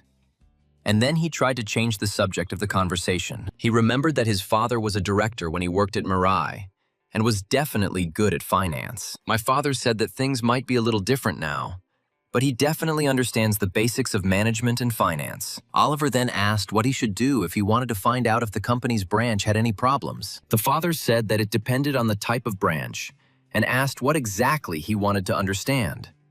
The branch itself, or its connection to the head office? Oliver realized that his father had apparently not received the title of top manager for show, and he immediately grasped what was unclear about this issue. Oliver said he wanted to understand what the problem was with the team that ran that branch, and his father understood why he was running around to clients. In his case, by branches he meant corporate cafeterias and employees, and the team that manages this is the problematic department. The sanitary department checked the hygiene in each cafeteria. If violations are found during the inspection, it can be immediately closed. The system was reliable when it worked properly, but there seemed to be something fishy between the canteens and the sanitary team. Oliver said that while there was nothing to use as a solid foundation, the books looked clean. If he asks about reserve funds, he will simply be told that they existed in case of urgent expenses in the branches. At that moment, his father said that this made their task much easier. The protagonist was surprised by such an easy answer, but judging by his father's face, he really found a solution. However, to Oliver's surprise, he said that he just needed to approach them and ask for some cash. At some point, the hero thought that his father had simply decided to play a joke on him, but the man said that this was not a joke. He did not need to ask directly. He needed to hint at what he wanted to know. In this case, Oliver will immediately understand what kind of relationship there is between the branch and the management team. However, on the other hand, Oliver was only on the job for the first year, so if he asked directly, he would only harm himself. The hero thought to himself that he hadn't even expected his father to give him such sound advice, and he sincerely thanked him. After that, he went to his room, and the man remained sitting alone at the table. He even chuckled a little and blushed from his son's praise, realizing that it meant he wasn't a complete failure yet. The next day, the main character went to the bus stop and soon arrived at the right place. It was a branch of Tessun Technic, located in the middle of nowhere. and the hero assumed that it was because there was a factory there. However, he nevertheless moved forward to carry out his plan. Soon, he reached the building and looked through the open door. However, the worker who was there said that they had not opened yet. He simply said he had come from the head office and asked if the manager was there. But the woman told him to wait a minute. At that moment, a woman in a robe ran out to him and immediately began waving her hand in greeting. Oliver thought she was the manager, but the woman said she was a nutritionist and that the manager wasn't here yet because he had been staying late the night before. However, Oliver asked her not to worry, as he was not interrogating her, but simply asking out of curiosity. On the one hand, he wanted to be more assertive, but he found it difficult to be straightforward about something he was not used to. So he told the woman that he would just wait for the manager and that she could go back to her work in the meantime. As Oliver sat down at the table, he noted that when he came in, he had not smelled any pork at first. But now he even felt hungry. He thought about how his mother worked like that too, frying heavy food in a hot kitchen, all in uniform, in the heat and steam. When he thought about his mother, he immediately became softer, and even thought about skipping this branch and going to the next one. But at that moment, he suddenly heard someone's voice asking Oliver if he was really from the head office. The manager said that they had been coming to them too often lately and asked to give them a little break. At that moment, the protagonist thought that he should forget about his decision to skip this office. If the canteen manager reacted this way to the first visit, it means that someone had come here before, and it seems they had put a lot of pressure on him. Oliver realized that he had come to the right place, and so he decided to start doing what his father told him to do. Judging by his look, the manager was openly assessing him, and seeing that there was a young man in front of him, and even alone, he didn't even hide his disdain. He didn't know who this manager thought he was, but since he was already here, he had to play the role of the man from the head office. He had to do it in a way that wouldn't arouse suspicion.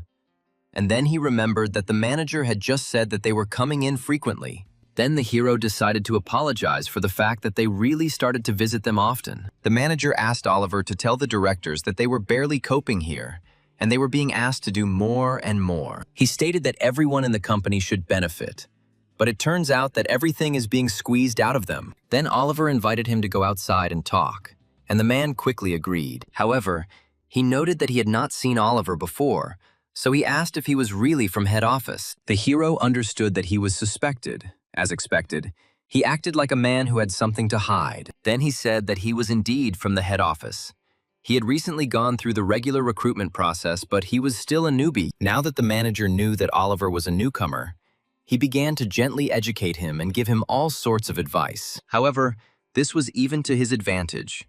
Since he considered him an intern, he should have been less wary. At that moment, the protagonist looked down at the ground and saw cigarette butts lying there, and asked if the cafeteria employees really smoked. The manager immediately began to justify himself by saying that it was not the cooks who were smoking, but the office workers, although they had asked them not to do this here. He said that previous inspectors had also caused a scandal because of this, and asked Oliver to be understanding about it. Oliver understood that poor hygiene was a convenient excuse to give him a dressing down, but it was unlikely that head office was attacking him simply for the sake of power. So he pretended not to attach much importance to it, and said that he would not pick on them over such a trifle. He even said that his mother also works in this field.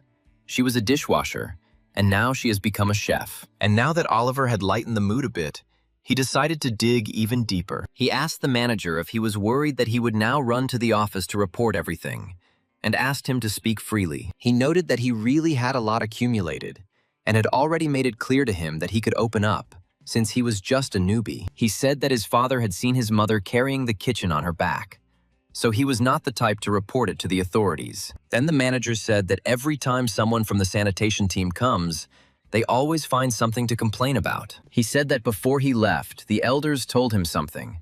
At the time, he didn't really understand it, but now everything fell into place. The man thanked him for his understanding, noting that people often come to them with very ridiculous things, and they are already very exhausted. Last time, they even got complaints about cigarette butts near the cafeteria.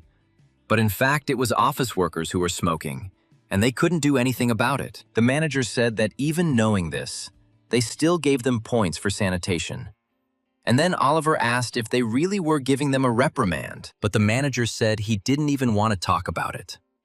Oliver apparently already guessed everything. The first time they asked for something, they were immediately refused.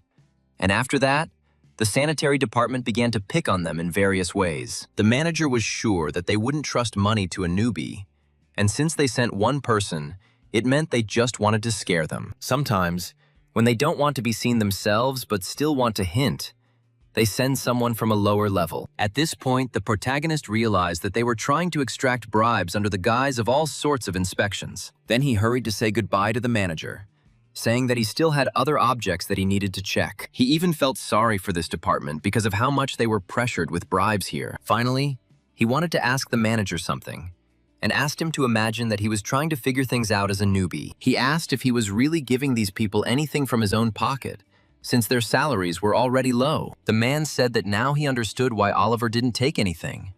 But he couldn't just not give anything, because his salary was cut for it. If a delivery is late, he can't punish the nutritionist or the cooks if he touches their pay.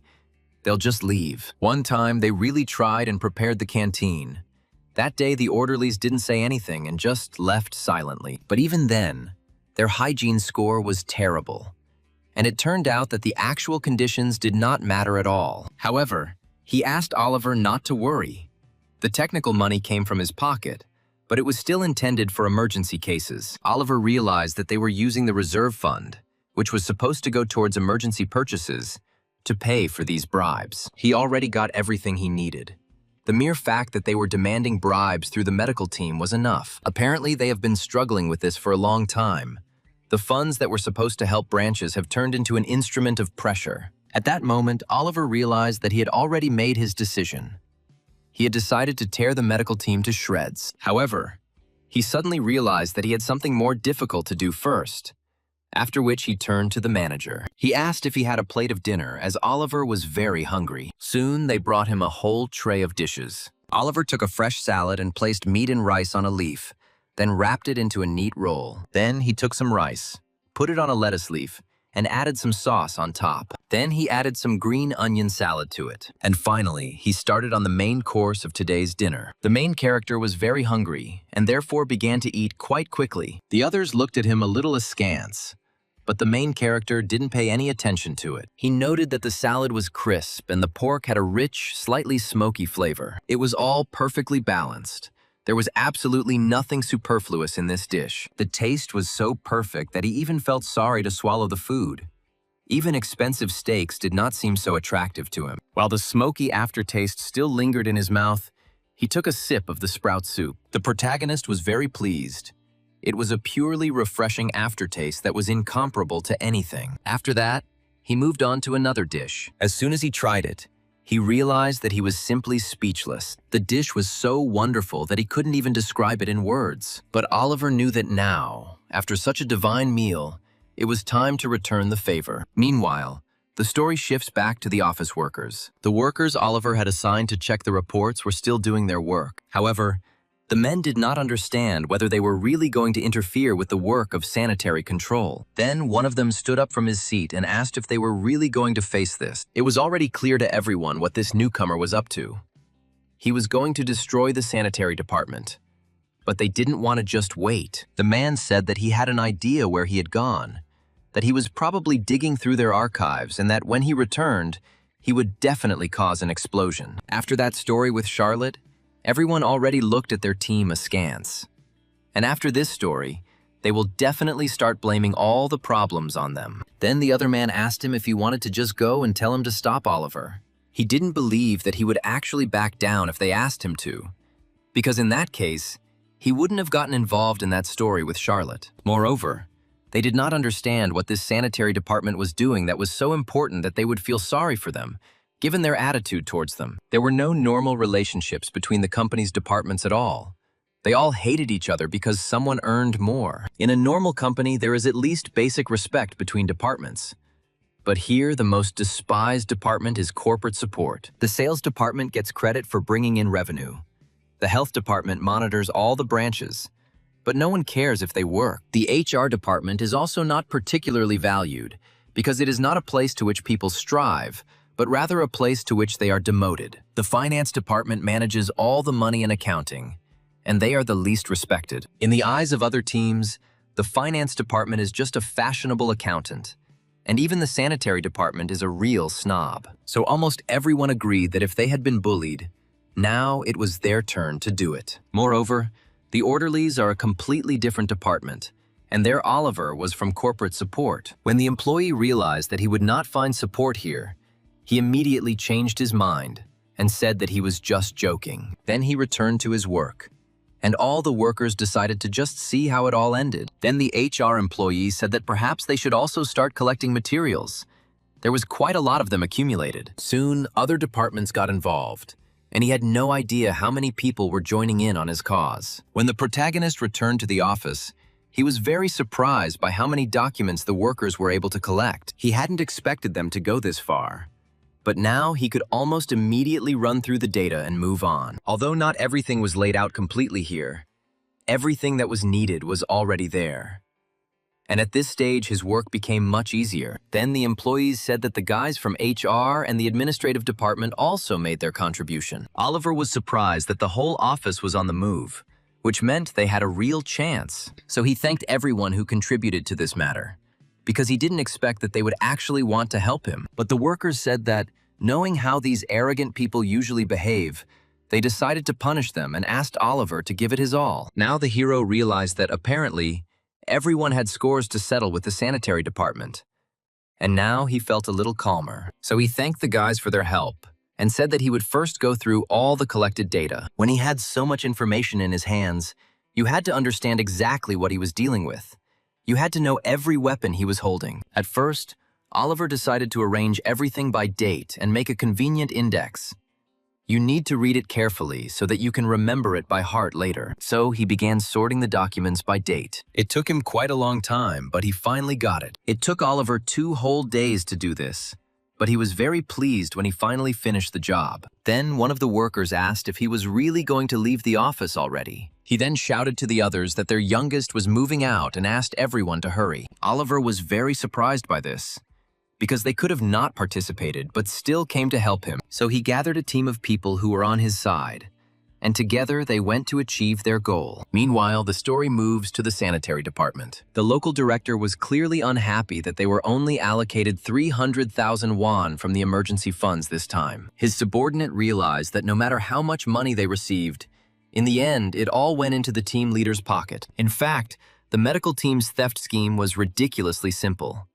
Emergency funds were allocated to each branch. The sanitary team came to inspect and slowly chipped away at some of these funds. But the team leader didn't take it all on his own. He kept part of the money for himself, and the rest went to those who were on business trips. To prevent anyone from leaking information, he made everyone accomplices. And at first, it seemed strange. But then, people got used to it. The team leaders said that the medical branch received 400,000 this time, so they decided to give them high scores. The subordinate was surprised that they were giving grades so haphazardly and, apparently, not conducting any proper checks at all. Those who worked here thought that no one would ever catch them. But now the turning point has come. When there was a knock on the door, all the workers immediately turned their attention to the sound.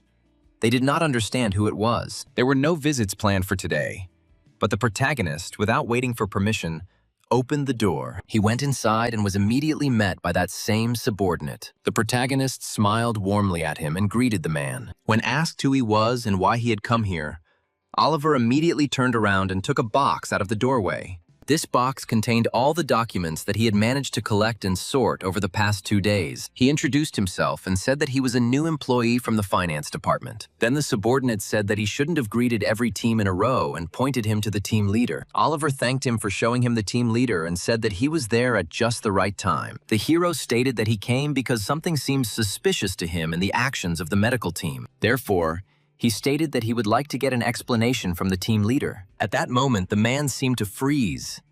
He clearly did not expect that this would ever happen. He immediately took a defensive stance and shouted at the hero, asking what he had just said. The guys who came with Oliver immediately pressed against the door and began eavesdropping on what was happening there. Some even noted that it was like a righteous crusade against the ambulance crew. Although some were skeptical of Oliver, now almost everyone has realized that he can be trusted. But at that moment, they heard the team leader start yelling at him.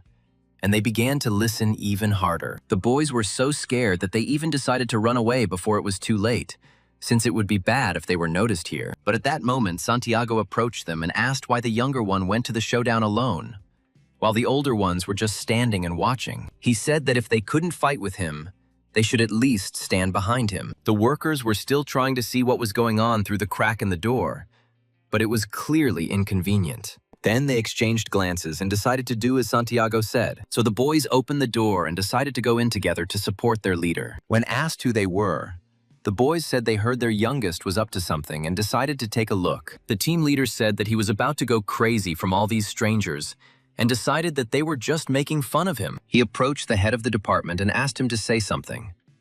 And the man said that he really was not aware of all this. However, he stated that no matter what their junior decided, they would not interfere with him. Then the team leader turned directly to the main character and asked him to stop smirking and say something. He had hoped that the other leaders would come to his aid, but it seemed that they were all on the side of this newcomer now. He couldn't believe that this newcomer was higher than the head of the department. Apparently, he had taken over the office, but now he was clearly uncomfortable dealing with the upstart who was pushing forward like a human shield. Then the main character handed him a paper and asked him to look at it. But the man ordered him to step aside immediately, because when a superior is speaking, a junior should not interfere. But Oliver didn't listen to him and said that on March 29th at 8 a.m., 265,000 won was transferred from the corporate card to the restaurant. The team leader immediately started shouting and asked the department manager if he had really recruited the junior to dig under them. However, he said that these were not questions for him. He knew nothing about it and was now simply observing what was happening. Meanwhile, the protagonist continued to count off the huge expenses that were being spent on the corporate card. The team leader was furious, insisting that the guy was just talking nonsense and ordered him to shut his mouth. However, the hero said that he simply shows the expenses of the medical team on the corporate card. A corporate card is the company's money, and by definition, you cannot spend it on yourself. The man continued shouting, asking Oliver who he was and what he was doing, and then ordered him to get out of there. But Oliver still remained calm and calmly addressed the team leader. He smiled and gently asked him why he was yelling at him in the first place. The man said that he had every right to be angry, and that instead of this nonsense, he should go and sort things out with his team. He said one of his senior managers had been purchasing household goods on a corporate card, but Oliver said they had already checked that. When the team leader heard this, despair appeared on his face. He realized that he had no more arguments. He then looked at the other men who had come with the hero, and they nodded silently, indicating that he was telling the truth. At that moment, the team leader realized that Charlotte was nowhere to be found, and he thought that they had actually decided to clean out everyone who had embezzled the company's money. He then asked where she had gone, and Santiago replied that she had been fired last week. When the man asked why she was fired, he was told it was for theft and breach of trust. But the man didn't believe the younger man could have pulled it off on his own, and assumed the head of corporate support had helped him. He was told that their team leader did not approve of it, but did not interfere with it. And if he wanted to stop it, he definitely would have done so. However, the man did not understand why he should be responsible for all this. After all, he had not even spent 10 million. The issue wasn't that stealing was normal, but that the other departments were left alone, and only they were targeted. But Oliver said that the job of the finance department was to identify wasteful spending by the company, and he came here because that was his job. Then the man finally admitted that he was indeed wrong, hoping that they would leave him alone. However, the hero said that he checked all payments from the emergency fund of the branches over the past year. After deducting the actual costs, the amounts left without explanations or receipts ranged from 500,000 to 1 million won, depending on the branch. Some spent only 200,000, and the rest never returned to the head office. Then he asked the man where the remaining money went if it hadn't returned to headquarters. And then the team leader realized he was caught. He said the emergency fund was needed in case of a sharp rise in the price of ingredients, and they simply didn't have time to process the receipts. Oliver then asked if he really meant to say that he didn't pocket 500,000 won every month. The man still tried to put pressure on him with aggression, saying that it was impossible to track every person at every point. The protagonist did not argue with him, and instead said that he understood him. However, he still asked the man to show him a bank account in his name, since he was so confident in himself. The man really wanted to throw all those papers right in Oliver's face, But the problem was that he couldn't actually do it. The truth was that most of the emergency fund actually ended up in his pocket. At first, he only took cash so as not to leave a trace. But then he got distracted and thought he could slowly skim off the money on top. Then he began accepting kickbacks into his own account. Since he couldn't personally visit all the branches and had to send a team to collect the money, he started taking transfers directly from branches, then withdrew cash and shared it with the team in exchange for silence. And all of this was reflected in his account. Oliver then asked him again if he could show them his bank records right now. The man began to shake with anger. He understood that under no circumstances could he let them look at his bill, and the only thing left to do was to use his authority. However, judging by the look on the protagonist's face, he was not at all intimidated by this position of the team leader. Oliver said that he checked all the missing items from the emergency fund at the branches. The amounts were between 300 and 500,000 won each. If all of this really went into kickbacks, then across 20 branches in 1 month it comes to 6 to 10 million won. The specific amount Oliver calculated was 7.6 million. However, if you multiply this by a whole year, it comes out to over 100 million won. He then handed the team leader the documents in case he had any doubts and wanted to look at his reports. But the man immediately turned around and ordered the hero to take the book away from him. He frantically made his way to his seat, not knowing what to do with all this. There, the staff were already waiting for him, and he looked at them with eyes full of rage. The team leader understood that he was not the only one who was putting money in his pocket. He knew that if he drowned, they would follow. And so, he didn't know why they weren't trying to cover him. Then the man in glasses said that he was a newcomer from the corporate support department. But at that moment, the main character smiled and looked at the guy, who clearly wanted to tell him something. The guy himself was horrified because there was a smile on the main character's face, but at the same time, there was madness in his eyes. Then he said that it was impolite of him to barge into someone else's team like that. He said that if Oliver wanted to say something, he should write a report and submit it in the required form. He understood that first they needed to get rid of this psycho, and then go to their boss and try to come to an agreement. If things go badly, they can fire the team leader, sue him, or force him to return the entire amount. He won't get out without losses. He understood perfectly well that this was exactly what they would want to do. But he himself wanted something completely different. He would have gladly fired the entire team, but he didn't have the authority to do so. And this wasn't some kind of crusade. And the goal is to get the company on track and into the spotlight of senior management. If you throw out the entire sanitary control department, work will simply stop. And he didn't need that. When orders come from above, employees can only obey. And no matter what, the manager in this department will have to be removed. Then the hero said that if they proposed to hold a disciplinary hearing, he was ready to provide all the investigation materials. However, the sanitary department workers immediately shouted that this was not what they meant. At that moment, everyone realized they had no more arguments and decided to make a deal with Oliver. The team leader asked him how much he really wanted.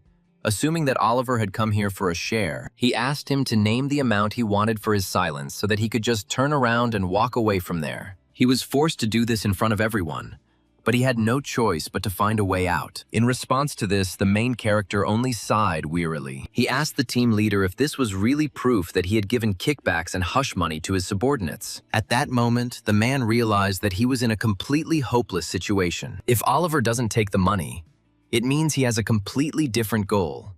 Apparently, he wants him fired. Then Oliver said that they all had to return every one they had taken, and he was speaking as a representative of the finance department. At that moment, a heavy silence fell over the office. Then the first to speak was the newbie in glasses. He raised his hand and said that he was willing to pay everything back in installments if Oliver would let him. Hearing this, the main character grinned and said that he would allow him to pay in installments, but not more than 6 months. Hearing this, the man with glasses bowed and said that this was enough for him. Then the team leader thought that Oliver had spared them, and if they were to pay in installments, then perhaps he should agree too.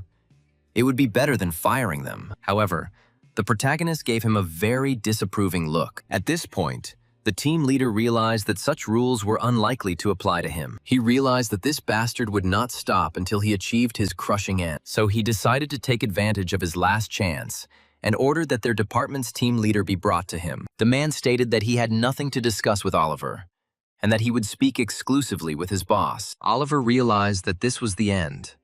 Now he just accepts the price, because his pride does not allow him to meet the team leader face to face. The protagonist realized that it was time for him to call Henry to finish all this. But suddenly, someone said that there was no need to call him. When the men turned their heads towards the sound, they realized that Henry was already standing in front of them. The man looked menacingly at the team leader of the medical team and asked if he was up to his old tricks again. He reminded him that it was because of this theft that he had been caught last time and sent here to the well-being department. The man was horrified. He understood that all this would only make the situation worse. Then Henry walked up to him, put his hand on his shoulder, and spoke to him quietly. He quietly but sternly told the man that he had gone too far. They had the same position, but they were on completely different levels. And if he started arguing with Henry now, it would definitely be the end for him. Then Henry said that they would not go to court, but he was resigning from his position without any options. Moreover, the company's money did not belong to him, so he was obliged to return every penny. The man didn't answer. He had nothing to say to these accusations. Instead, he glared at Oliver because he knew all these problems were his fault. But now, in Henry's presence, he couldn't say anything more to him, so he simply lowered his gaze in silence. When this issue was settled, Henry headed for the exit and asked Oliver to follow him. The hero realized that this was the end of it all.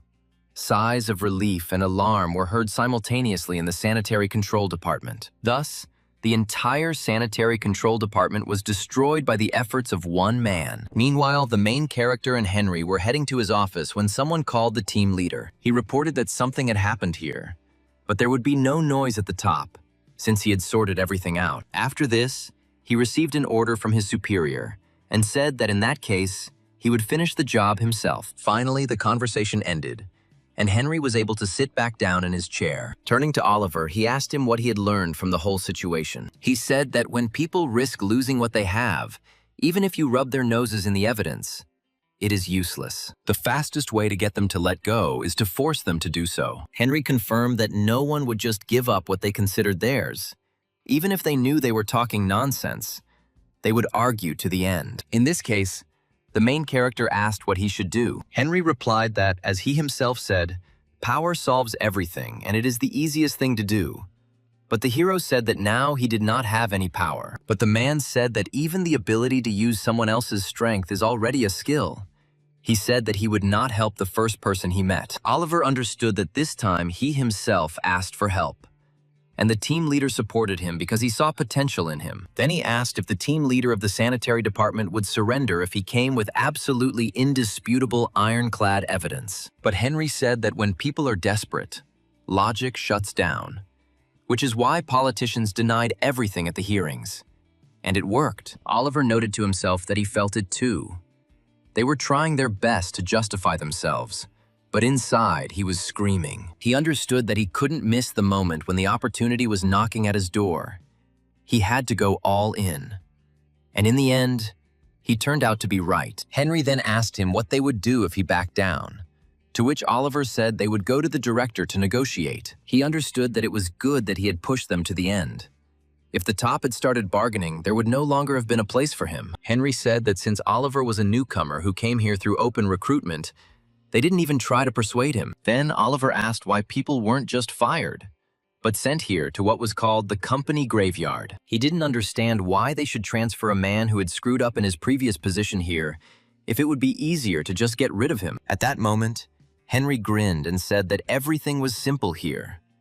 They sent here those who they didn't want to fire, but couldn't keep around either. They might know something important, but not so important that they should keep it, and not so unimportant that they should just throw it away. These could have been relatives of the directors, former big shots who were simply allowed to quietly collect their salaries. Oliver thought that meant they weren't worth messing with. But Henry said that if they were that important, they wouldn't have been sent here. At that moment, the hero realized that it was Tessin. He always forgot how many scoundrels there were here. Even without subsidiaries, the main structure alone already had hundreds of managers. He heard that the contract soldiers among them were even less protected than ordinary newcomers. In these positions, you constantly have to prove something. Then Henry laughed and said that Oliver shouldn't worry about it.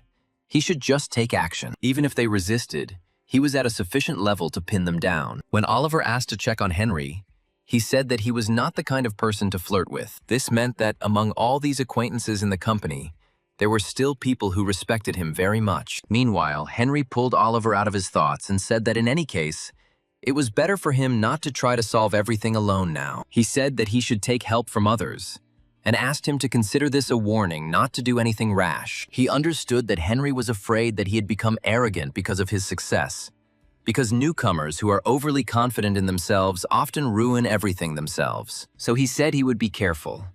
And finally, Henry decided to give him a hint on how to gain power. The man said there was an easier way than using someone else's power, and Oliver began to guess what he was talking about. Henry said the easiest way was to get dirt on someone.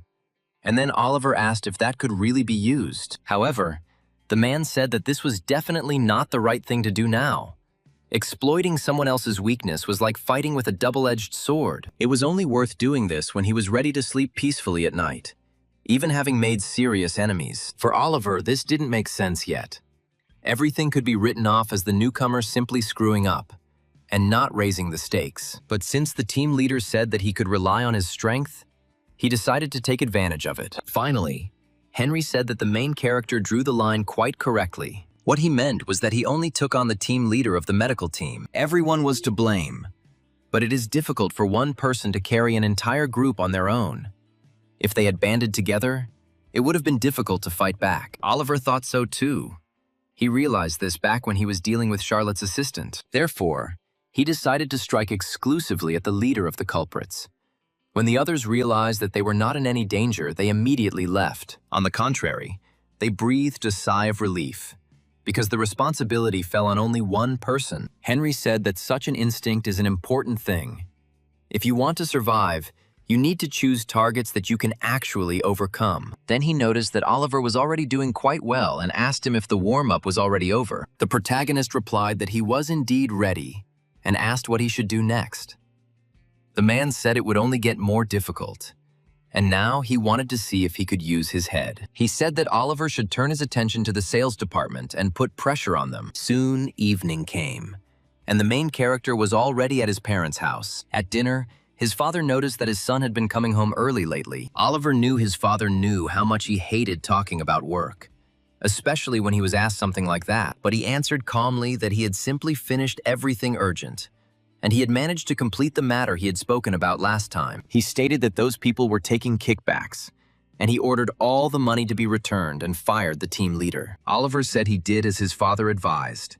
He hinted that he came with money, and the man's reaction was immediate. However, his father still feared that things would eventually get worse for his son, because even now, life is not easy for informers. Oliver understood that his father was right. He wouldn't really snitch.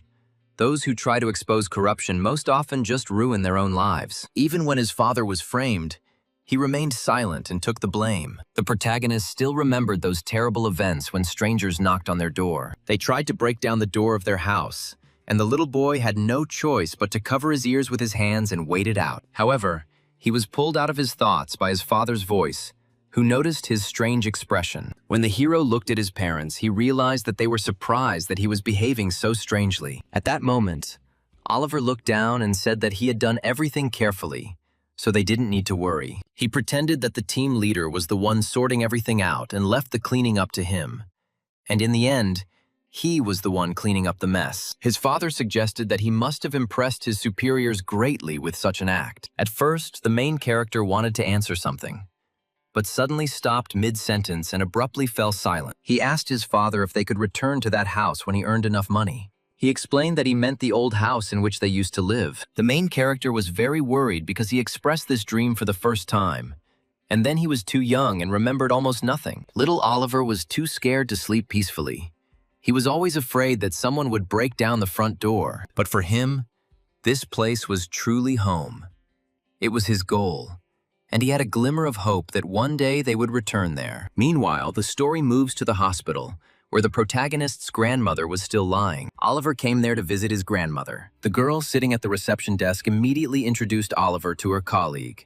As she often talked about this incredible guy, Oliver felt like a schoolboy visiting his mentor. And this woman really was something of a mentor to him. In high school, he came here so often that she probably got tired of it. but she often calmed him down and gave him advice. However, he was distracted from his thoughts by the familiar voice of the girl he was talking about. The nurse immediately ran up to the main character and greeted him, saying that he had been here just recently. She jokingly scolded him for skipping work, but Oliver said that it was his day off. The thing is, he had already met Christopher and even established contact with him.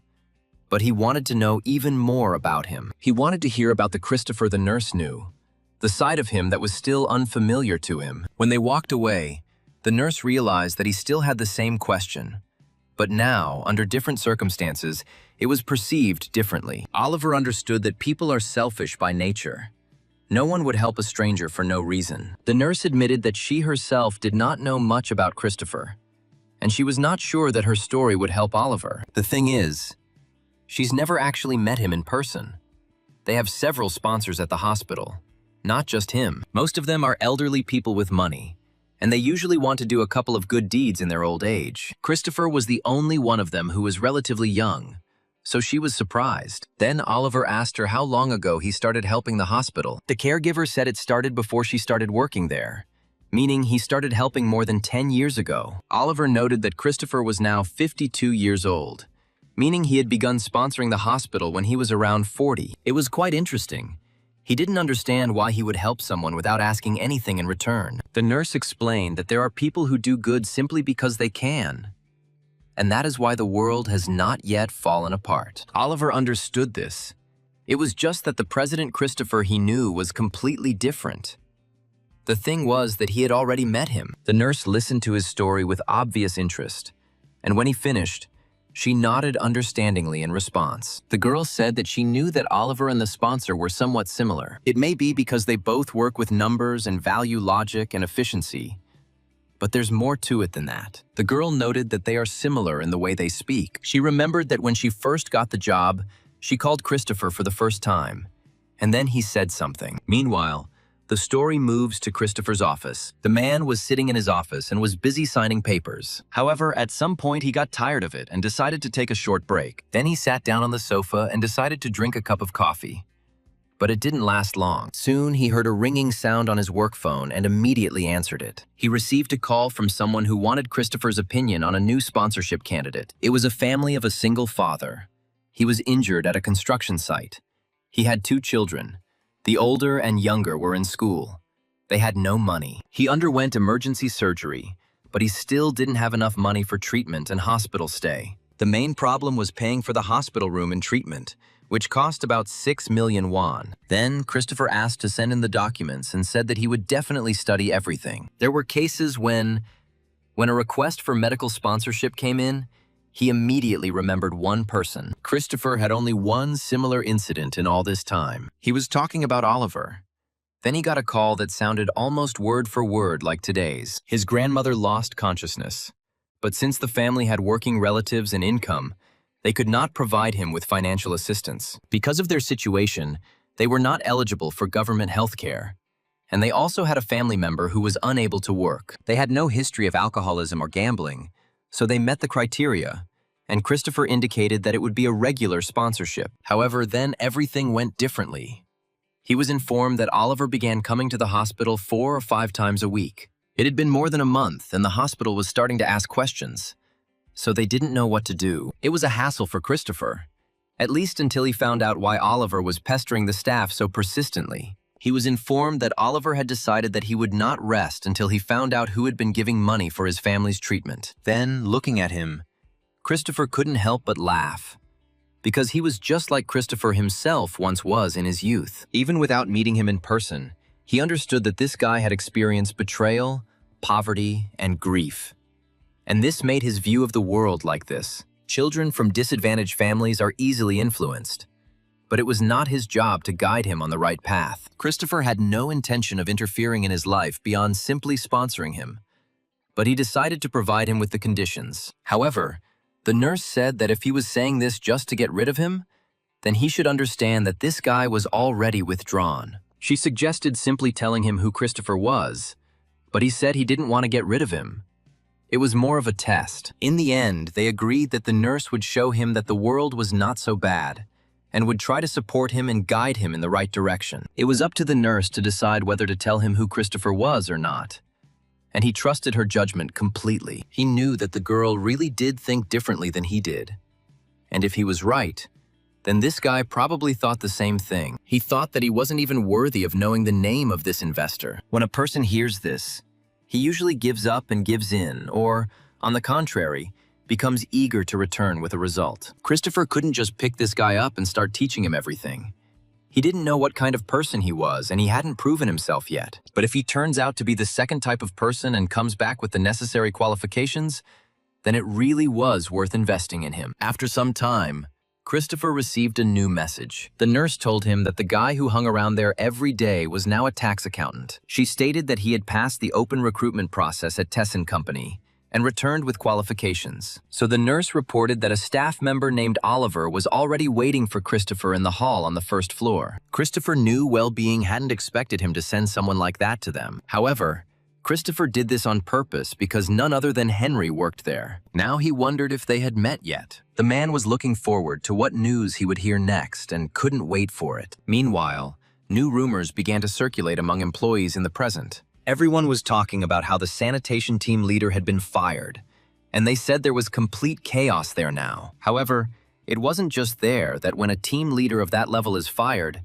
everyone starts whispering behind their back. It's not easy to get kicked out of a company for nothing, which means they really went too far and were caught taking hefty kickbacks. However, many were convinced that the team leader was to blame himself. He was acting too arrogantly because of his shady deals in the sanitation sector. But in any case, the others now also had to be more careful, since the others were also under attack. People also said that the corporate support team leader delegated everything to one person, and it was that same newbie. Now people began to understand that corporate support was also covered up. They just needed a clean newcomer. The old guys covered for the orderlies to cover their own skins, but the new guy didn't want to participate in the silence, so they dumped everything on him. But others disagreed because if they were in his place, they would have put pressure on the old employees to make them work as they should. Then one of the girls said that the new guy himself burst into the sanitation department and presented everything to the team leader. Many didn't believe it because it wasn't easy. But the girl said that it was exactly like that. He alone went against all of them at once. Many employees said that they definitely couldn't do that. It would be too scary to go against another department alone. However, it seemed to them that the rest of the corporate support staff had become concerned and had then come after him. It was obvious because this guy was no ordinary newcomer. He was the top graduate of the year from the training center. However, the staff found it strange that the best graduate ended up here. Perhaps he had crossed someone. Moreover, for the first time, many saw how a corporate support team leader actually intervened in this situation. However, they doubted that they would go to other departments because the company was working stably, and there was no point in rocking the boat. But in any case, everyone came to the conclusion that they needed to be more careful now. The atmosphere in the office was tense. The boys joked that if they made a wrong move, this newbie would come after them too. Some of the boys were actually scared and even trembled in fear of the main character. Meanwhile, Oliver came into Santiago's office and said that he had one question. He asked why their sales department was divided into two teams. Santiago assumed he was interested in sales, which wasn't quite true, but Oliver didn't know how to explain it to him. Santiago said the first team deals with new clients, while the second works with existing ones. Oliver understood that in sales, it was important to find new clients, but equally important was taking care of those who were already with them. Santiago said that the manager used to do this, but when he left, a second sales team was created to take his place. After this, the man said that there were also two sales leaders, and they did not get along with each other. Oliver suggested that perhaps the first team thought the second team was just hanging on to them. This was logical. Since those who seek new clients and those who lead them were separated, tension between the teams became inevitable. After this, the main character sat down at the computer and realized that everything was as he expected. Judging by the sales department's expenses, there was a lot of undocumented spending. They were clearly trying to outdo each other, and the amounts kept growing. And it seemed they were going too far. At this moment, the main character suddenly noticed something unusual. He called Santiago over and asked if there really were also records of purchases. He asked how often the sales department buys things, since usually if something is needed, Corporate support buys it and sends it to them. However, here, for some reason, they themselves were buying and issuing tax invoices. And there was clearly something fishy here. Then Oliver said that since Santiago was busy for now, he would not disturb him. But then he would ask him something again. He decided to look at the document and noticed one name that he had seen somewhere before. Then he suddenly noticed a suspicious file and decided to open it. He also saw a name there that seemed strangely familiar to him.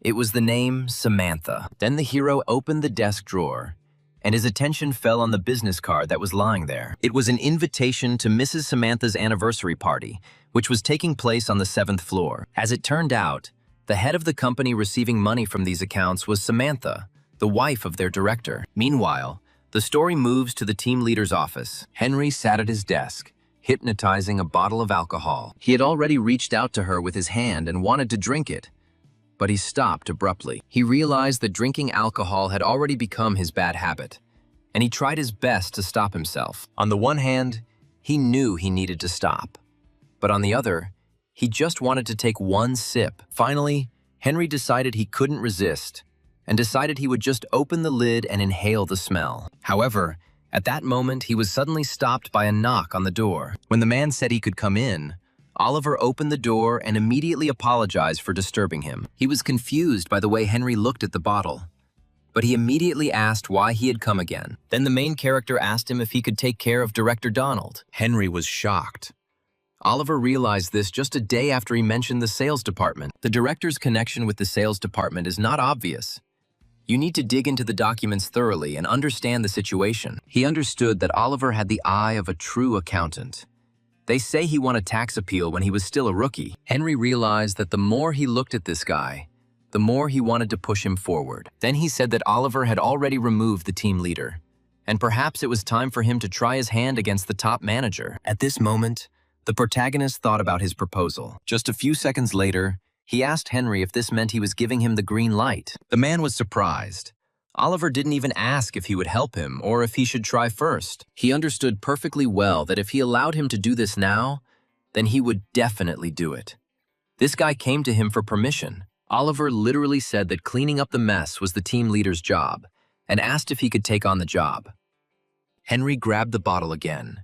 He was really excited and he really wanted to drink it right now. So in the end, he couldn't resist and took a few sips anyway. He told Oliver not to worry about the consequences. At least here in this branch, he was in no danger. These words gave the protagonist some hope. Moreover, Henry said that he would give him one clue. He stated that what Oliver was doing was not justice at all. Henry said that he should never forget about it. Soon after, Oliver went to the roof, where he thought about Henry's words for a long time. He understood perfectly well that what he was doing was not justice. However, if he wanted to do justice, he would have gone to the police or to court, but not to the company. Catching employees who were stealing money was not done for the sake of good or the truth. If he wanted to stand next to Christopher as soon as possible, he needed a promotion. And to do that, he needed results. In this company, there was only one result, namely, to turn chronic losses into profit. Improving the company's structure and increasing operating profits was beyond the power of a simple employee. So he took on the financial report to find a way to reduce the deficit. As Oliver expected, there were only two options: increase profits or reduce costs. Sales is not his area of influence since he is not in the sales department, but he was strong in cutting costs. In a normal company, there is almost nothing left to cut. But their branch was swarming with people who were trying to extract money from every hole in the system. If Oliver caught them, he would be able to cut costs and stabilize the company's management. So he only hit the team leaders. He did all this not for the sake of justice, but for his own personal goal. And Henry most likely understood this. However, there was something different in his words. He would not just throw out empty phrases, which meant he wanted Oliver to look at it differently. Even the way he drank after just one suggestive sentence spoke volumes. It was probably a test. When the hero returned to the office, he was asked which sales department exactly they were talking about. At this moment, the main character began to think that the two sales departments were not getting along with each other. The leak through which the director was drawing money and the data on the sales department's purchases could have led him onto something. He remembered again Henry's words that what he was doing was not justice. At that moment, Oliver realized this, But it meant that he was not obliged to follow only the right path. He didn't need to deliberately make enemies, but there was no need to stick to a strictly straight line either. Now he wasn't planning to defeat the enemy. Now he was planning to crush them. He needed to gather evidence, present it to the company, and blame it on the director. But there was only one way to do this. He needed to lay the groundwork himself, and lay the cards so that everything was under his control. And then he turned to Santiago. He reminded him that he had said that the sales teams did not get along with each other. Each team had its own leader, and above them stood a sales director. The director and team leader of the first team were relatives, but the team leader of the second team was an outsider. And that's where the problems began. They constantly pointed out to the team leader of the second team that he was not capable of anything. They had already brought him clients, and all that was left for them to do was serve them. But they couldn't even cope with that. The reason the director looked down on the second team was simple. The first team was looking for new clients. The second team worked with existing clients, which is why the opinion arose that the first team was toiling away, while the second was enjoying the fruits. Of course, the second team had its own grievances because of this opinion, since the first team didn't work very hard either. They closed one big deal last year and haven't brought in any new clients since. At the same time, they acted as if the plan had been completed and they could relax. They had no intention of doing any sales at all. Claiming to be looking for clients, they were in fact simply spending money on drinking, and they never had any new clients. Another reason was that Team 2 appeared later, by which time the director had already become close to the first. Naturally, he sided with his old friends and didn't take the second team seriously. The team leader of the second team was literally eating away at the inside, because the meeting they were currently holding had almost nothing to do with work. The sales director's wife ran a business delivering expensive lunchboxes, and they frequently ordered from her company. Typically, customers were treated to meals in restaurants, but if time was short, takeout was much more practical. And that's when these premium lunchboxes were purchased. However, the prices of these lunchboxes were strange. Even if the set was expensive, it should have cost around 30 to 50,000 won. In reality, such orders were rare. Yet every month, according to schedule, 1,000,000 won was spent from the budget. Even in the sanitary department, the team leader shared bonuses with his subordinates. But here in sales, the director took everything for himself. And sometimes, out of the kindness of his heart, he would throw a piece only to the first team. And it was no wonder that people became angry. To cover up the lunchbox scam, it was necessary to find a clean company, one that was not connected to the director and his family. No matter how you look at it, as long as the business was registered to Donald's wife, sooner or later someone would pay attention. So they wanted to choose a different company. Previously, Well-Being paid the company 1,000,000 won every month, receiving a maximum of 50,000 won worth of food in hand, and the rest went into his pockets. Until now, the director had been cautious, limiting himself to this round sum so as not to arouse suspicion. But if the company was replaced with a shell company, the scope for fraud increased significantly. The scheme was simple, and the amount was inflated. Then the leader of the second team asked if they really thought that such a suitable company would come out of nowhere. There was truth in his words, because the director's requirements for the shell company were too strict. It had to be clean, but ready for shady dealings. The leader of the second team understood that asking them to engage in illegal activities was complete madness. However, there is a director in the sales department, so the corporate support department won't touch him anyway. And he still didn't understand how one could find a clean shell company with a dirty boss. Nevertheless, the man had no choice, and he promised to try to find such a company. His so-called colleagues said that this was all part of their job, after which the leader of the second team left the office. Finally, he turned around and saw the man smiling slyly at him. At that moment, an indescribable rage appeared on the man's face. But at the same time, he felt fear. When he returned to his team, he immediately told them everything he thought about these people, calling them crazy bastards. This man was directly forcing them to break the law, and he didn't know how to fight it. When his workers heard what was being demanded of him, they were surprised that even millions of won a month were not enough for them. Then the second team's team leader, John, said that Donald wanted more, that his wife's job was no longer enough, so he was looking for new moves. Now, everyone was not at all surprised that they were constantly sitting at a loss, since these directors were just lazing around. John was also at a loss, but didn't know what else to do. since he and the team leader had family ties. He then asked his subordinates to call everyone they knew and look for a company that suited them. He had his own logic. Shell companies are not always pure evil, but they are easy to use in dirty schemes. Typically, such companies exist only on paper, without any real work. And in order to survive, they need at least fictitious turnover. The subordinates had no choice but to agree with the director, and they began calling their acquaintances. One girl even suggested calling someone from the well-being branch. He agreed, since everyone already guessed what the directors were doing, but at the same time, the matter was urgent. Oliver noticed that their branch had started receiving strange calls, but he still didn't know how to play this card. As he went to lunch, he thought that perhaps he should exploit the animosity between the first and second teams. If we can get the leader of the second team on our side and force him to testify, that would be just perfect. Of course, he wouldn't immediately side with a newcomer like Oliver. To do that, he had to earn his trust. However, he was distracted from his thoughts by a voice he heard behind him.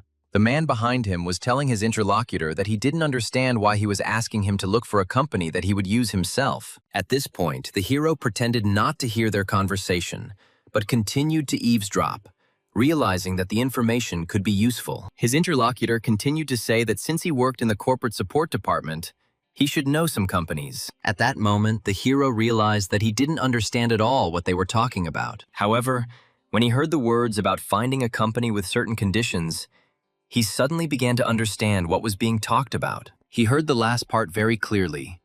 These men were talking about the so-called paper company. Then they started talking about how, even though it was secret, their department was already aware of the matter. The guy said that the thing is that their team is currently going through a very difficult situation. At that very moment, Oliver approached them and said that he would like to talk to them about the topic they had been discussing. He said that he could help them. Soon they had a meeting with John.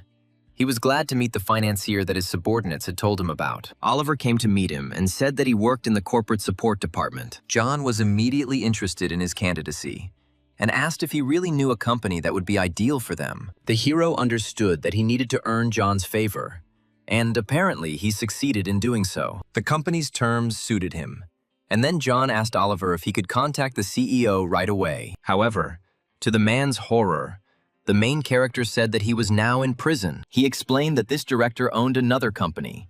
He was swindling investors' money, and he was caught in fraud.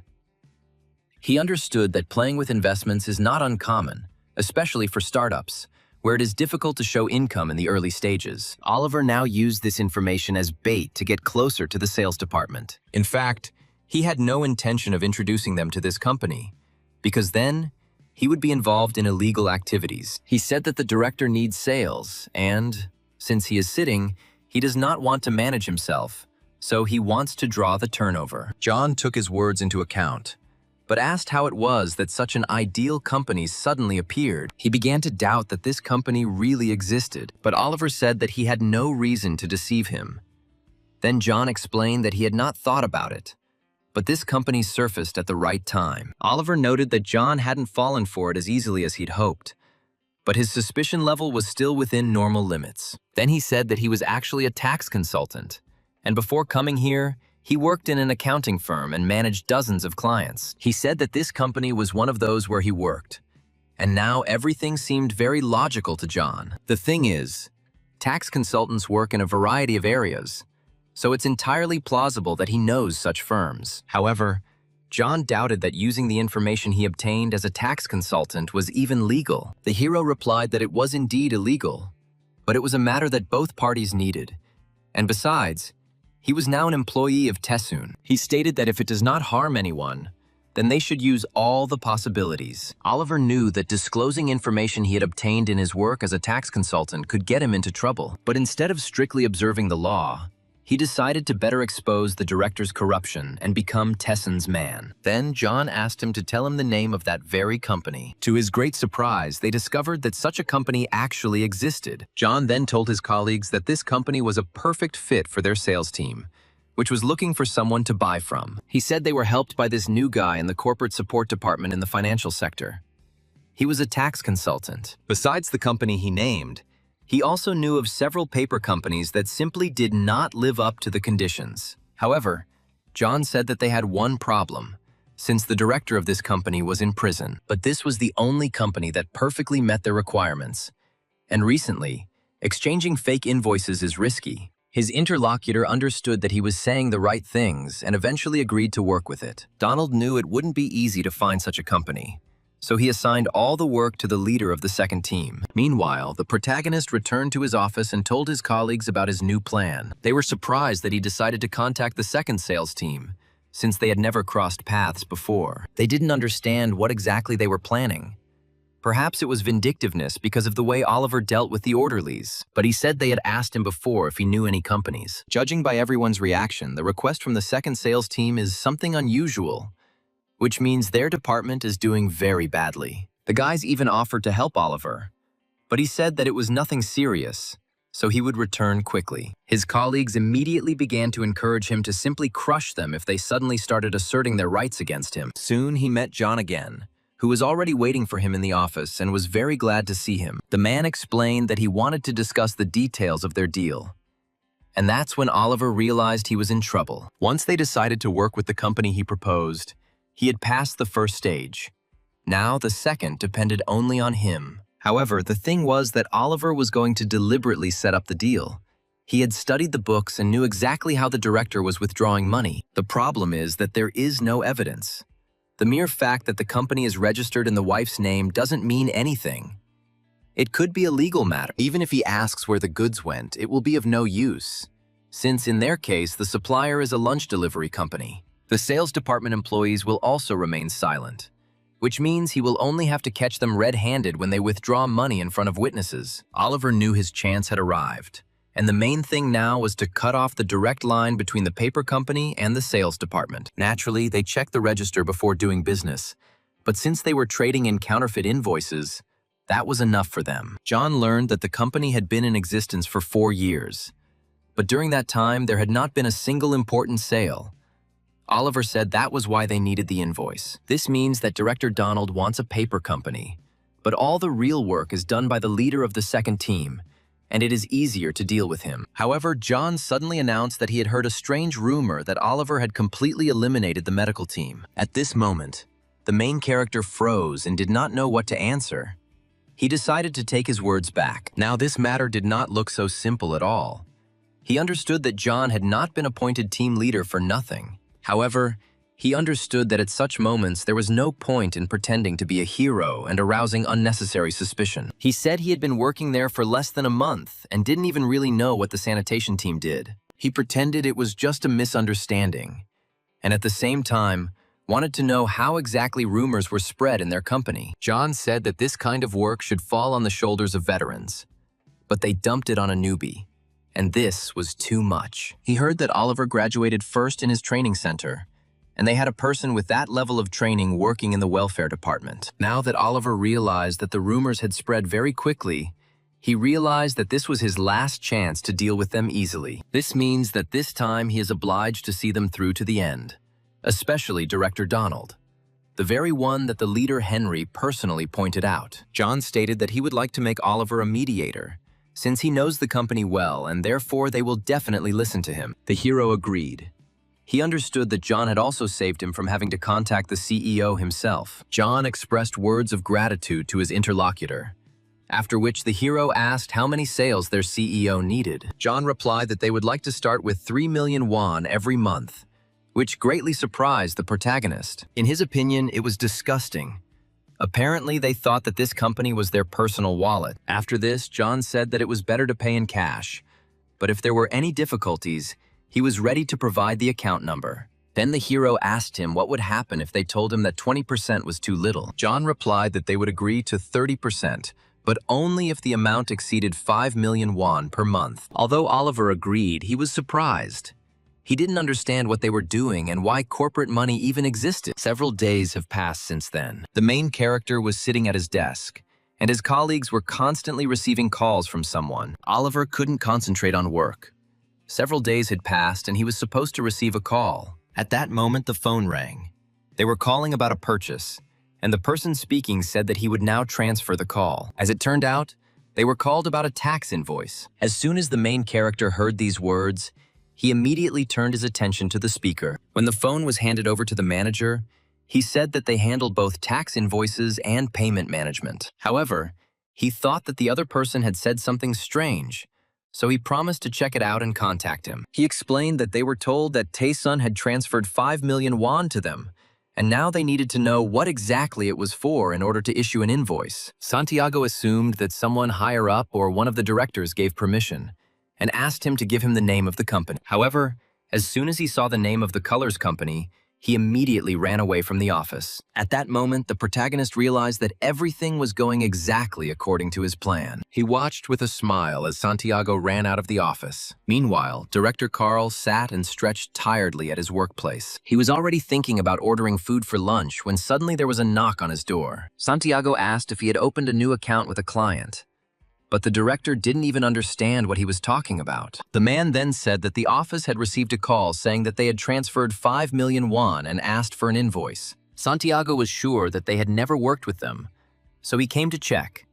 And then the director started calling someone. He called his director and asked if he had opened a purchasing account, but it turned out that he hadn't done that either. Then Carl started calling other directors, but they all said they had not opened any accounts. At that moment, the man realized that something unclean was clearly going on here. He began to suspect that Director Donald had begun to stutter when talking on the phone, which looked very suspicious. He then ordered Santiago to quickly pull up all corporate account records and his payment authorization reports for the year. If Carl's guess was correct, then Donald was trying to pull off a shady scheme.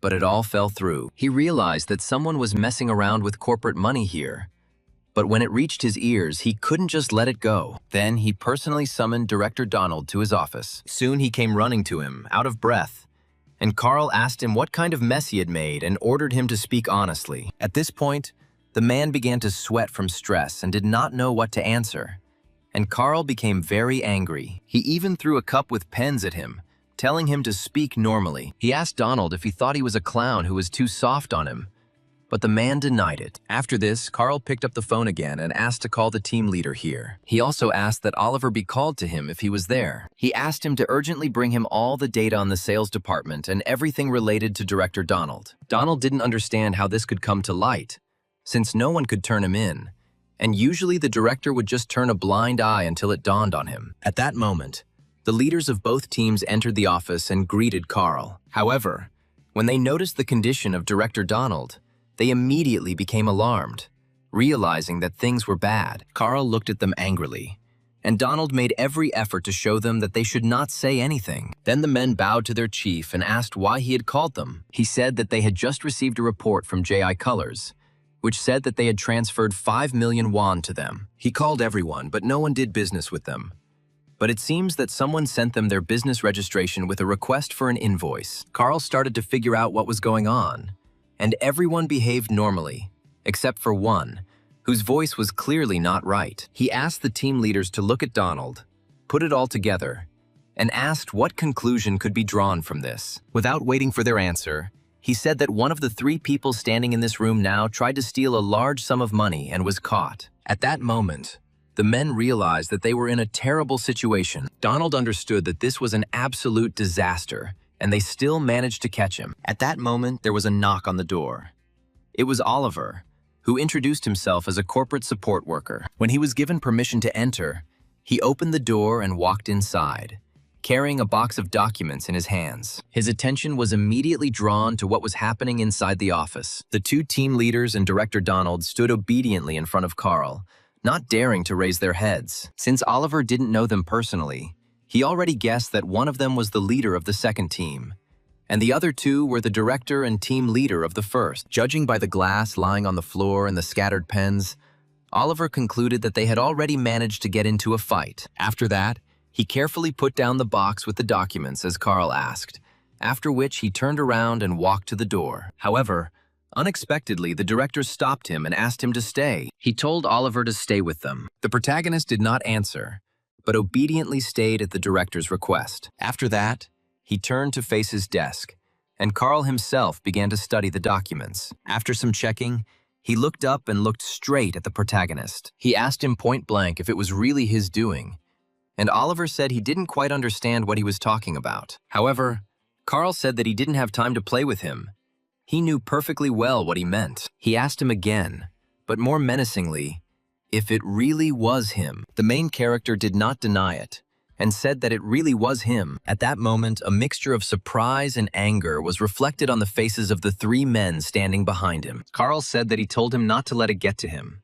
He didn't understand how he managed to get involved with such a ringleader at the end of his career, but Oliver replied that, given who they were dealing with, he couldn't handle it on his level and did it on purpose. Carl said that on another day he might have let it go, but today, his mood was simply terrible. So he asked Donald again if he really had decided to steal the funds. He said that he would not repeat the question twice, since his patience was limited, and ordered that he be answered immediately. At this point, Donald clenched his fists in rage and tried to justify himself. However, Carl did not want to listen to this and sighed tiredly. After that, he grabbed the ashtray with all his strength, threw it at the wall, and shouted at Donald to spill everything immediately. At that moment, all three men lowered their heads and admitted that they were guilty.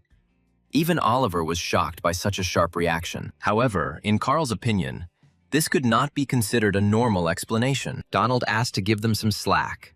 He apologized for the noise and promised that it would not happen again. Oliver knew something was wrong because they weren't apologizing for the act itself, but for the fact that it had reached the director's ears. Oliver thought he could nip this problem in the bud, but it seems like these three really believe that a simple apology will fix everything. Apparently, they really thought that the director would forgive them if they asked nicely. At that moment, Carl closed his eyes and crossed his arms over his chest, after which he exhaled tiredly again. Meanwhile, Donald and the team leaders continued to apologize to him, and at that moment, Carl grabbed the phone. He threw the phone right at them, telling them to sort out all their problems themselves. Oliver was surprised at how long the president's anger lasted.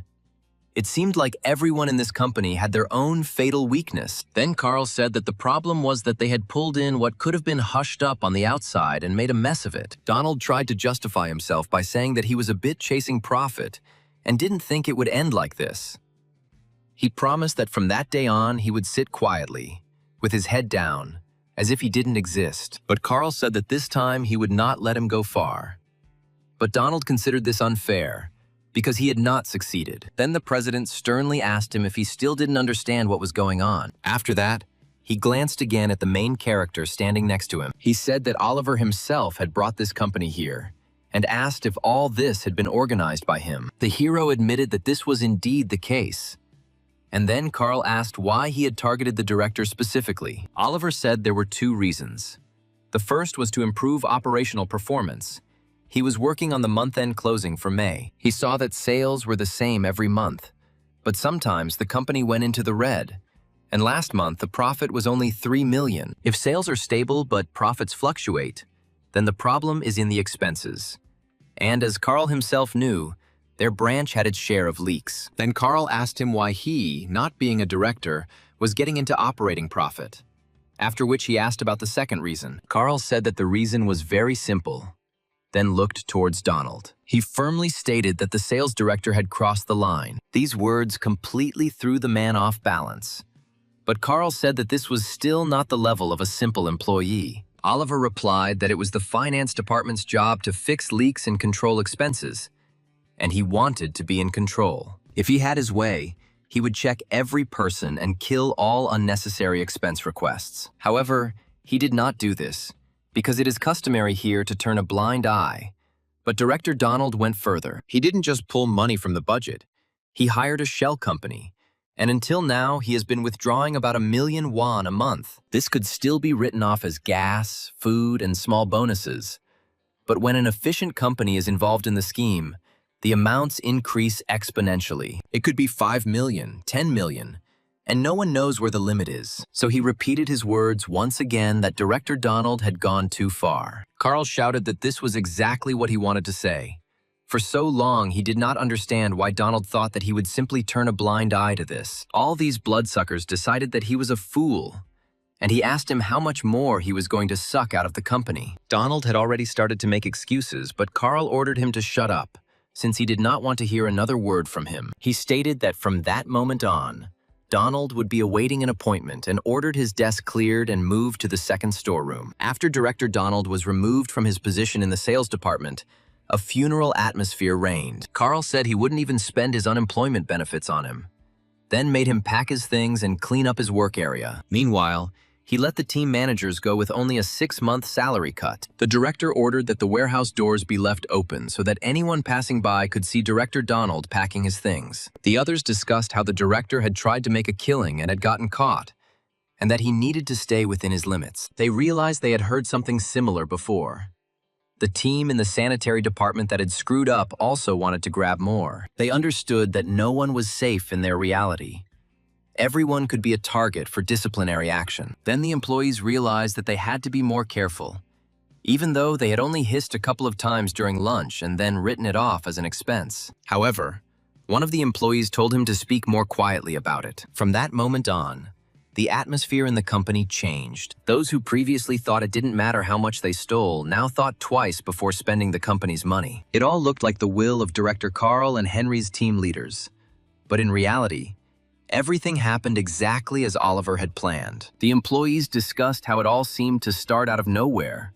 For a month now, nothing but disciplinary actions have been going on. The first was a girl from corporate support, and then the medical team. When employees realized that it all started with the corporate support department, they suddenly began to understand what was going on. However, they did not believe that this was connected with that newcomer.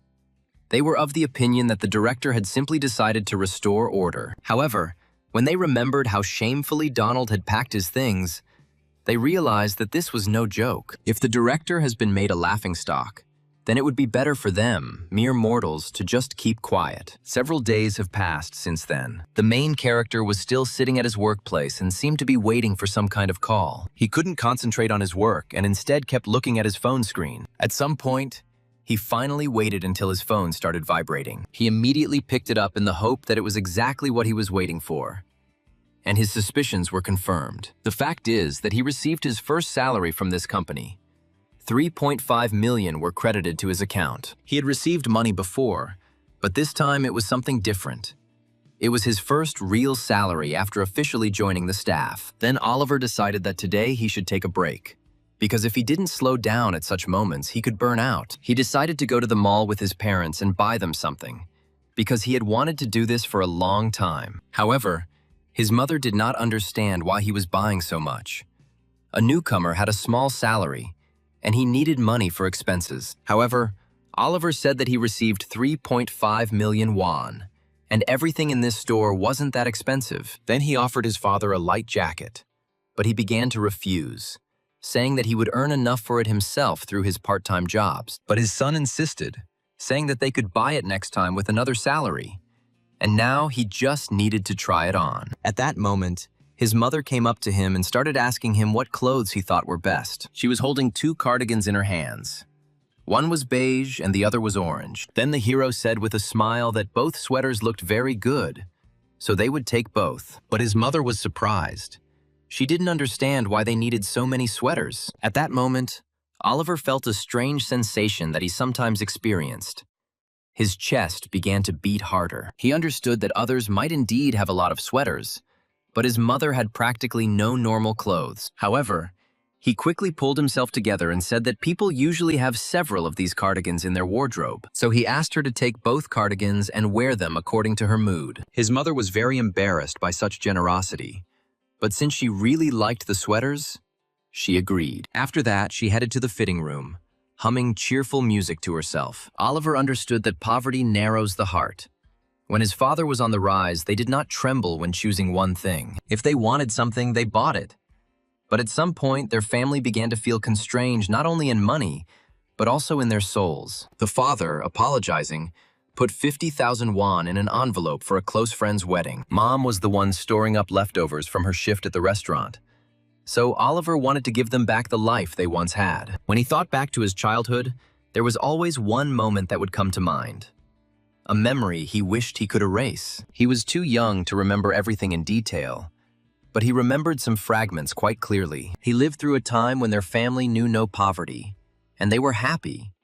Perhaps in reality, he just wanted to bring those days back. Meanwhile, his mother came out of the fitting room, and she looked absolutely gorgeous in her new cardigan. The store employee even said that she apparently was a model in her youth. At this point, the protagonist asked his father if his mother had always been so cautious. The man, blushing a little, replied that this was precisely why he fell in love with her. At that moment, Oliver realized that bad memories could be repainted by erasing them one by one with happy moments. Then, perhaps over time, they will become warm memories. They will become like paper that crumbles over the years, turning into another page of his memory. The next day, the protagonist returned to work at the company. Henry called him in and asked him if he was indeed a licensed tax consultant, and Oliver confirmed that he was. The man said that meant he already had experience in consulting, but Oliver replied that he had only consulted small firms. However, he didn't understand why Henry was even talking about it.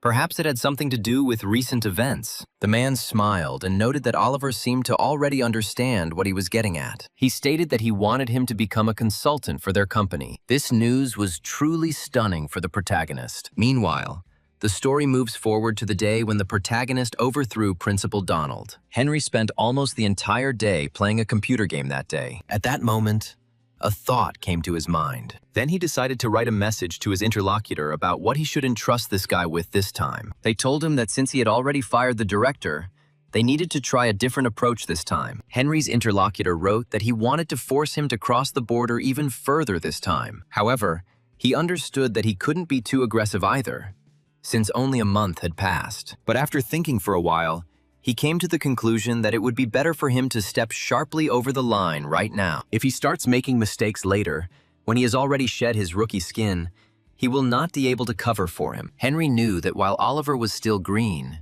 even a major puncture wouldn't be a disaster.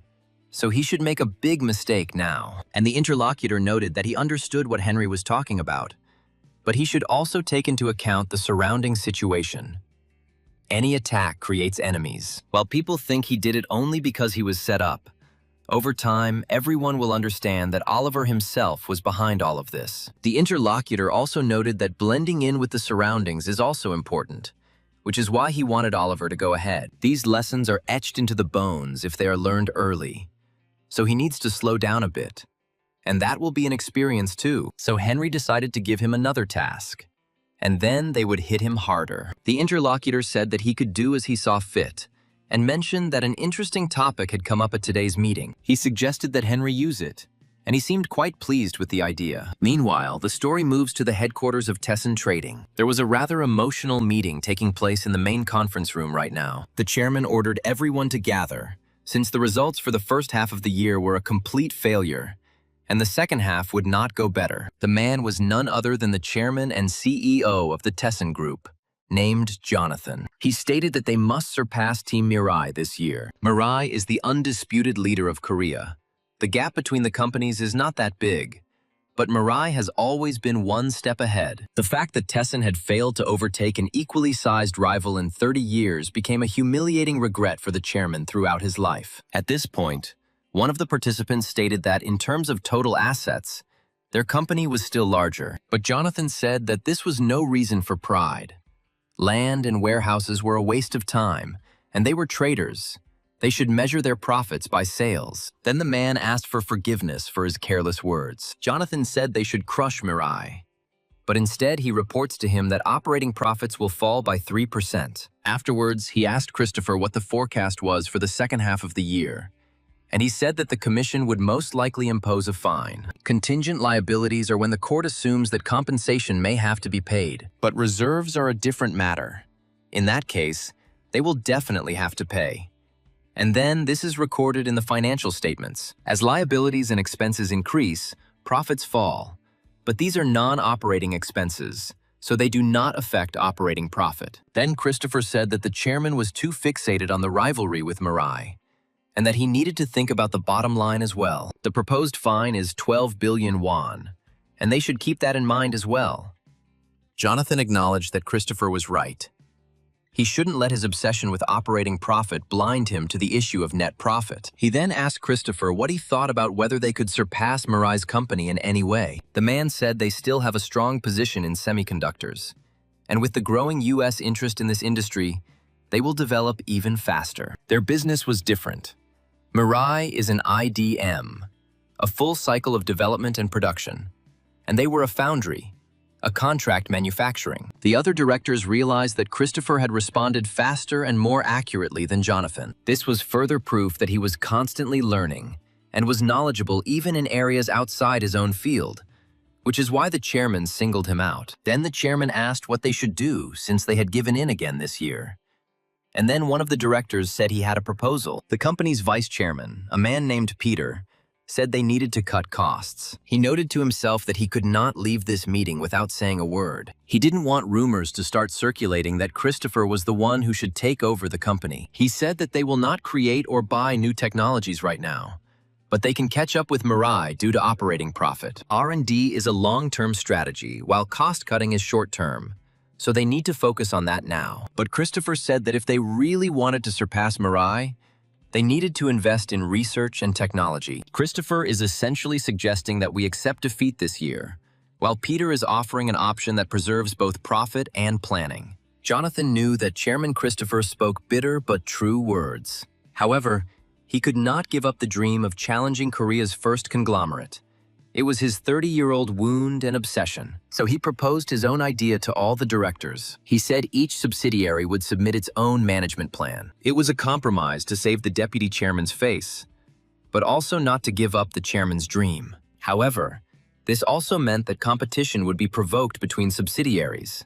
At the same time, Christopher understood that presenting a management plan to someone could be a golden opportunity. Meanwhile, the protagonist left the office after talking with Henry and understood that such things are usually discussed at meetings. It's impossible for a project from a simple newbie like him to be applied to the entire company. It's probably just a training exercise. Just when Oliver had become accustomed to being aggressive and was feeling confident after a series of successes, he was told to slow down. At that moment, Oliver realized that perhaps he had indeed begun to create enemies too quickly. For now, he could hide behind the name of team leader Henry, but he himself didn't know how long this could continue. In this sense, it was reasonable to give him a break, especially since the year-end review was coming soon, which was theoretically important. So Oliver decided to accept the department head's offer and take it seriously.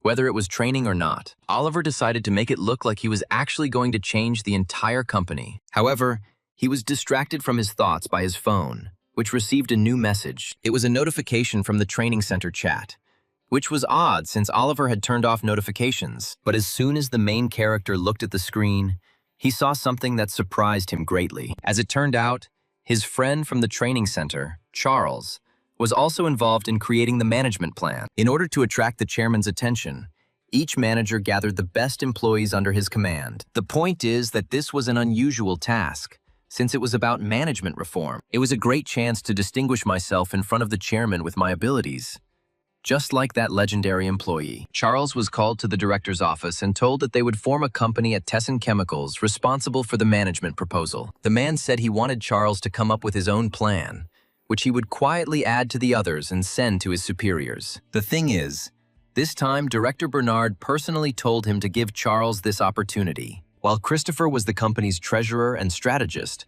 this man, Chief Risk Officer Bernard, was his complete opposite. The company has often faced crises, such as laws being introduced to the National Assembly that are unfavorable to the company. There was also always the possibility that a major deal would fall through and cause damage to the company. That's why the company had a person who dealt with all these crises. It was none other than Chief Risk Officer Bernard. He has been working for the company since the time when Tessin Group was still called Tessin Trading. It was Bernard who shared the joys and sorrows of the chairman while he was still young. Since he stayed with the chairman even in the most difficult moments, the latter allowed him to do a lot. This gave Bernard a free hand to hire promising newcomers and well-connected insiders without any problem. Knowing people in the National Assembly was useful, and in his work it was the most important thing. The company generally frowned on factions, but his was the only and most influential one, leading the largest faction. So his father told Charles that the director had high hopes for him,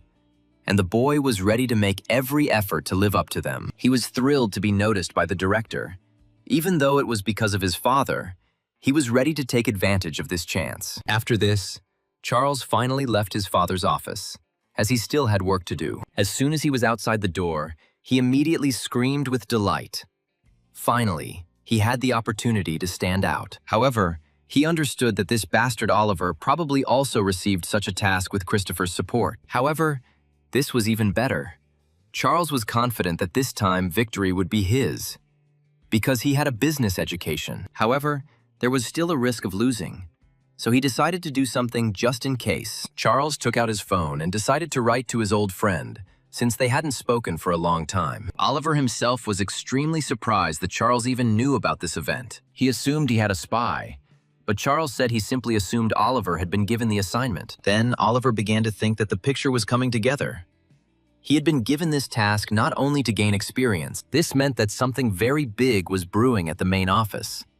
But all this information was flowing too slowly to their branch. Now he was worried about how Henry got news from the main office so quickly. He called him immediately after the chairman's order was announced, which means he still has contact at the main office. Other employees said they envied Oliver because if he joined, the chairman himself would read his proposal. At this point, Emma joined the conversation and said that she would also be forming a proposal as a team. Oliver was glad to see her and said it would be a shame if only one of them got the opportunity. Emma agreed with him and said that she didn't even think that they would have a rematch so soon. Charles told her that he would write a killer proposal and get a promotion, and had already ordered everyone to call him team lead. Oliver decided to lighten the mood and said that they would have as much fun as they had at the training center. However, the guys were not thrilled, as this task was clearly not about fun.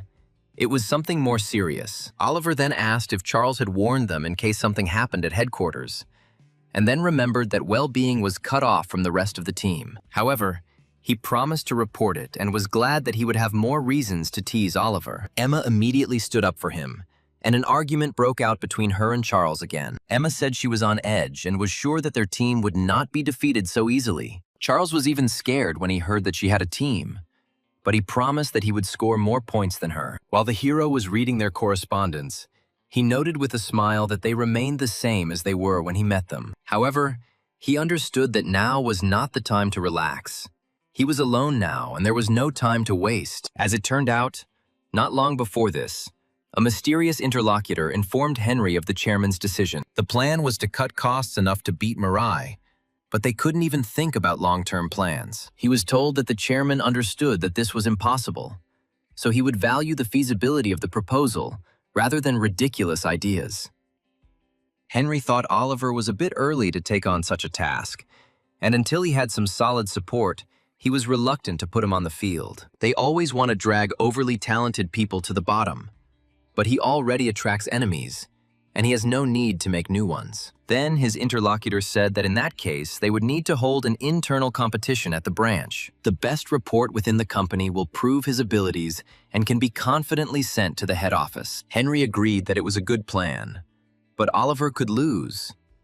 But his interlocutor was confident that he would win. After that, he asked Henry if he trusted him. The man understood that he had accepted Oliver to train him, but now he doubted himself. However, in the end, he agreed with his interlocutor's proposal, realizing that there was definitely a risk, but if he won, then everything would be fine. His interlocutor asked him not to worry about this. He said it would be a golden opportunity for him. In that case, Oliver will show everyone in this company what he is capable of. Meanwhile, a sudden announcement was posted at the well-being branch. This was a set of proposals for reform of the company's management. The best internal report will be presented to the chairman. It was said that the operating profit of the Taesun Group would exceed that of the Mirai Group this year. In their reports, they were not allowed to cut long-term expenses such as the company's research and development. The employees were delighted because the chairman himself would read their reports, and then the winner would be able to leave this branch. However, others noted that the conditions were strange, literally contradicting each other, and it was unclear how they were supposed to work. But the other half of the employees were sure that this was an excellent chance to show their superiority and become the head of the department.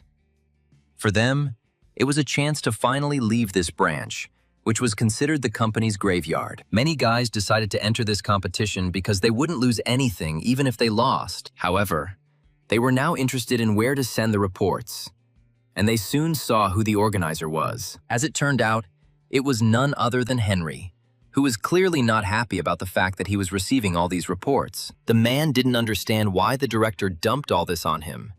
He understood that he didn't trust anyone anymore, but still. After that, he looked up and turned to Oliver, who was standing right in front of him. He stated that he would obviously be involved in this, and clarified that he wanted to find out from the team leader. Henry said he wanted Oliver to build a team because he was presenting a plan for reform for the entire company. He knew the jury would be fair no matter what.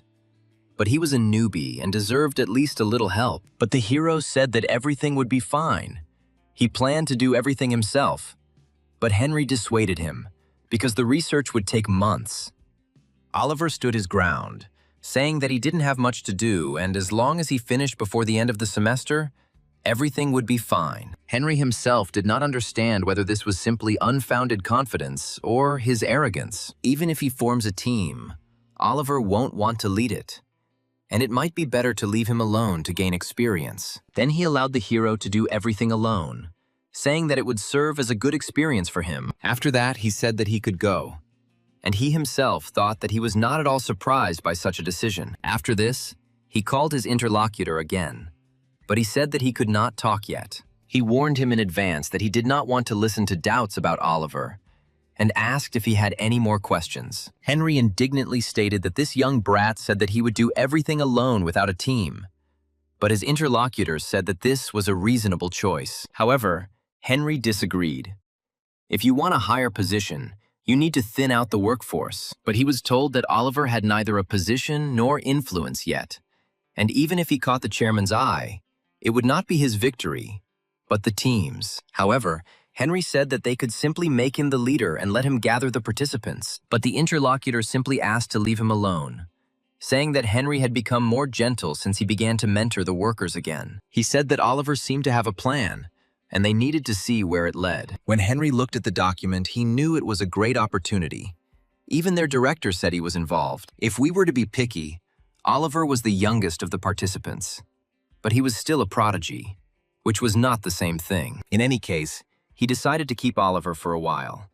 He planned to let him go if he did well this time, and his interlocutor said that this task had its own strategy, and if Oliver figured it out, alone or as a team, it could work. When Henry heard about the strategy, he suddenly thought that there was a right way that he had not noticed. He was pleased that his students saw what he himself had overlooked. So in the end, he agreed and decided to see what the main character would eventually come up with. Meanwhile, a whole crowd of employees lined up in front of Oliver himself. The thing is, there were rumors that the sales director had finally resigned, and these rumors were spread because of him. Oliver felt extremely uncomfortable under the harsh gazes of his colleagues. He tried to laugh it off and change the subject to a more peaceful direction, but he still felt extremely awkward. However, suddenly one of the workers grabbed his hand and began shaking it. He asked if Oliver would like to join them, as he was also participating in the management proposal competition. At that moment, another employee ran out from around the corner and said that Oliver would be with them, since they already had a good member on their team. However, the main character was forced to upset everyone and declared that he would do it alone. The guys didn't understand why he decided to do that, because projects of this type mean distributing time and labor. Oliver realized that these guys still didn't understand anything, after which he said that he just wanted to try to handle it himself. Oliver knew that drafting a proposal for a company to outpace Mirai sounded difficult, but it was actually simple. It all comes down to one of two things: increase revenue or cut costs. In the end, they just want to beat Mirai, so they need a way to maximize short-term profits. And the only thing the chairman was thinking about was feasibility. Oliver simply needed to focus on achievable cost cuts. Of course, if you emphasize feasibility too much, some options will not please their management. But the hero still decided to write them, because his job is to propose a report, and management will decide what to use. He himself had not worked for the company for very long, and his experience was limited. But in the end, the protagonist decided to choose his own method, which was the analysis of their branch T-Soon well-being. At least he made a start, since it was still Tessen's company, and that was better than analyzing a third-party company. Oliver decided he would just try his best and see what happened. After 2 weeks, the employees began submitting their reports. Many did not understand how the guys even approached this. Then one of the teams stated that they had analyzed the Mirai company and used the previous case of the disbanded group. A girl from another group was surprised that they did it in 2 weeks, since they only had time to analyze 41 subsidiaries. At this point, there was an awkward pause between the employees. One of them thought they had done a good job, and if he had known, he would have restrained himself and strengthened his report. Another realized that Mirai's analysis was also an option, and they should have taken that into account. The girl realized that, apparently, everyone was doing too well, so the fight would not be easy. At that moment, an employee burst into the office and announced that they had finally published representatives of their company. He said they had posted an advert directly on the company's website and asked others to check their phones quickly. The employees immediately took out their gadgets and began accessing the company's website. The girl was surprised by what she saw, because they even uploaded the full text. Others also didn't understand what could have been written that would even be published on the company's website. But when the boys read what was there, they suddenly froze in horror. For a while, they couldn't even find the words to describe what they saw. But once their feelings returned, they said it was something crazy. Meanwhile, 3 weeks have passed since the management proposal competition, and we are transported to the headquarters of the Tessin Corporation. On the chairman's desk lay a huge number of various reports prepared by employees. Jonathan was beginning to regret that he had ever undertaken this, as it was all tedious to read. Every report said the same thing. It was a waste of time. They were just copies of the electronics report. He then instructed the directors to read all this.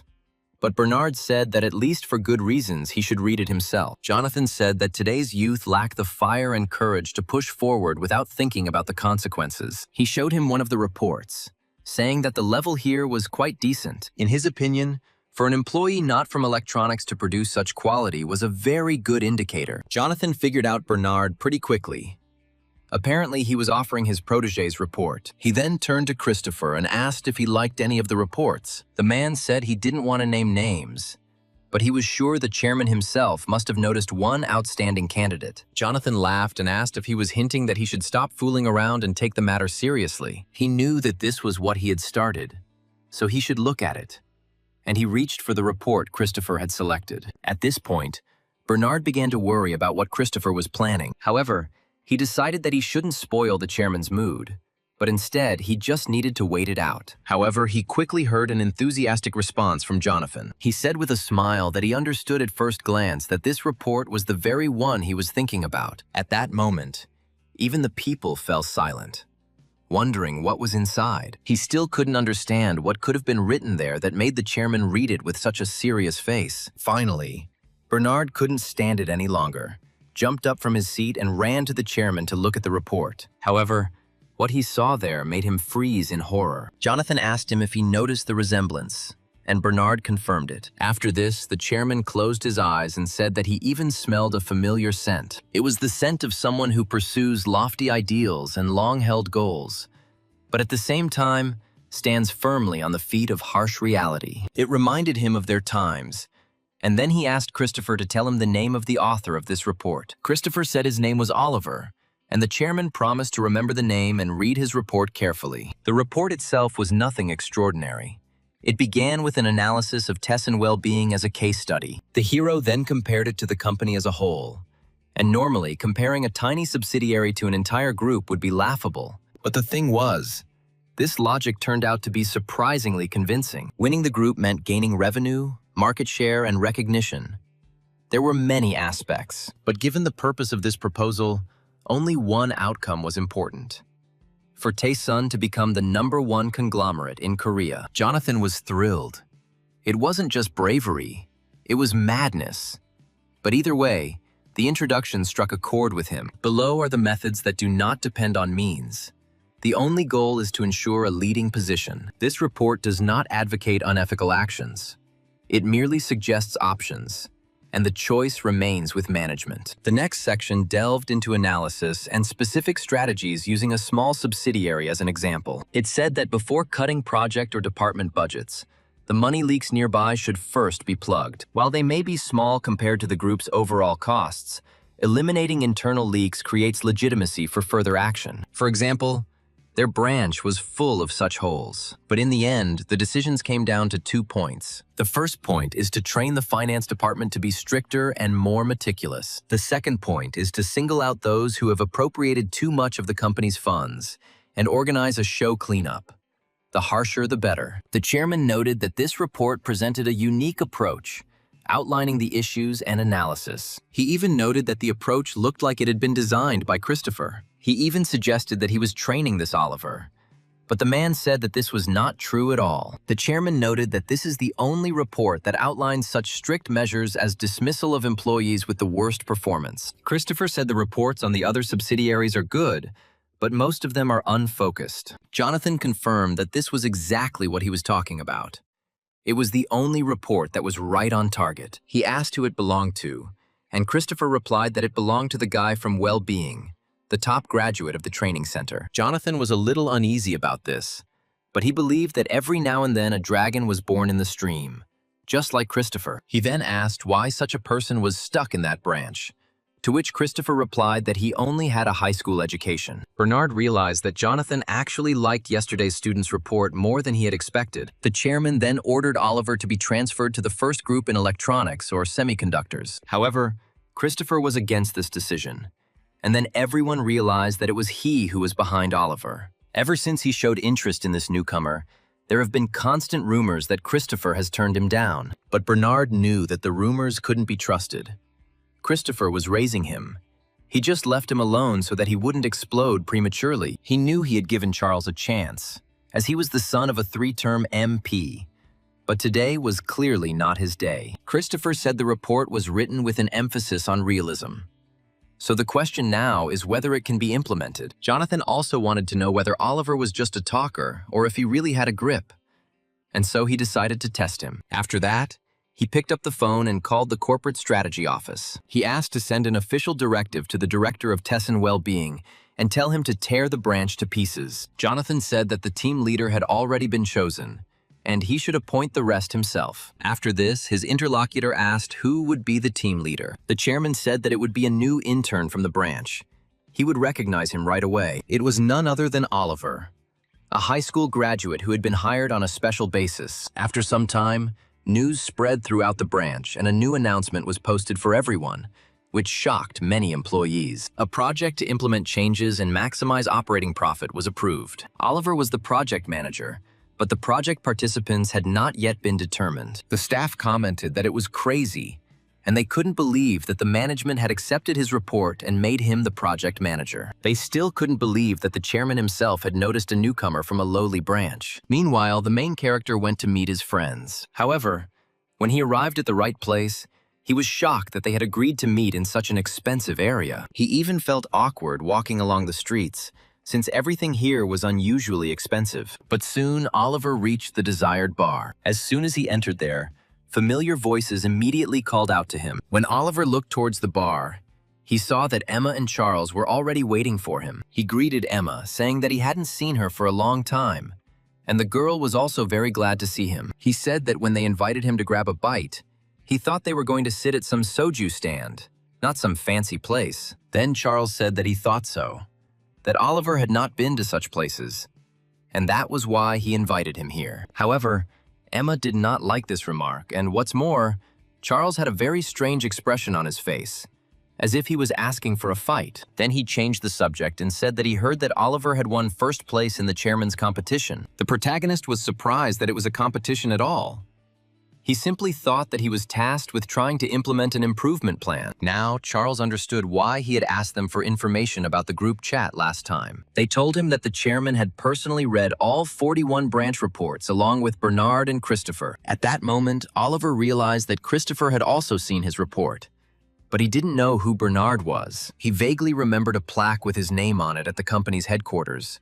He was the chief risk officer. Charles noted that if Christopher is the one cleaning inside the house, then Bernard is the foreign secretary. Oliver thought that if this man was equal to Christopher, then he was incredibly cool. Charles noted that he was of Bernard's line, and from what he had heard, Oliver was the only one the chairman had personally praised. Emma heard it too, and the reason he didn't officially announce the winner was because no report was perfect. Instead, he wanted to test the reality by challenging Well-Being to improve itself. At that moment, Oliver even shook with joy. He realized that he had really surpassed all the other reports. Then Charles said that since they were at a bar, he needed a drink, and asked Oliver to stop ordering only water. When the guys ordered him drinks, the hero didn't even understand why the glass was so small. However, what surprised him even more was that such a small portion cost 30,000 won. Charles said that since today was a special day, Oliver should pay. But he decided to make an exception and split the bill. After this, he noted that Emma and Charles began to communicate very informally and asked how old they were. Oliver thought to himself that, even though he had asked as a joke, he felt like there was a connection between the two that went beyond age. Then Charles said that he actually had a reason why he called Oliver here. Emma said that initially they just wanted to have a snack. But then they thought that in the future, Oliver would have to visit such places more often. It would be awkward to meet the higher-ups in some dive. So they decided that he should visit there at least once beforehand. After that, the girl asked the bartender to do the same for him as for Oliver. At that moment, the hero realized that these guys called him here for his own sake. This made him feel very warm inside. It was care on a completely different level. Then Charles said that since the main conversation was over, he would like to say what he wanted. Then he screamed that he was literally dying of envy of Oliver. However, Emma quickly interrupted him with a blow to the head and ordered him to shut up. Charles even felt offended, because he was sure that he had not said it loudly at all. He was sure that Emma was also jealous, because she had proposed just like him. And of the three of them, Oliver had won again. Oliver realized that all three of them wanted to participate in this competition. They were all chosen from among the others within their branches. Emma then explained that Charles had applied through President Bernard's line, and that she had simply gotten lucky with the team. Charles stated that his report was also excellent, and that Emma was chosen because she was the top student in the program. He also noted that Oliver was clearly not so simple, since he was in President Christopher's line, which was very enviable. Emma had assumed that Oliver would be the first of the three to get a promotion, and her guess came true, for which she congratulated him. Oliver realized that not many people can sincerely rejoice and congratulate someone they lost to. Realizing that he had indeed made good friends at the training center, he thanked them and said that he was very pleased. However, seeing the excitement in Charles's eyes, he said that they would fight again one day. However, now he decided to price this whiskey at 30,000 won. To his great surprise, it was completely tasteless and bitter. Shortly after, the story shifts back to the Daesun Well-Being branch. Henry was in Principal Carl's office, who slammed his bang on the table in anger. He got Henry's attention and said that he couldn't stand the hassle and that they were dumping so many problems on him. He stated that other than appointing Oliver as leader, they have no set deadline or team members. Carl said that this thing was going to be a headache from the start. The chairman had personally given the order, and he couldn't refuse. Henry said it was obvious that since it was the chairman's directive, they couldn't appoint just anyone. Oliver is the project manager, but that doesn't mean he's officially promoted to department head. He's just responsible for execution. There was a difference between general responsibility and responsibility for execution. It would be ugly if a newcomer was put in charge of a project. But Carl was still unhappy that he had to do this. But Henry reminded him that he was the director and had to take responsibility. Carl said he came to the branch specifically to avoid responsibility. But Henry said that this way he would finally earn his salary. The director said that his salary was just an allowance, like pocket money from his uncle. Henry then said he didn't believe he couldn't protect at least one talented rookie who clearly needed protection. Carl admitted that Oliver was indeed a strange guy, and looking at him, even he wanted to do something. Henry said that there was something that only Carl could do, and if anything happened, he would take full responsibility. In the end, Carl agreed, but said that while he was the official head, Henry would be in charge of implementing the project. The man realized that the director was dragging him into this simply because he couldn't stand it when he was idle. Carl laughed and said that if the director is working, then his subordinates can't just sit back and relax. He said that if something exploded, he would block it first and Henry would deal with the rest. This phrase even made the team leaders smile. He said that in that case, they would finally see how their director really worked. Soon, Henry called Oliver into his office and congratulated him on receiving the title of team manager. However, the main character said that although he was pleased, he understood that all this was temporary. Henry then immediately said that he was not the real team leader, and that, depending on the scale of the project, even the director could lead it. Then Oliver realized that the point of the title was to not cross the line and not get burned. Moreover, he noted to himself that there was no smell of alcohol in the boss's office today. He was surprised that Henry was sober, because he was the kind of person who looked for a drink before a job. Henry said that this was a project to normalize their branch. Since it was small, the scale of the project was also small. Therefore, Oliver's position was equivalent to that of an assistant manager. He should not imagine that he was on an equal footing with the directors. Oliver then asked with a smile if he could meet with Henry about the project. He understood that as long as they worked on this project, they were destined to clash with each other, regardless of rank. Henry said that if it was work-related, he had no reason to stop him, but he shouldn't abuse his authority. He said that Oliver could believe that he was now holding a knife in his hands. However, he is directly subordinate to the director and bears overall responsibility. Oliver himself is involved in operational activities. At the same time, Henry will receive progress reports. It's all up to Oliver himself. Whether he assembles a team or chooses where to start, he can do whatever he wants. The main character was very surprised that Henry was giving him so much power. It seems he was not exaggerating when he said he had a knife in his hands. This project was personally reviewed and approved by the chairman. Therefore, if he, the person responsible for the project, points to someone, people will bury him without hesitation. It wouldn't matter whether he chose the right target or not. Oliver suddenly had so much power in his hands. Then Henry asked him how he felt now that the power he had been chasing was in his hands. And at that moment, the main character thought for a moment, and at first did not give an answer. But then he suddenly said that it was quite difficult. In response, Henry grinned and asked him to remember that this was how it should be, because one word from him could make someone's head fly. Oliver assured him that he would definitely remember this. Then Henry asked him how the adaptation to the management team was going. And at that moment, Oliver felt a little awkward. For these 2 months, all he did was destroy other teams and get their leaders fired.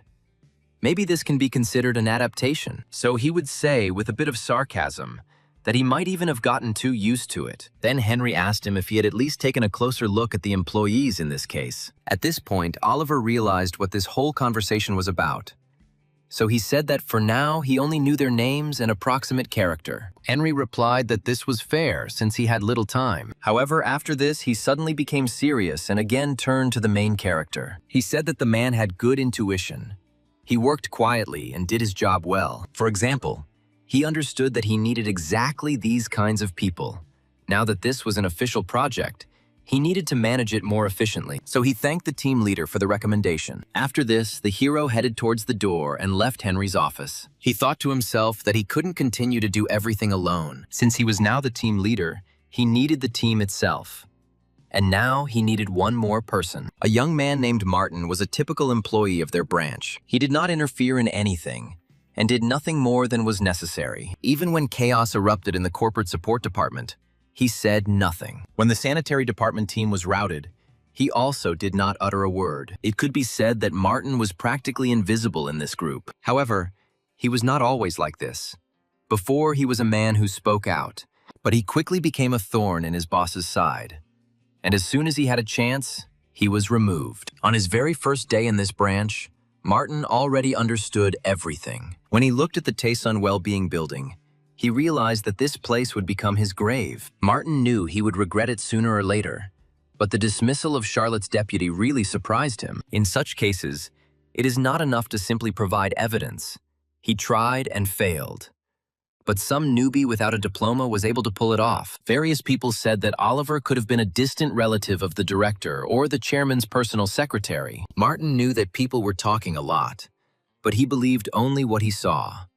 And what he saw told him one thing. When he watched how this guy handled the sanitary control issues, he knew he was not someone to mess with. From start to finish, Oliver collected all the evidence and dealt the decisive blow himself, while the top brass only cleaned up after him. Martin was sure that this guy, a madman, a newbie who waved a knife at people in positions of power, if the knife were dull, it would be one thing.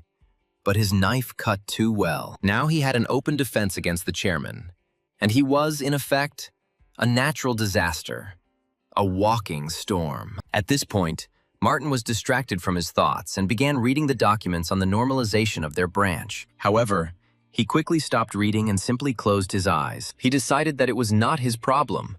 Last time he was demoted and sent here for meddling in other people's business, so now he decided not to repeat that mistake again. This time, he would just sit and watch the disaster from afar. At that moment, his gaze caught on Oliver. and he realized that this is exactly what a disaster looked like. As it turned out, the main character also noticed him and immediately rushed straight to Martin. He was even frightened by how quickly the main character approached him. Oliver looked at him with a manic gaze, and Martin himself did not believe that the storm had just spoken to him. Then the hero asked him if he would like to work with him on a project, but without thinking twice, the young man decided to refuse. This was surprising for the main character, and he decided to find out from him the reason for this decision. At that moment, Martin slammed his fists on the table and prepared to respond. He sternly asked the protagonist what benefit he would get from this. At that moment, Oliver froze in place, not knowing what to answer. A little later, when the main character got on the bus, he thought that he had not expected this. He thought that Martin would definitely agree if he suggested that they work together. When it came to the management proposal competition, everyone wanted to work with him, but Oliver noted that he had offered no visible compensation for this. Employees, of course, are expected to do the work assigned by the company, but this was a project that Oliver took on personally. If successful, it would be his achievement alone.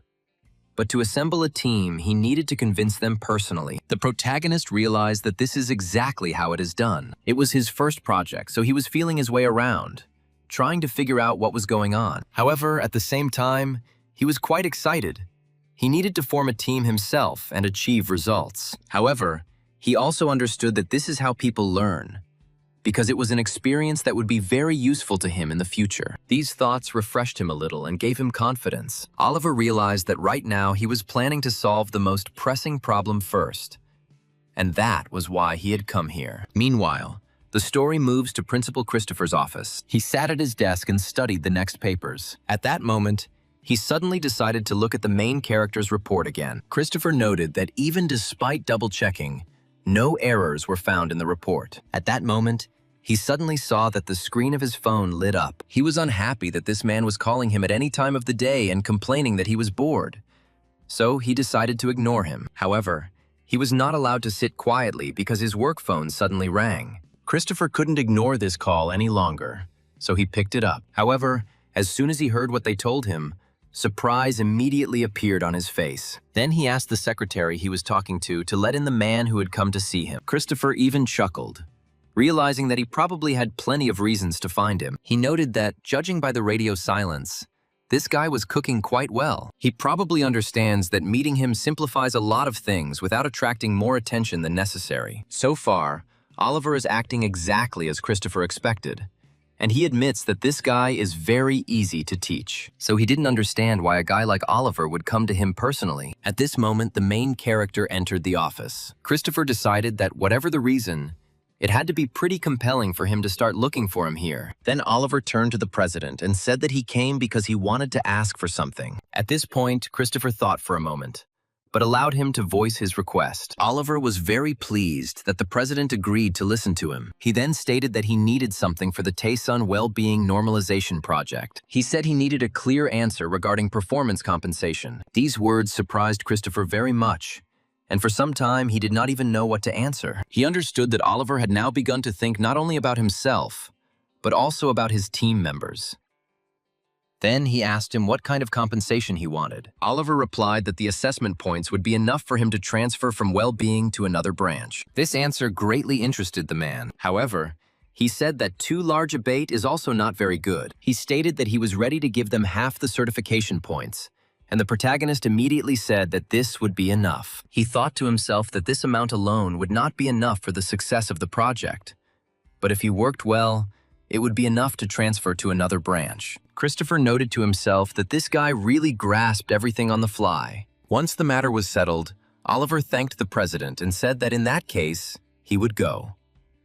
However, the man suddenly stopped him abruptly. He asked Oliver if he didn't want a clear answer about his own compensation, but the guy said that it was okay because he could achieve it on his own. This answer was also surprising to Christopher, but he said that he understood. After that, he finally allowed Oliver to leave the office. However, before he left the office, he stopped abruptly and remembered something. Oliver said that next time he would definitely listen to the story that Christopher was going to tell him earlier. The man was very surprised when he heard this, but he promised that he would do so. After that, he said goodbye to Oliver and said that they would see each other next time. When Christopher was alone in his office, He thought about his words. After that, he looked at his report again and ran his eyes over it once more. He decided that next time they would talk about how to give value to abstract things. When Christopher thought about this, a smile appeared on his face. He was a very interesting student. The man even caught himself thinking that he envied those who could teach this guy up close. In his opinion, this was an incredibly unique case. Meanwhile, Martin was in the cafeteria and told his colleagues that he was not going to participate in this project. His colleague was shocked because Oliver was his lifeline and he didn't want to grab onto him. However, Martin said that he is no different from others. He has only been working here for 2 months. However, the interlocutors said that the chairman noticed this guy. Plus, the defeat of the sanitation team was entirely Oliver's fault. But Martin was sure that even so, the boss would obviously take all the credit for himself. Usually, subordinates work hard, and those at the top get the recognition. His interlocutor said that it was true. But this time, the boss was a young newcomer, and perhaps they could get their piece of the pie. And yet, Martin was sure that this Oliver was not so simple, and the struggle for power was tiring and very exhausting. However, suddenly they were distracted from their conversation by a shout. Someone said that another official notification had been issued. All workers immediately stood up from their seats to read the new notice. At first, no one understood what it was all about. But when everyone saw the announcement, surprise appeared on their faces. As it turned out, the new employee had posted an official announcement about recruiting team members for the branch normalization project. He was looking for people who were good at organizing data and could work overtime. And he didn't care about the age of the participant. Moreover, half of the certification points required for transfer to other branches will be awarded as bonus points. When the guys realized that this had been confirmed by headquarters, Martin realized that one problem had been solved, and then he realized that perhaps he had indeed done the wrong thing when he refused Oliver. Meanwhile, the main character was on the roof and thinking about something of his own. Even from here, he could hear the employees' vivid reactions to the notice he had posted. He was glad that the reaction was exactly like that. Now he was sure that the candidates would definitely flock here in droves. Oliver thought about what criteria should be used for selection. He needed to get a complete picture of the employees in advance. Next comes the launch of the project itself. This part won't be that difficult since their branch is a small company with sales of only 20 billion. Analyzing such a company is not difficult. But the problem is what Oliver wants. And what he wants is the normalization of Tessin well-being. To turn a branch into a normal company, you need to change the employees' mindset so that they start working properly. Martin, who was recommended to him by Henry's boss, was a man unknown to Oliver, but at the same time, he trusted Henry himself.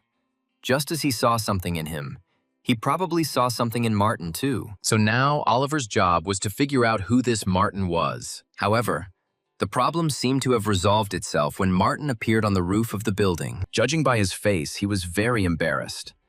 But now, he had no choice. He said he had thought about the offer, but wanted to know first what kind of person his boss was. In response, Oliver smiled and said that he liked this approach. Martin felt a little awkward because it seemed like he had changed his mind just because of the bonus points. And that was true. Outside, everyone was going crazy over the signs Oliver had put up. But he himself, even hearing these cries of joy, did not react in any way. Then Martin wondered if Oliver had always looked at them with the same eyes as he did now. He was a step away from them, but it felt like he was standing on a step higher and looking down on them. Then, Oliver suddenly broke the silence and said that he personally went to negotiate rewards for the team. He stated that it was his mistake to recruit team members without even thinking about compensation. So he went to negotiate. Now he asked Martin if this would be enough to earn his trust. He stated that no one will be left out just because they are a rank-and-file participant and not a leader, as everyone deserves a reward. Oliver said that Martin now had to see that he was capable of negotiating. He hadn't really intended to take credit for the team. The hero decided that he would continue to negotiate with the higher-ups about rewards, and that he was capable of it. Martin noted that instead of harping on about the grandeur of the project, he starts with what people can get, which was a first for him. It wasn't that he still wanted to test Oliver, but he was just curious if he could handle his question. He wondered if Oliver was the same as everyone else he had seen before, or if there was something different about him. So he decided to ask him directly why he decided to take on this project. The protagonist replied that it was to get a promotion. And then Martin asked what he would do after getting the promotion. He noted to himself that if Oliver was blinded by power, he would want to rise even higher. He will climb higher and higher, trampling others and forcing them to wash their faces with bloody tears. Martin wondered if he would become a whirlpool that betrayed and threw out everyone around him. For some time, he waited for an answer from the main character. He still had a smile on his face and thought for a while about what to say. In the end, he decided to answer honestly that, of course, he needed to rise even higher. This answer was very disappointing for Martin, and at some point he even thought that perhaps he had expected too much from it. However, now he realized that Oliver was exactly the same as everyone else. However, Oliver continued, saying that there was one person he would like to stand next to. It was his benefactor who saved his family when they were on the brink of disaster. He kindly paid his grandmother's hospital bills. Martin then asked if this meant that he simply wanted to help his virtue. Oliver said that it wasn't true. He still didn't know why the man helped him, but it didn't really matter. The only thing that mattered was that thanks to this man, he got his chance. He had a vague feeling that he should climb higher, but when he said it out loud, his goals seemed to take shape. However, Oliver admitted that he had nothing with which he could repay this man. Then Oliver said that he wanted to stand next to this very man and tell him that the help he had given him had borne such fruit. He wanted to show this man that he did the right thing when he made his choice. At that moment, he realized that this guy was really different. Power had not consumed him. For him, it was just a means. Then he said that now he understands what kind of person the leader is. However, he said that he would not be an exception, and therefore, like everyone else, he would submit an official application through the advertisement. He agreed with this and said that he also looked at him by the same criteria as everyone else. After that, they said goodbye on a good note. Martin said with a smile that he would be glad to see the manager next time. In the end, the protagonist was very pleased with how their negotiations went. After some time, there were already huge stacks of papers in front of the main character, and he didn't even understand what they were. It seems that almost everyone submitted applications except the president, directors, and department heads. He was impressed by the more complex lists of candidates, which included former employees of chemical, semiconductors, and fashion. Oliver thought that such talents simply rotted in such company. But then he realized that they were the ones who made the company what it was. He tried to understand why it all ended this way,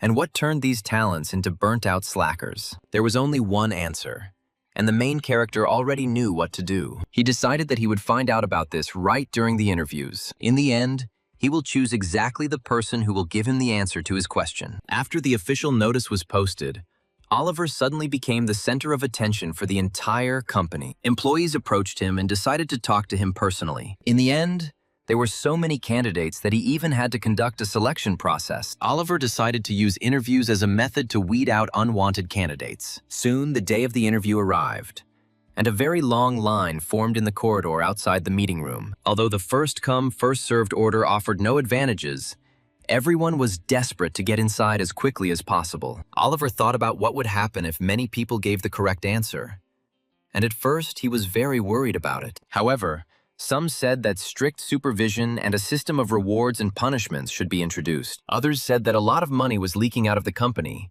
so a thorough investigation was needed across all teams. Oliver knew that someone was right and someone was wrong, but no one had given him the answer he was looking for. At first, he was afraid that everyone would answer correctly, and now he was afraid that no one would answer. But perhaps he was wrong. At that moment, Martin entered the office. The protagonist was pleasantly surprised that it was finally his turn. As they had agreed, he assessed Martin in the same way as other candidates, without making any allowances for him. Then he decided to ask him his question. He was interested in what Martin would answer. He asked the young man what he thought Thiessen well-being needed. Martin said that at first he thought their boss was looking at their company from a different perspective. He didn't ask what their branch's problem was. He asked what they needed. The atmosphere coming from Oliver was different from the others. Then Martin wondered what the difference was between him and the others. And soon he realized something. He said their company had no motivation. At first, Martin himself thought that this answer sounded rather stupid, but he decided to continue. He said their company needed nothing more than hope. They all needed hope that they could rise higher. When the protagonist heard this answer, a satisfied smile appeared on his face. When the interview was over, only Martin was left in the office alone with the main character. He said it was unintentional, but Martin was the only one who gave him the correct answer. He stated that the number of people did not matter, as he wanted to work with someone who could see things from a similar perspective. After this, the hero handed him a management proposal that he had written. The full text was posted on the company's internal network. Martin noted that there are definitely things here that can and cannot be accepted from a manager's perspective. Oliver said he did the same because they don't make the decision.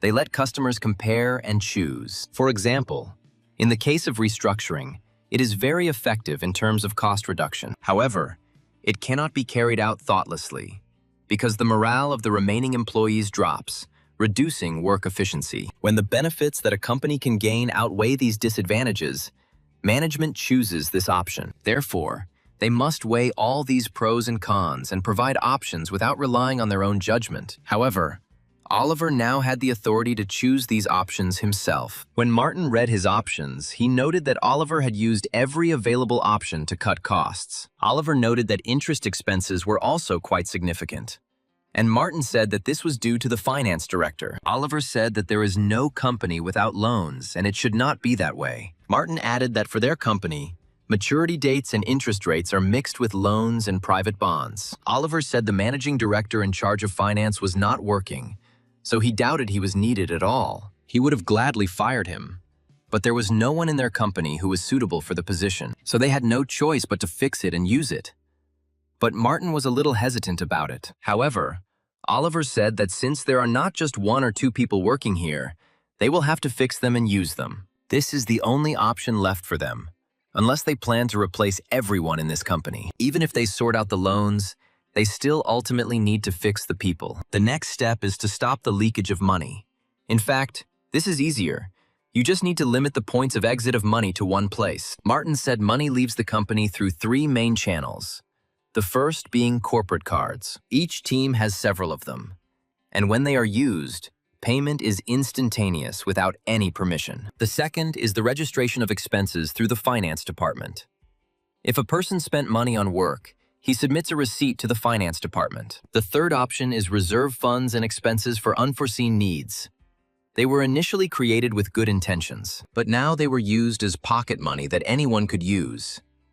But there was a catch. Martin noted that if they remove corporate cards, it will hinder work. He noted that expenses for unforeseen needs and business development were also created because they were necessary. And then the main character said that they should remove the corporate cards, which really surprised Martin. He said that employee dissatisfaction would be very strong and work would accumulate, including in the finance department, where there was already a shortage of people. But Oliver said that was precisely why they had to get rid of them, because the finance department usually slacked off, and now they would work hard. The reason the finance department doesn't have power is because there are many ways to take money without going through them. However, Martin said they had another problem.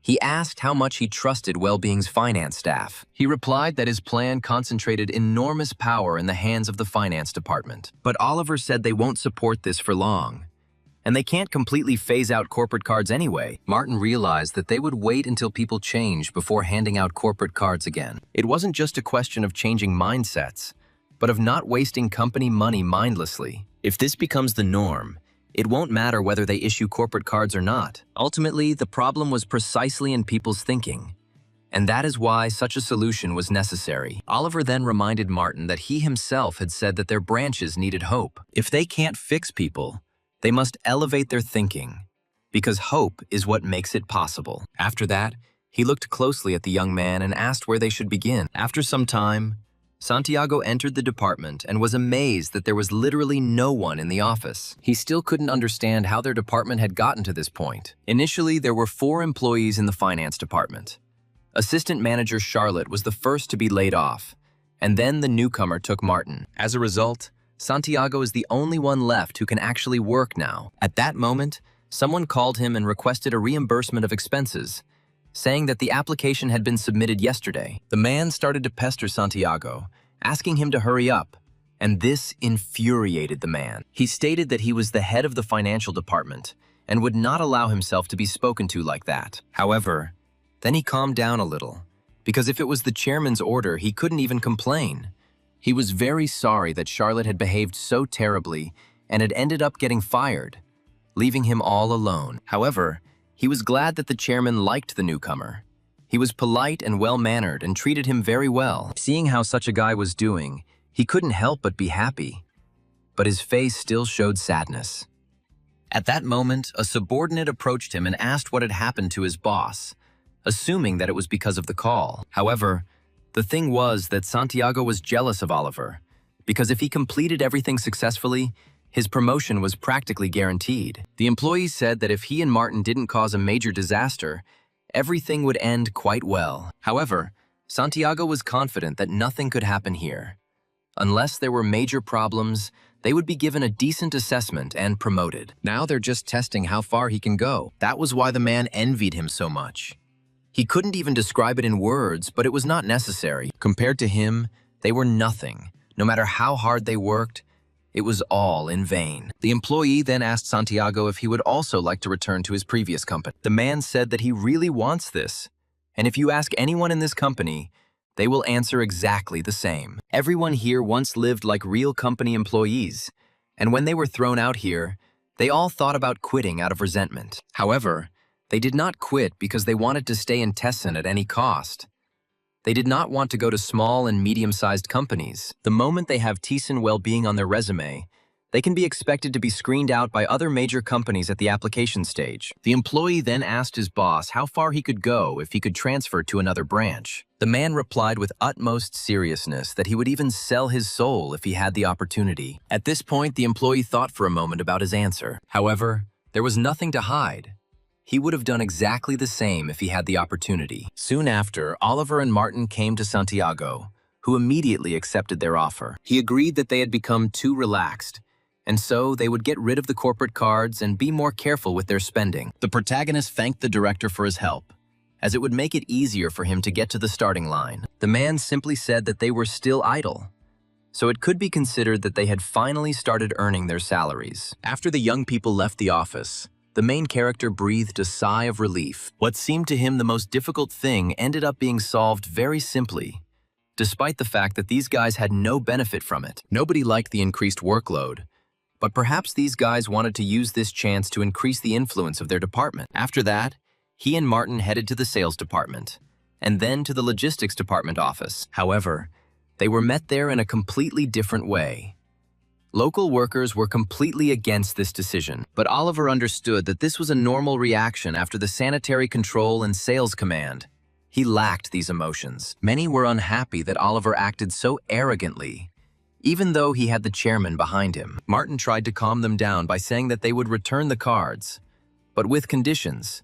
It was a temporary solution until things got better. However, they were still against it, because if they were going to return the cards, then they might as well not take them at all. The workers assumed that they were simply trying to strengthen the power of the support group, and that Oliver had his own personal interest in the matter. Then Oliver realized that they had no choice.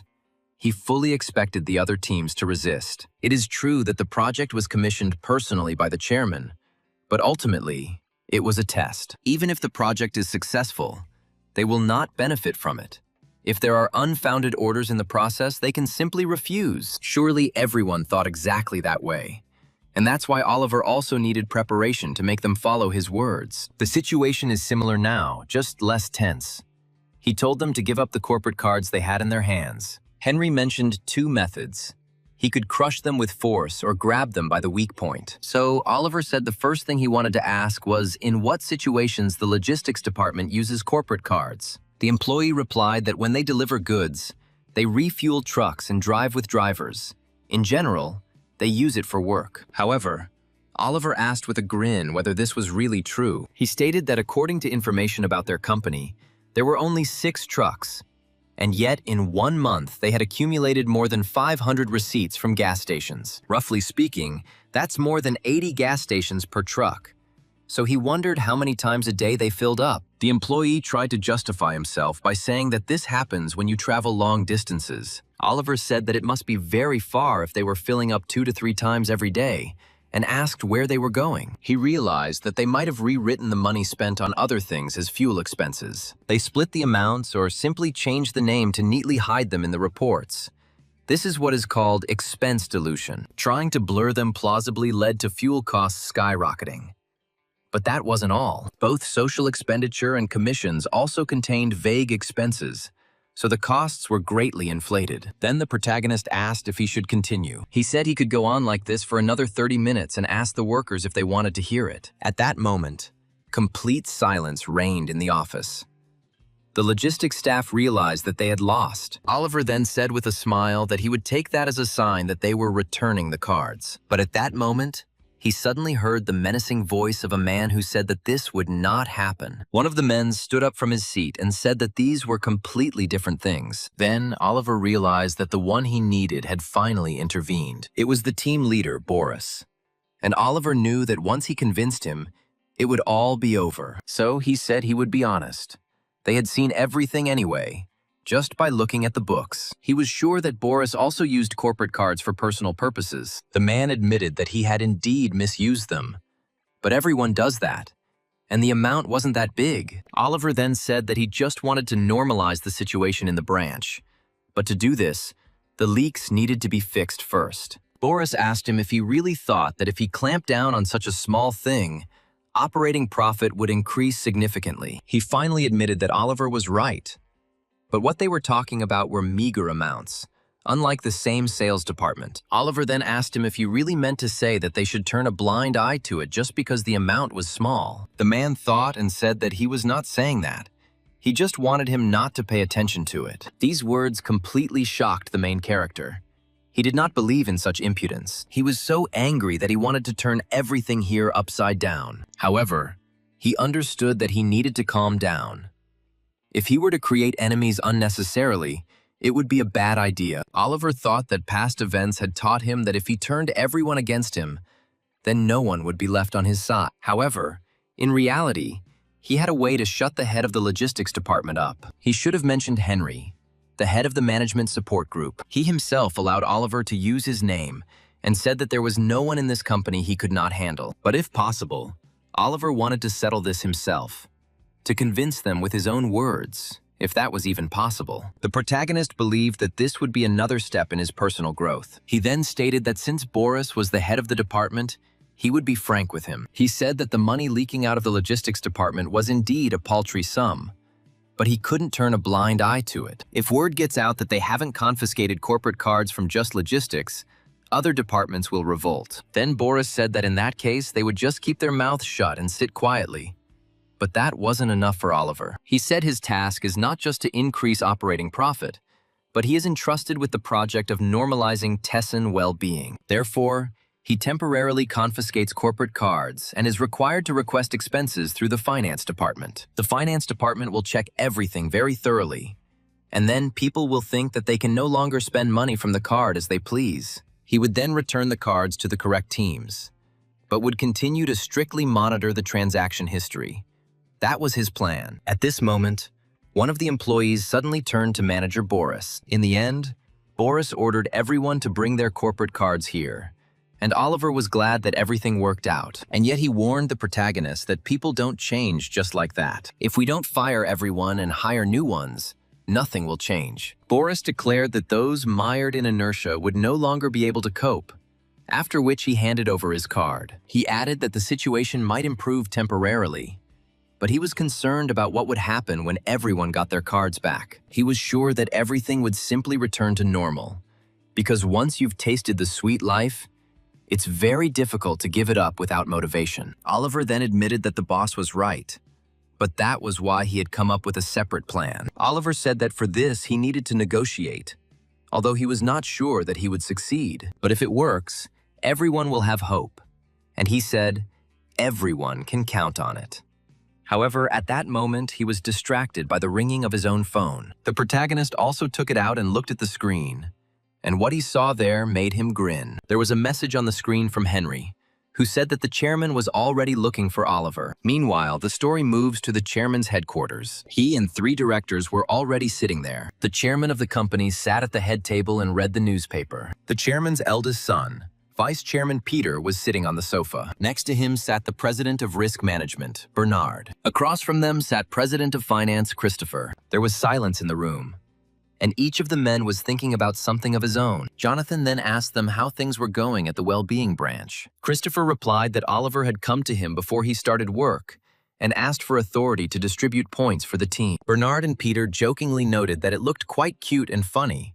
It was the look of the typical old guys of the company on the newcomer. Jonathan asked if Oliver could fix anything, to which Christopher replied that it all depended on whether he understood the essence. He said that to improve a branch, only one method is needed: rewards and punishments.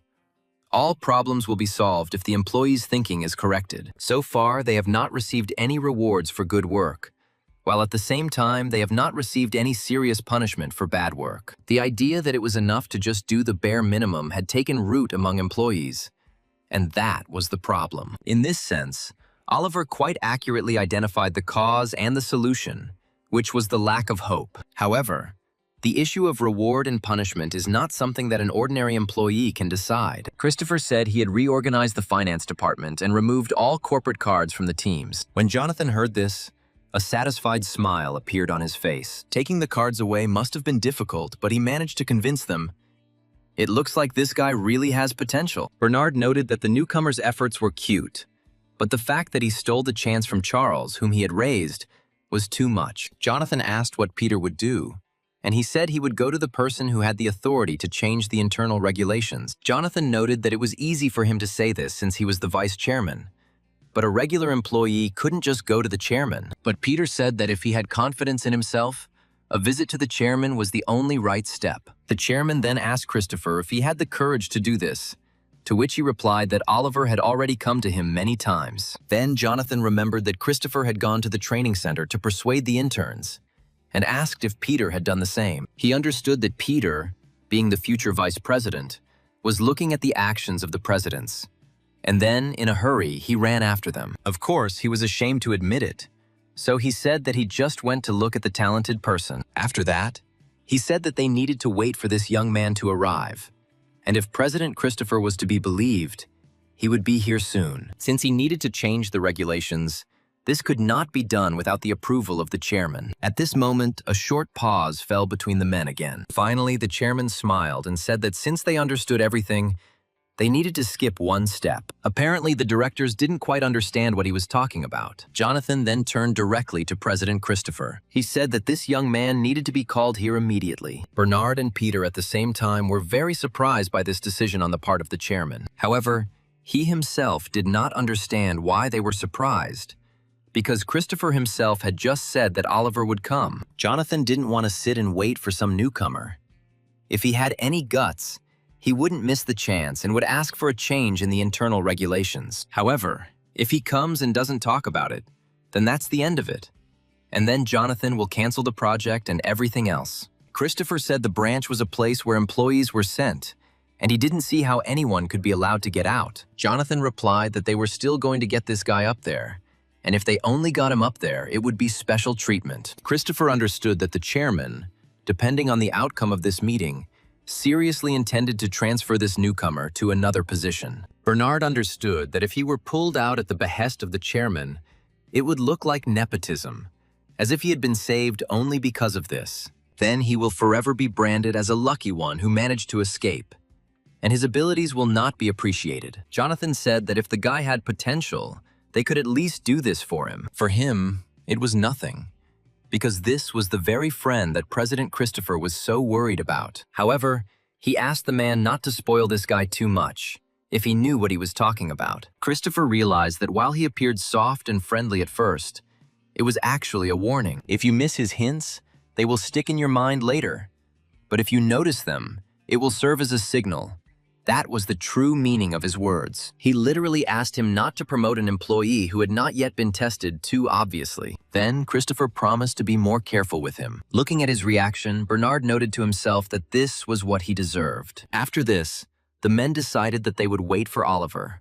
Moreover, Peter expressed a desire to stay in the office. In the end, the chairman allowed all three men to stay in the office and look at this guy together. Christopher thought to himself that even though it was Oliver he was talking about, he hoped he wouldn't pass out from shock. When the main character received a message from Christopher, he immediately ran out into the street and caught the first taxi he saw. He asked the driver to take him as quickly as possible.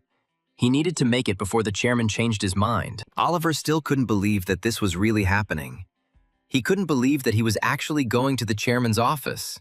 The office immediately began to discuss the fact that their youngest had finally gone to the chairman's headquarters. Oliver thought that he would meet him one day, but he never expected that the meeting would happen so suddenly. He arrived at headquarters quite quickly and immediately ran out of the car. Oliver literally ran towards the building, wanting to get to the chairman as quickly as possible. At reception, he introduced himself as an employee of the well-being department, and apparently they were already expecting him. The girl gave him a pass and told him to go up to the 15th floor. The first time Oliver walked through the lobby of the main office so easily, he realized that the privileges of being the chairman were truly enormous. Soon, he was already in the elevator and going up to the floor he needed. He reached the required 15th floor quite quickly. As soon as the hero got there, he immediately froze. What he saw there brought a look of great surprise to his face. The setting here was incomparably more grand than the floor where Christopher's office was. Oliver assumed that the chairman's office was at the very back. As he walked down the corridor and read the positions on the plaques,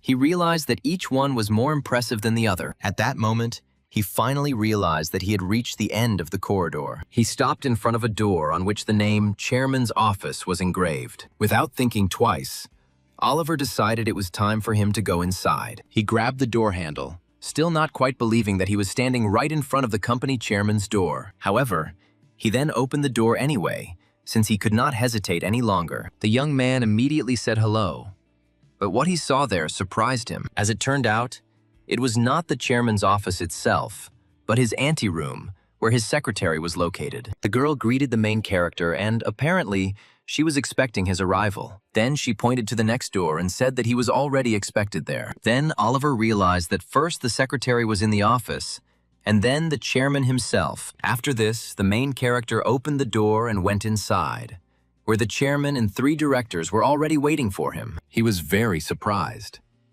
He expected Chairman Jonathan to be here alone. Directly opposite him sat the company's chairman, Jonathan. He could understand why President Christopher was also here. However, he still could not understand what the vice chairman, whom he had seen only once, and Bernard, whom he had only seen in magazines, were doing here. This was a real shock for the main character, and he even froze in place. It seemed to him that all these glances were literally drilling into him. He remembered his words about how it was strange to be overwhelmed by the title of chairman, as well as to be surprised by their rank. He had spoken very confidently at the time, but now he was very surprised that 4 leaders had gathered together at once. Even he didn't foresee this in his wildest fantasies. However, he decided to remember the words he had told himself, that it was just a difference in rank. He decided that he simply needed to act according to his position, since he had no reason to be embarrassed. Then he finally gained confidence and looked firmly straight in the direction of the chairman. He bowed to the man and said that he had heard that he had been summoned here.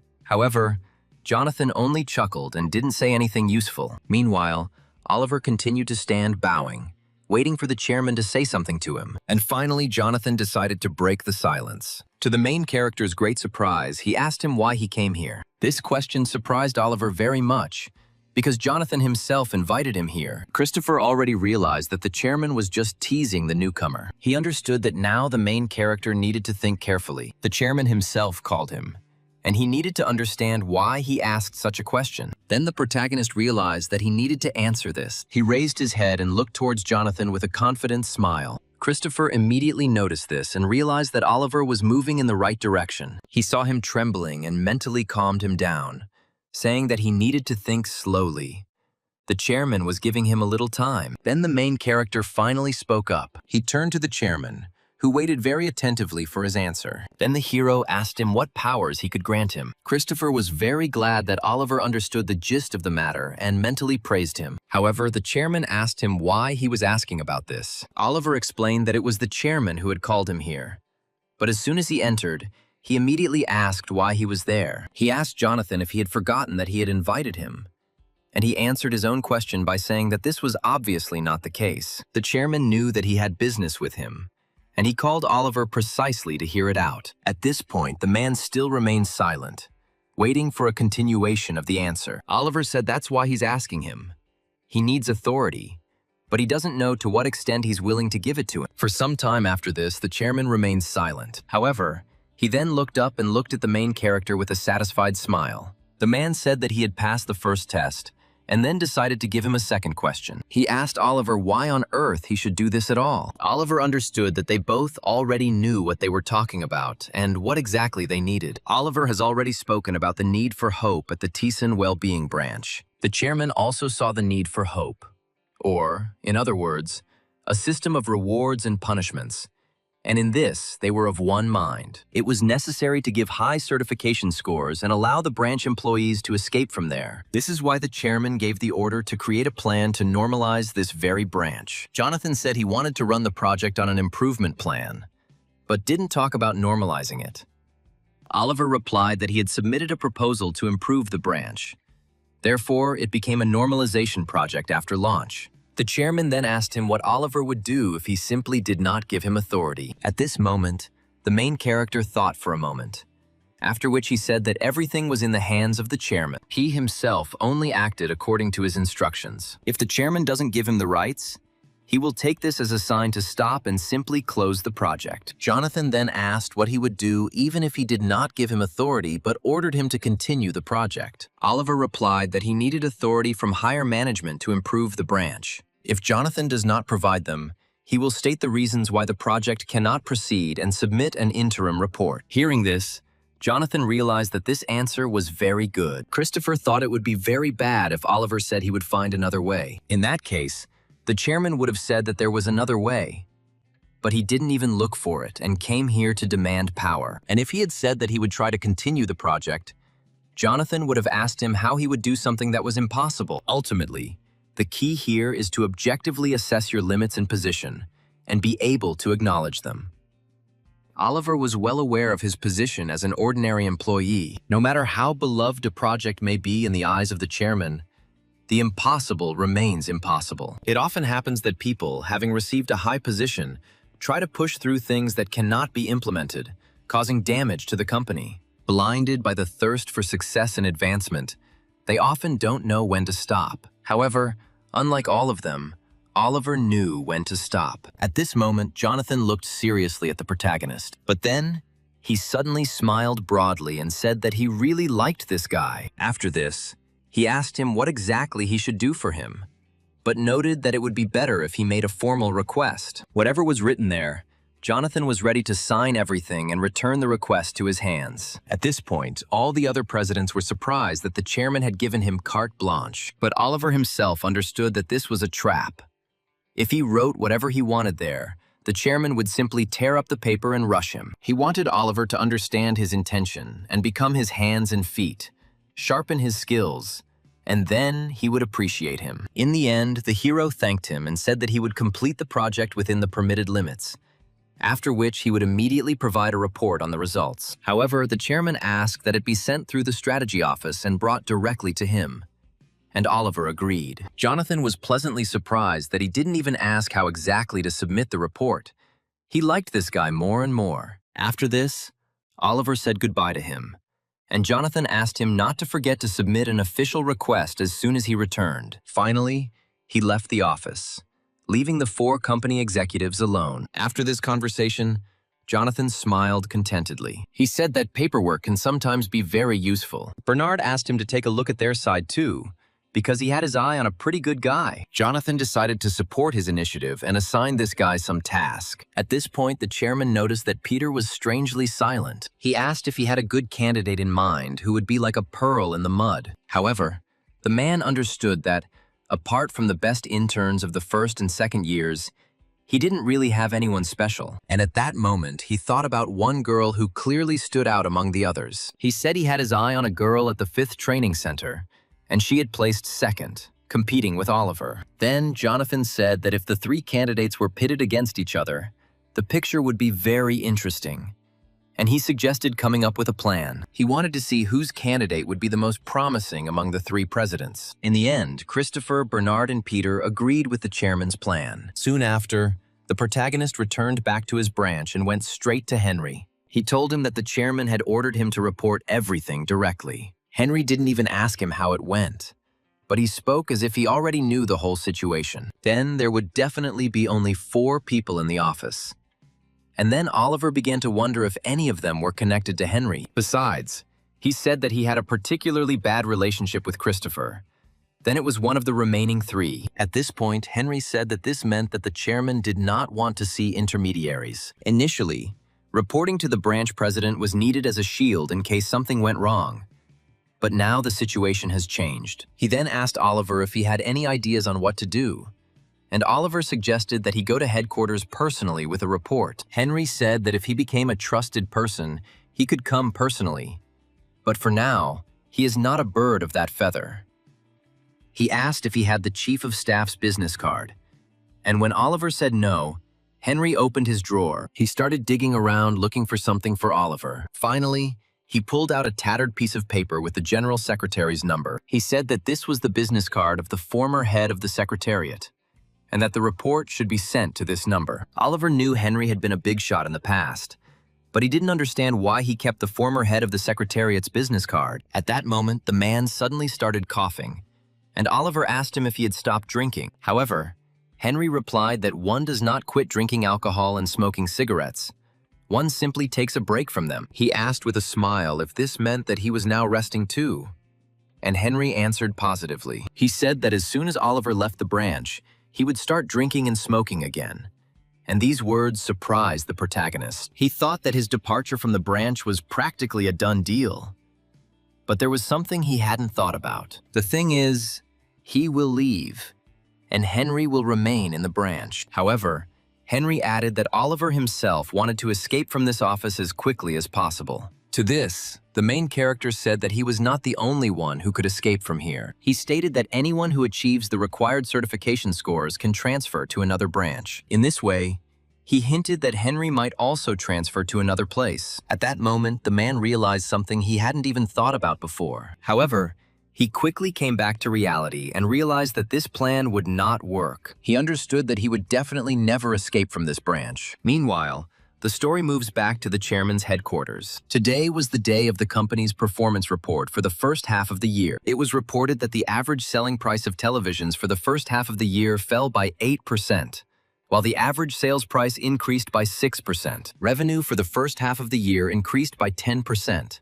But due to rising raw material prices and unfavorable factors, transportation costs increased. The chairman then said he had ordered them to come up with a way around the measures 3 months ago, and they were saying operating profits had fallen. The man slammed his fist on the table and said that they had been predicting a rise in raw material prices since last year, and even then, he ordered them to work out alternative procurement routes. However, it was now clear to him that they had not prepared for this. The directors tried to justify themselves by saying that raw material prices were fluctuating all over the world, so other routes were also closed. But Jonathan insisted that they had to find another way then. After this, he turned to a representative of the semiconductor branch and asked him to report the situation from there. Director Johnson said he was presenting a report on the results for the past half year. After this, the remaining branches also submitted their reports. However, at some point, Jonathan stopped them and ordered them to pack up, telling them to prepare a written report. The directors were glad that they had also survived today's meeting. But suddenly, the chairman stopped them. He said there was still something left to surprise the directors, as key branches had already spoken. Jonathan handed the floor over to President Christopher, who presented a report on one of their branches, well-being. He said that in May last year, all branches submitted plans to improve management in order to bypass Mirai. He said revenue remained at the same level as last half of the year, but there had been a significant reduction in expenses. In particular, in June alone, expenses fell by 48% compared to the previous month. The chairman asked if this information had been verified, and Christopher replied that the information had been confirmed. He said that, according to the results of the half-year report, operating profit increased by 16% compared to last year. The other directors couldn't understand how they were able to increase operating profit in just 1 month. This figure is not that huge, but if this result is maintained by the annual report, the growth will be even more impressive. Jonathan understood that short-term success was easy, but the long-term perspective was important.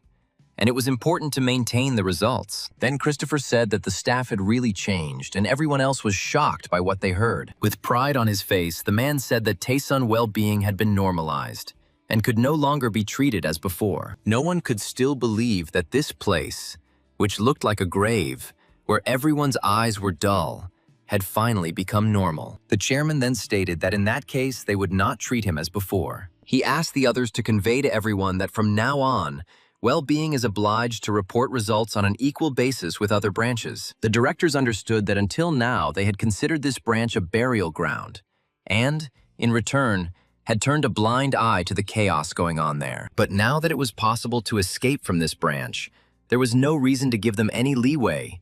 It became the subject of strict accountability. Then, everyone wondered what reward awaited the project's protagonist, who had returned the company to normal. Many expected him to receive a promotion or a bonus. However, it was clear to everyone that the reward would determine whether the other directors should take a closer look at him. The chairman then asked Christopher to recommend a problem area to the strategic planning office. When the directors heard this, they were very scared. Meanwhile, the story shifts back to the well-being branch, where the local staff are shocked by yet another piece of news. They were sent a notice of interviews for those wishing to transfer to other branches. The candidates for transfer to other branches were already known.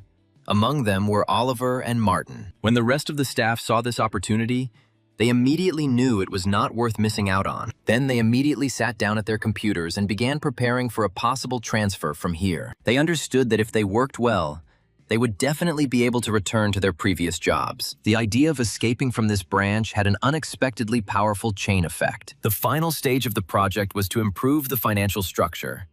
And since the finance director had been fired, Oliver and Martin were responsible for this. The reason for the director's dismissal was simple. The company had too much debt with high interest rates. Interest rates are floating and repayment terms come due every year. So it was necessary to refinance somewhere with a lower rate. But the director neglected this duty.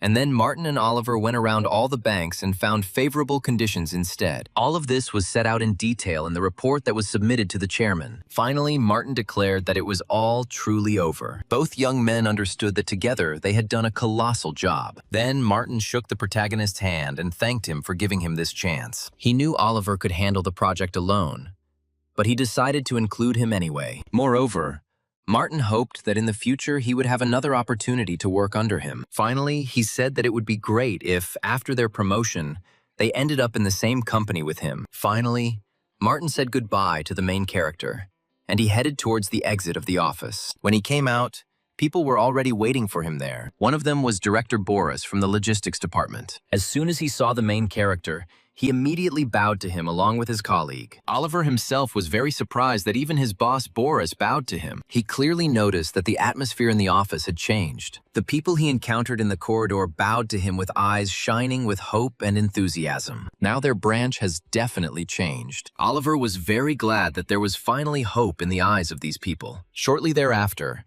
Martin brought him the incoming tax reports and sales department expenses for June. Oliver was surprised at how quickly he got it all done and said he could take a rest while he took over the rest of the departments. Santiago noted that the office was in complete chaos, and he even thought they would have to hire new people to cope with the work. Oliver was even surprised that the department was finally talking about adding staff. Martin suggested that now that the company had returned to normal, perhaps normal people from other branches would come to them. However, at that moment, they were distracted from their thoughts by someone's voice. As it turned out, Henry came into the office and asked the workers if they were too busy. The young men immediately stood up to greet their boss, and he noticed that, judging by their chatter, they had no important business. Then he handed the main character a notebook, but he didn't understand why he needed it. Then Henry asked him if he hadn't checked it yet, and then Martin realized that, apparently, they had received notification of their destination. The young people immediately rushed to the computer to see what was written there. Oliver was very excited. He was eager to find out where he would be transferred. When they opened the right page, they saw that he had been transferred to Tessin Department Store. He was appointed to the Strategic Planning Office, which was incredibly good news. Oliver would have been happy to just get out of this branch. But on top of everything else, he was transferred to a department store, and to the strategy department at that. In top-notch companies like electronics or semiconductors, specialized knowledge is required, and the scale is huge. The department store was a retail store, and it was simpler. It was clearly a concern for Oliver, and he felt Christopher's influence. Henry said that even if he took first place in the selection, usually newcomers are pushed around in regular positions during their first year. However, he was promoted to the strategy department in just 6 months, which was simply incredible. Ben Henry said that since he was going to the strategists, he needed to carry this notebook with him everywhere, and he would have to write down a lot of things. At that moment, the main character looked down at the gift from his boss. He noted that Henry had chosen the most suitable notebook as soon as he learned of its purpose. Henry said that if Oliver had any questions, he could call him, and if someone got into a fight, he was obliged not to lose. After that, he asked him to come to his office, where he would briefly tell him about the department store. Then, one of the employees told Oliver that they had just started to get closer, and he was already leaving, and he was very sorry. However, he promised that if they met somewhere else, he would definitely repay him for all the good he had done. The rest of the staff also said that they would never forget him and everything he did for them. The protagonist smiled back at them sincerely and said that they would definitely meet again and that he would look forward to it.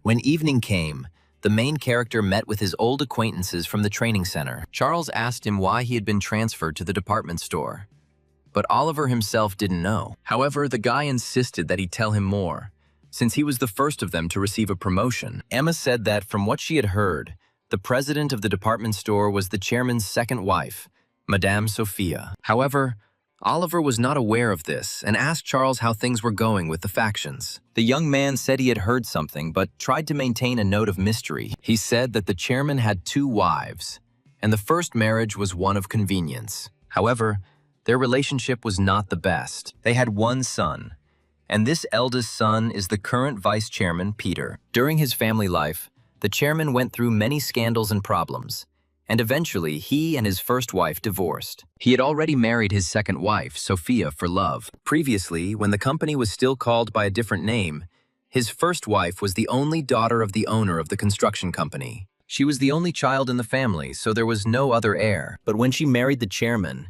the construction company and Tesson merged, resulting in the current Tesson Group. Now Oliver understood why there was a construction department here. He had always wondered why it was simply called a department within the company. Emma said that in a narrow sense, it symbolized the union of 2 families as a unity. But if it were singled out, it could lead to division. Charles said that in any case, after the merger, Tesson was formed. And since it grew to such a size, one could say that the choice was a good one. But the problem was in the relationship between the spouses. The chairman and his first wife did not get along, but the company became large only thanks to her. When they split up, the company almost split back into 2, so they came to an agreement. The first wife received several financial subsidiaries under the financial holding company. Emma noted that the fact that Tesson has reached its current position is largely due to the construction business. Therefore, in her opinion, the first wife should have been given at least half of the company. This would have been reasonable compensation. However, Charles said that his first wife had set conditions in return. He asked the boys to move closer so he could say it in a whisper. The young man said that she had declared that no matter what happened in the future, Peter had to be the heir. In the end, she received such a promise. And on that note, they parted ways. Of course, the second wife made a big fuss, but in the end, the chairman's position proved firm. One way or another, he needed a reliable heir. He did not want to waste energy fighting for the inheritance. He wanted to at least preserve the company's name, so he made sure to pass it on to his child. In any case, the second wife also demanded several subsidiaries for herself. She acquired a duty-free shopping mall and resort companies, and also had 2 sons and 1 daughter. At that moment, Oliver realized that perhaps the one who had actually set this condition about the heirs was not his wife, but the chairman. He had 3 sons and a daughter, and if they had started fighting each other to the fullest, the company could have been torn to pieces. However, thanks to this condition, Peter was able to inherit the company without bloodshed. Oliver thus realized that there were now 3 main factions operating within the company. The first faction, those who followed Chairman Jonathan.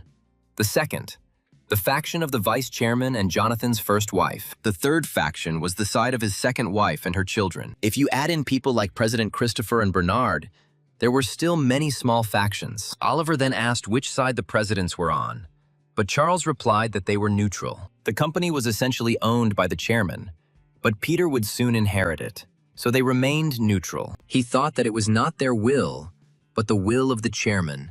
He would never have allowed the company to be divided. The hero then asked who Charles belonged to, and he said that he was for President Bernard. He said that he and Christopher were rivals, so Oliver should be careful. It was unknown when they would meet again. The young man then turned his attention to Emma and asked which faction she belonged to, but the girl said it was a secret. Charles didn't understand why she was being secretive when they had told all their secrets.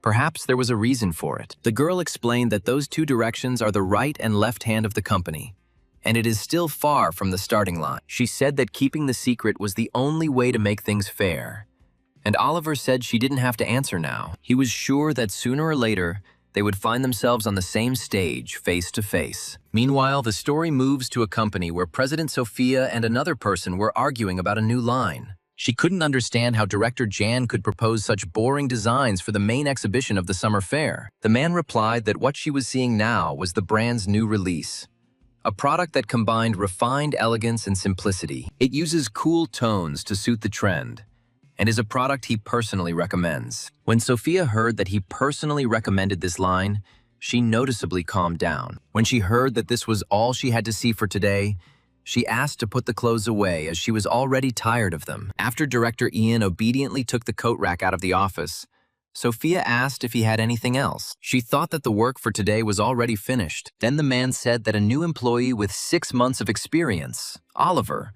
would be moving to the strategy department starting tomorrow. This news surprised the woman, and she asked what it all meant, why she needed to be notified about every new employee. The director explained that this was not just a newcomer.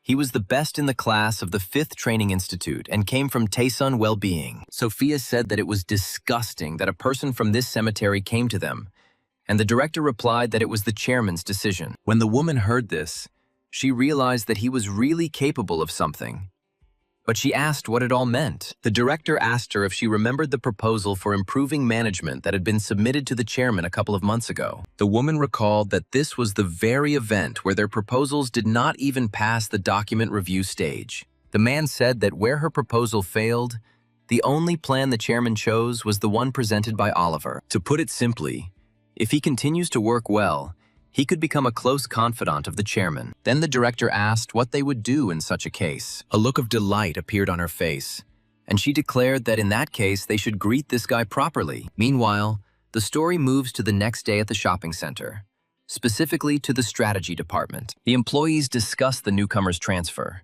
They did not understand what the point was in simply inflating the staff. They thought that if they brought in someone who could actually do the job, that would be good. Meanwhile, one of the shopping center employees, Emily, was working at the table. She heard talk that the staff didn't like the fact that a useless worker like her had been dragged into a key department. Everyone was saying that she had no instincts or intelligence, and it was a clear disrespect to their department. However, now the staff will be replenished with another newcomer, someone who joined through an open recruitment process but only worked for 6 months. They said about him that he is clearly not an ordinary guy.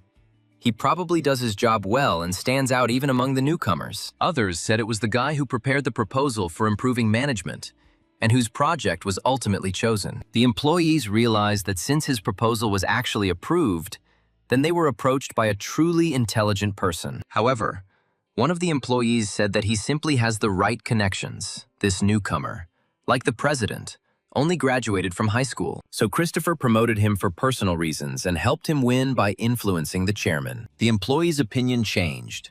Now they thought that this new guy was most likely not so capable. He just stole someone else's opportunity. At this point, their conversation was interrupted as the protagonist appeared in the office. He greeted his colleagues and, apologizing for being late, introduced himself as Oliver, a new employee. He said that today was his first day, so he first went to the HR department to register. However, his colleagues greeted him with complete indifference, and no one even said hello in return. However, suddenly they all heard a strange cry coming from the front door. When the employees turned their gaze there, they saw Sophia enter the office.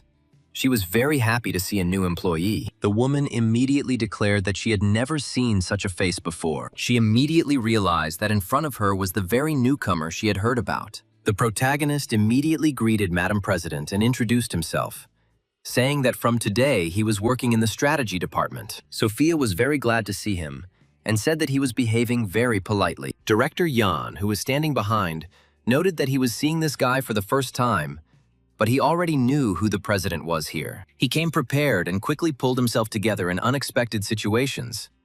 It seems he is not just a criminal, as the rumors say. After this, Sophia decided to ask him if Oliver had met with the chairman one-on-one. When the main character answered negatively, all the other employees breathed a sigh of relief. However, when he said that the vice chairman and presidents Christopher and Bernard were also present, shock appeared on their faces again. They were surprised that he alone entered the office where all the top managers were. It was cooler than a personal meeting with the chairman. Then Sophia assumed that he was in good standing with them. And if all the leaders chose him, then his skills spoke for themselves. Oliver promised to do his best, and Sophia praised him, saying that here he must work conscientiously and show good results. After this, she left the premises again, leaving the employees alone. For some time, they stood in silence and discussed what they had just heard. At that moment, Emily suddenly stood up from her seat and attracted the protagonist's attention. Oliver heard his name being called and immediately turned to the girl. She walked over to a vacant desk and said that this would be his workspace. Oliver immediately sat down at the table and wondered if they would be given any assignments on the first day. Observing the reactions of others, he realized that everything here was the same.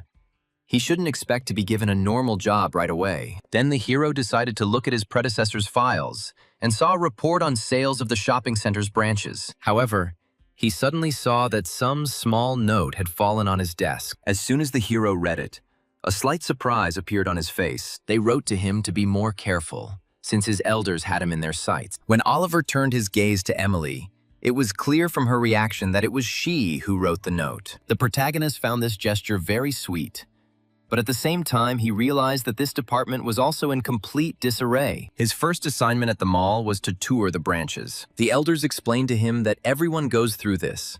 Sales take place on the spot, so you need to understand how everything works. Regular branch inspections are one of the strategy department's main responsibilities, so they quickly toured all locations before opening. The senior staff explained that their company uses CRM, after which they asked the newcomer if he knew what it was. Oliver explained that it was an acronym for Customer Relationship Management. Judging by the reaction of his elders, he answered correctly, but they were clearly unhappy with this, and then asked Oliver to give an example. He immediately cited Amazon as an example. They collected data on customer purchases and recommended products to encourage new purchases. When the protagonist saw the reaction of his elders, he realized that they simply wanted to embarrass him, hoping that he did not know it. They noted that he had at least prepared a little and had at least shown minimal effort. They stated that their company's CRM included customer lifecycle analysis, and Emily then asked what was wrong with it. They told her they were stuck between cross-selling and upselling, and Oliver realized they were deliberately using jargon. The seniors said that if they couldn't decide, then they should write both options. Sales wouldn't improve anyway. Oliver realized that they had done all this work, but it was useless.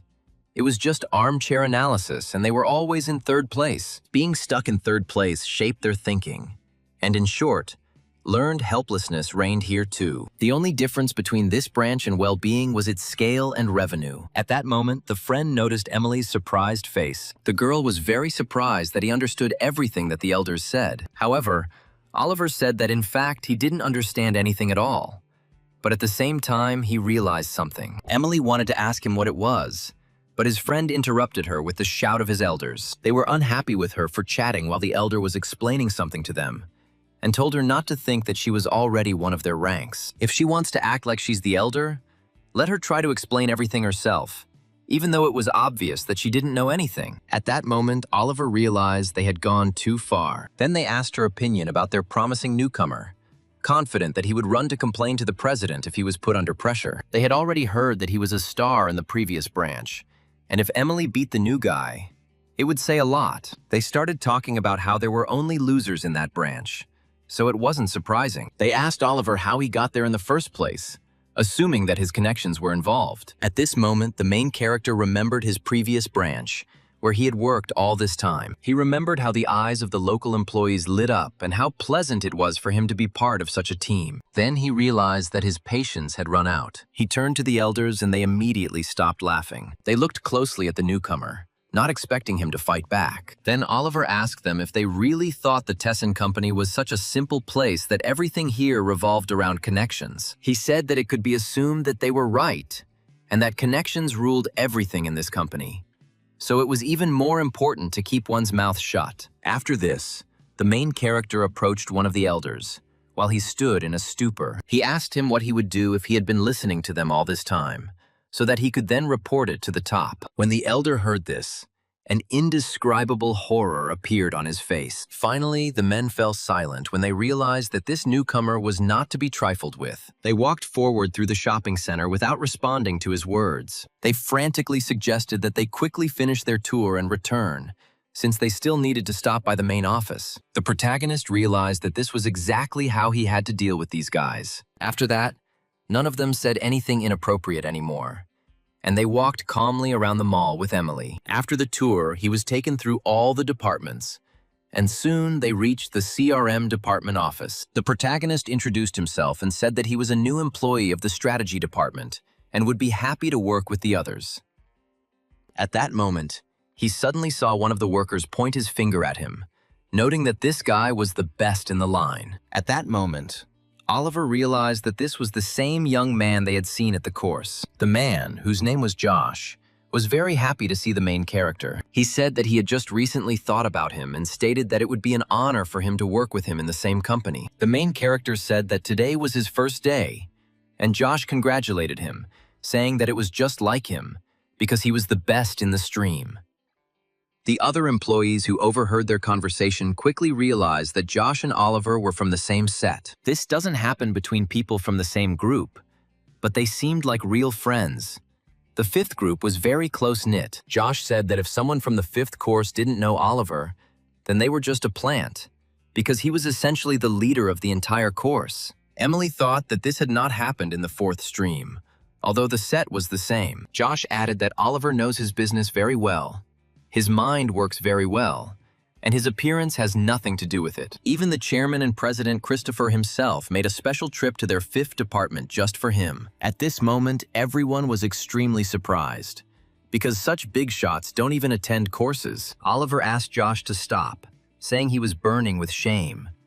But Josh said that he should be proud of it. He reminded him of the staring contest he had with the vice president, which had shocked the rest of the staff even more. Josh said he had never seen Vice President Peter the way he looked that day. Emily said it was just incredible that Oliver also won first place in that competition. She heard that a bunch of offers from top employees were also rejected, but he, being a newbie, beat them all. At this point, the senior staff realized that the end had come. Oliver then asked them if it was time for them to go back to the office or if they needed to do something else. The men were silent for a while, but then said that they needed to go check out the shopping center branch and see everything in place. Oliver realized that they needed to do the same thing they had done at the main store, which was to go around the branch. Hearing this, one of the employees became angry, thinking that this newcomer dared to be rude to his senior. He said with displeasure that this is exactly what they needed to do. Watching him go, Oliver thought he was leaving like some kind of small-time villain from a cheap movie. After that, he turned to Emily and said that in that case, they needed to go to the branch. He invited her to go there together. The girl was surprised by this proposal, and at first hesitated a little. Soon after, they went outside, Emily following behind the protagonist. At some point, Oliver noticed that the girl began to lag behind. Seeing his gaze on her, Emily immediately caught up with him, and now they walked side by side. She apologized for walking slowly, but Oliver said that it was nothing to worry about. He was just used to walking quickly. While they walked in silence, the protagonist thought about his next plan. He understood that for now, he should not enter into open conflict with his elders. At the same time, Emily didn't take her eyes off him and thought that this guy was quite strange. When he met his classmates, everyone called him the best in the class and followed his lead. Moreover, both presidents, who were the right and left hands of the group, also supported him. She herself did not keep in touch with her classmates, while Josh was very happy to see Oliver because they were from the same set. Then she wondered what had happened in those fifth course classes, and how it was even possible to earn such respect among equals. She assumed Oliver was from a side branch of the family that owned the place, but it didn't seem like he was trying to gain respect for himself with his status. The girl came to the conclusion that he still seemed a bit strange, but she admitted to herself that for some reason this young man was not giving her any peace. She quickly corrected herself, deciding that she saw him as a fellow student who wanted to achieve recognition at work,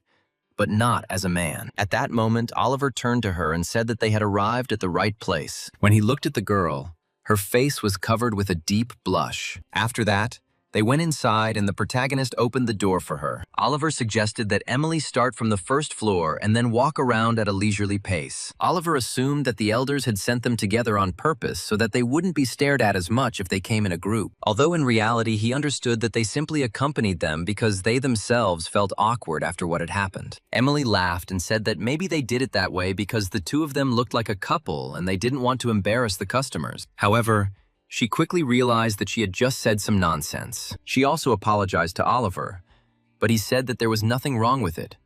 It was just a joke between colleagues. At that moment, Emily thought that she was even a little offended that he really only saw her as a colleague. However, she quickly pulled herself together.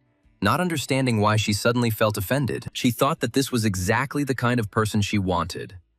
Someone who would simply see her as a colleague. She wanted someone who wouldn't cling to anything but work and wouldn't single her out without extraneous reasons. She wanted a person who would see her as just an employee of the company. At that moment, the main character turned to her and smiled warmly at the girl. She smiled back at him, thinking that perhaps Oliver really would be that kind of person. She wanted to believe that he would help her achieve her dream of being considered equal to other employees.